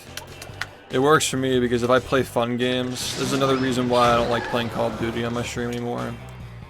If I'm playing something fun and there's motivation to stop grinding, like it's a distraction, I'm thinking about doing it while I'm playing, it's a lot easier for me to like I'm not like jumping out of my fucking pants to play movie right now, you know what I mean? Contrary to popular belief.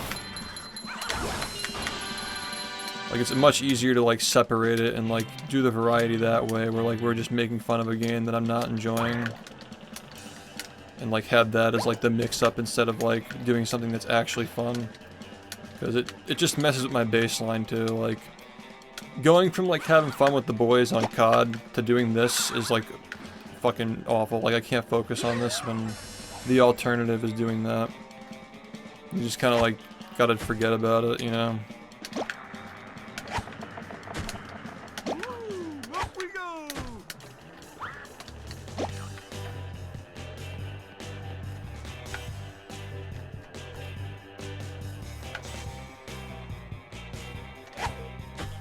I think I actually might have saved it, but it still looks a little bit far to the right.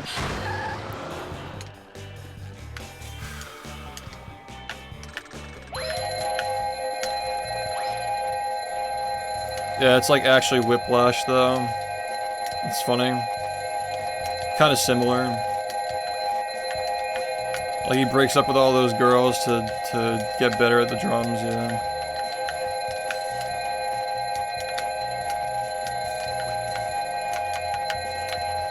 Not really the same thing though. Like, I still, you know, you gotta have balance. Like, I'm sure that he could have made it work, you know what I mean? Like, if he found somebody who was really into it, like really into the drums, like somebody who could relate to it, you know, he'd probably be fine. But I do agree with that though. Like, if somebody's like holding you back, you gotta let that shit go. But no, I don't think that all relationships have to be like that though. Like, the idea that like a relationship in general is holding you back is not a good one.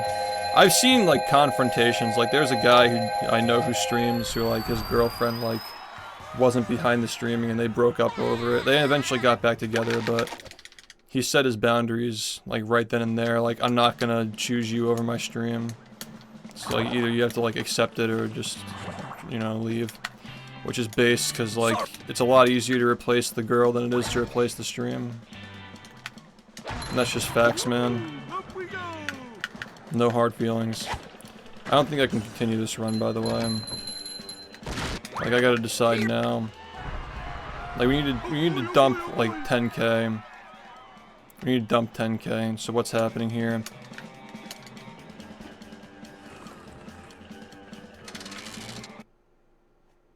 How much is the clam here? I don't think it's possible. I literally think it's not possible to get this. Wait, it actually is barely possible, I think. It might be barely possible, but this run's still kind of dead, honestly.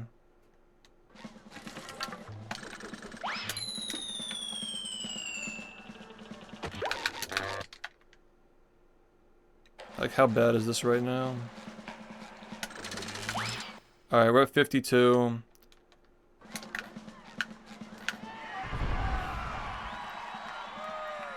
If we dump 5k, we're gonna be at 47. That puts us at 46. Okay.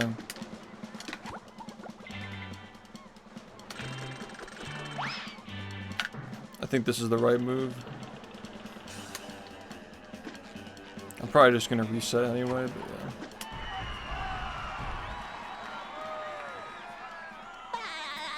I don't know about that. I think that some people are just genuinely not ready for relationships. Like, they're not developed enough, they don't have enough principles, they don't have enough interests and motivations and hobbies to, like, sustain a relationship.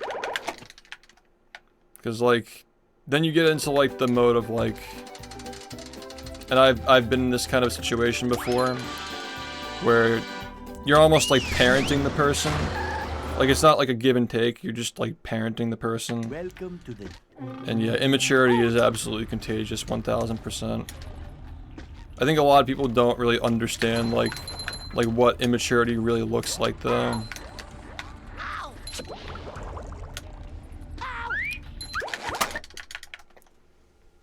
Because immaturity is... It's not all the same look. There are different kinds of immaturity. Definitely. But yeah, like, being immature for a relationship, like... Telling you, man, this is the concept of, like, embracing the shadow, too. The graveyard. Like, you don't know what that person's gonna be like once they, like, become themselves, you know? Like, when they're a fully integrated and mature human being who's, like, acknowledged their faults and their positives and negatives, like, odds are it's not gonna last anyway.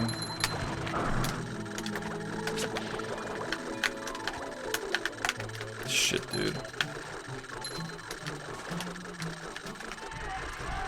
But yeah, this is the reason why I only date to marry now, because I don't get anything out of, like, stupid shit, like, just for fun. That's just like a high school, college thing. It's nothing from that.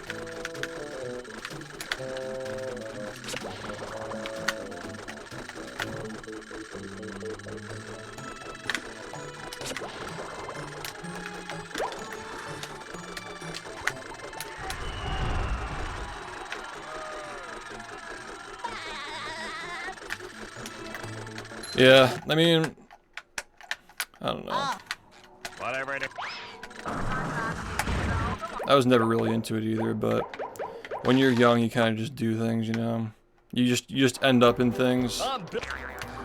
Like, oh, someone's interested in me, and, like, that makes this, like, a good idea. Like, you know what I'm talking about.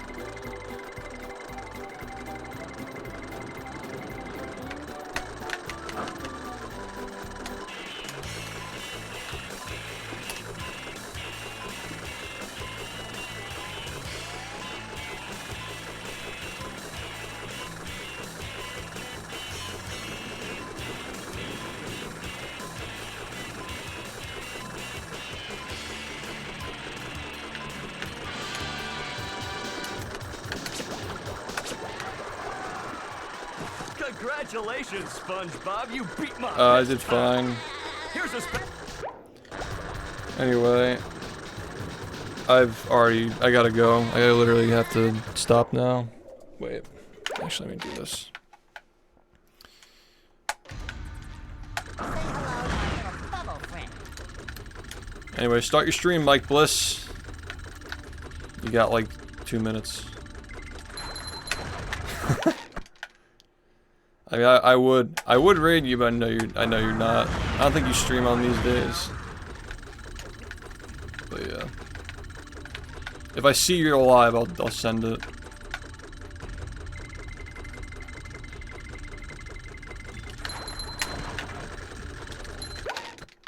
Yeah, I respect it.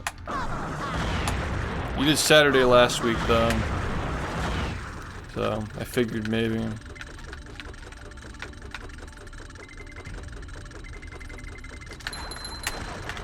Something didn't feel right. Like I couldn't like picture it, but I knew that you weren't supposed to be live, and the timing felt like it was like way too late into the night as well. So it just felt weird. I'm like, why the fuck are you here?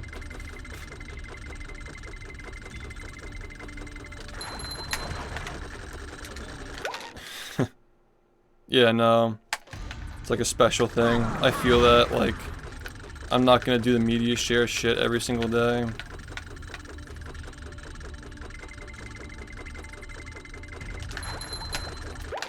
Yeah. Yeah, have a good night. I didn't like how this was looking in practice, so.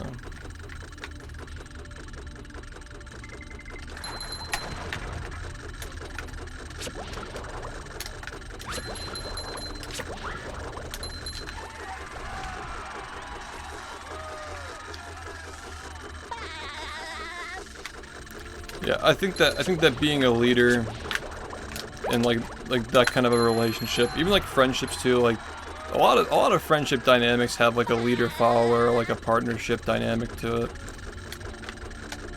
But I just find that when things are passive, they just don't really work out. Like there's like, why am I still here, you know?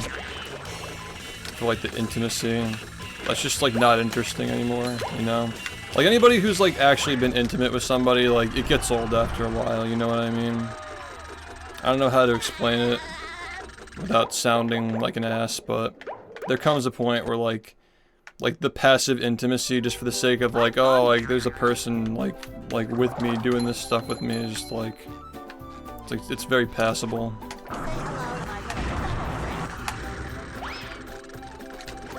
That's like real like relationship immaturity is like, fine, I guess this is like something, you know, the something's better than nothing mentality. That's just bad.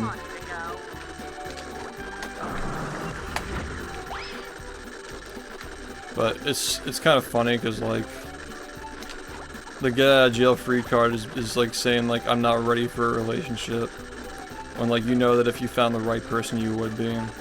So nobody really knows who's actually ready for one. I do the same fucking thing to people, dude. So when somebody says it to me, I'm like, alright, I get it. You know, like real.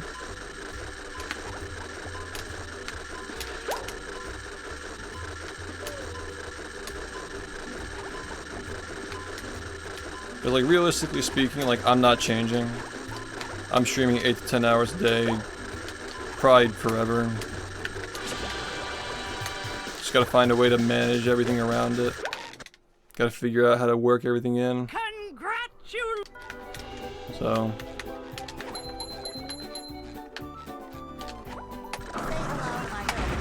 Just gotta be innovative.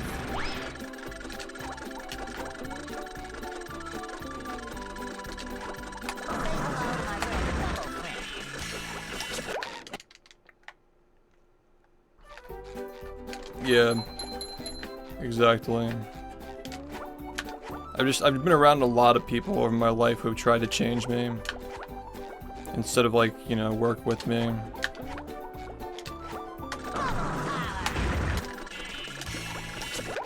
But yeah, I'm not willing to be changed. I think things are fine the way they are.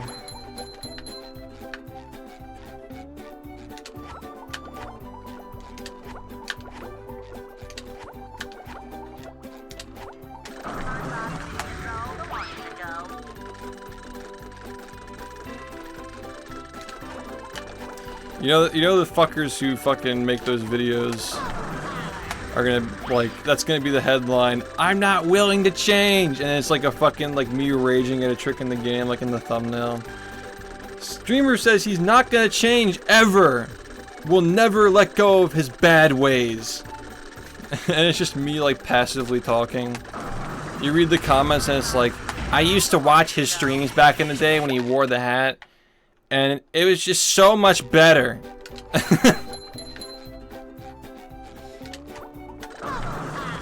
He said that he's never gonna change, which means that he's specifically talking about the things that I'm saying about him. It's like, just put my fucking fries in the bag, bro. Put them in the bag, man.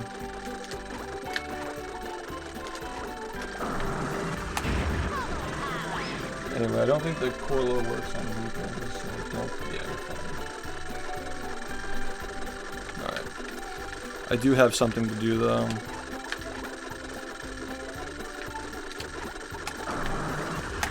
But shit, I do have to get off. Yeah.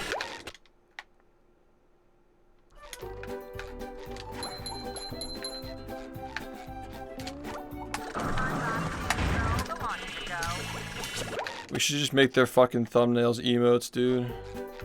All the crazy fucking unhinged thumbnails. They should literally just be emotes in this chat.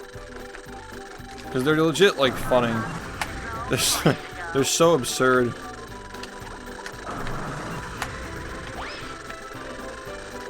Oh god.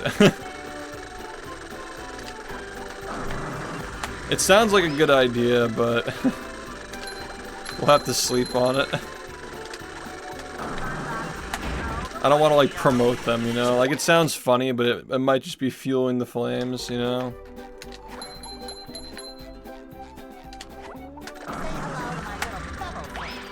You know, the fucker would just make a video on it the next day, like, oh, bro, he's coping. He's coping by making my thumbnail a fucking emote. He's coping, man. Like, whatever the fuck that means.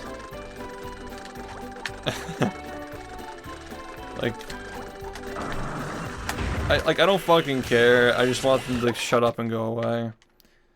Like, I'll acknowledge you any day, bro, as long as it means you fucking put my fries in the bag and fuck off. Like, I've never understood the mentality of, if you acknowledge them, you're giving them what they want. Like, I don't care if they get what they want, I just want them to just fucking go away. Like, they're not gonna go away from me ignoring them because they've already proven that, like, being ignored makes things worse. Ignoring them makes things worse, and acknowledging them makes things worse, at least for the moment. So, there's nothing you can really do. Like, it's just the situation you're in when somebody's trying to, like, grift off of your content, beg for donations over your gameplay. Like, they're just gonna keep doing it.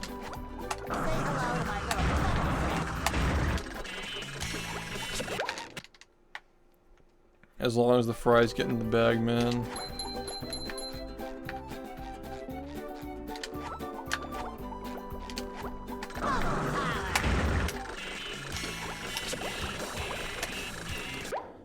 Yeah, we still have this one. I think I literally only did this twice today. And neither of those are in runs.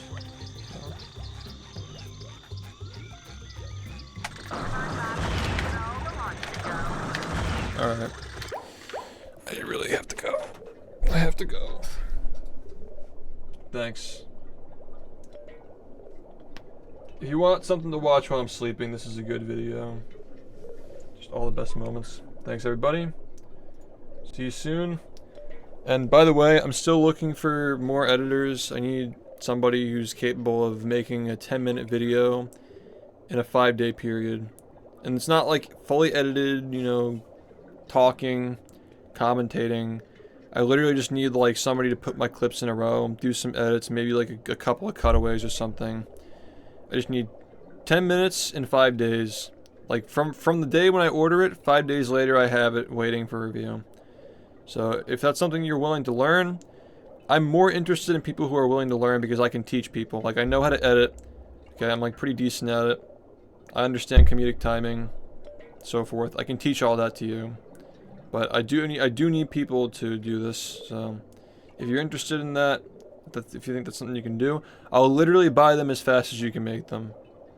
Okay? So if you're watching the VODs in the stream anyway and you're just putting together videos, I'll just buy them for you. Would you prefer people who use Premiere or DaVinci? Whatever, like whichever one's fine. My editor before my current guy that works with me now used DaVinci, so either one's fine. But what would I prefer if I had to choose? Definitely Premiere, just because I use that and I can help you better. Like the stuff that I want for these videos is not complex. I literally just need it there. Like I need the content on my channel, because again, like I go so long without editing or like uploading anything that this happens, where like people aren't in the loop with the jokes and stuff. And by the time the video comes out, it's like the joke's already been over for months. Like the Freaky Barber had a resurgence for like 2 days. It had a little resurgence because of the highlight reel, but in all honesty, the Freaky Barber joke was dead in like June.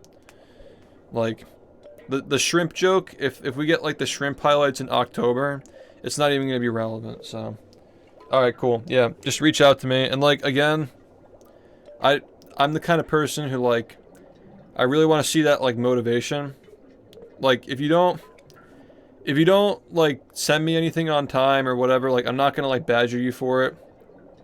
You know, I'm not judging you. I'm not thinking negatively of you or anything. Like you're still, I've had this happen where like sometimes people like do work for me, they don't follow up and they kind of just stop showing up because they feel like ashamed or something. I'm not like that. I'm very like matter of fact. I understand that it's a lot of work sometimes and like it does take a bit to get used to it. And I know like I kind of give off this like presentation of like I expect a lot from people. And like people just want to like impress me with the stuff they make and shit. But I'm just a normal person. I'm not scary. I'm not gonna badger you about it if you don't end up doing it. But 5 days from the order is what I want. That's what I need. Because and again, it's not just like an arbitrary number. Like if I'm uploading once a week, 5 days from the upload gives us, you know, that same night I can review it, give you feedback, and then ideally when you're experienced enough, one more revision, so it comes back the next day, that's day 6, and then day 7 it goes up.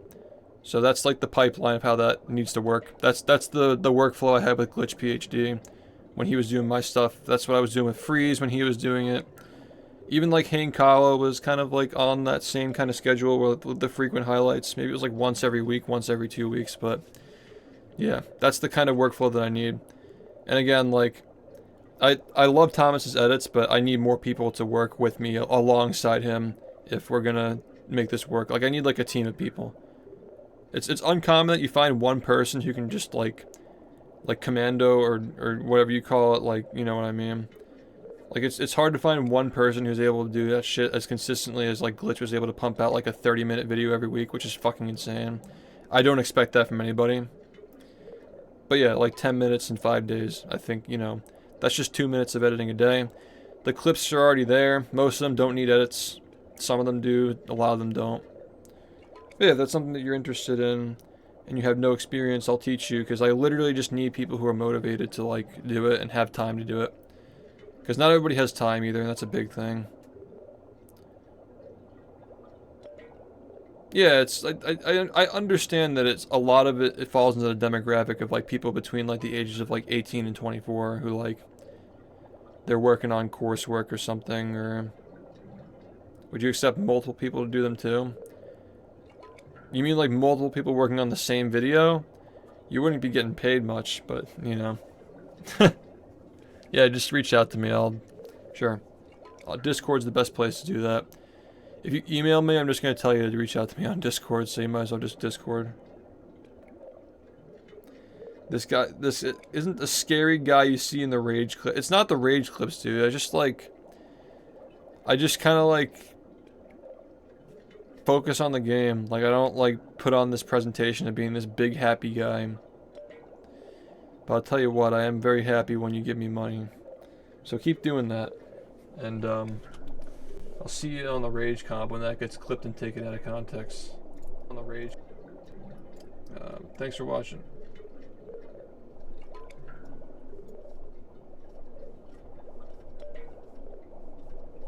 Yeah, I mean, just because I give a shit about what I do. If I just stopped playing the game, I didn't care. I wouldn't have you guys as fans. I'd have probably more viewers, but I wouldn't have the people who actually fucking matter as fans. You know?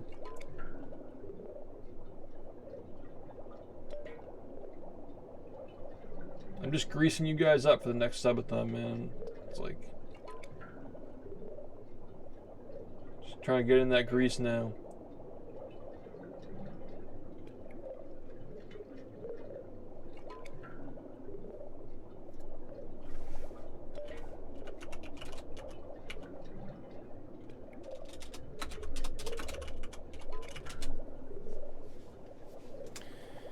You guys got G-Force.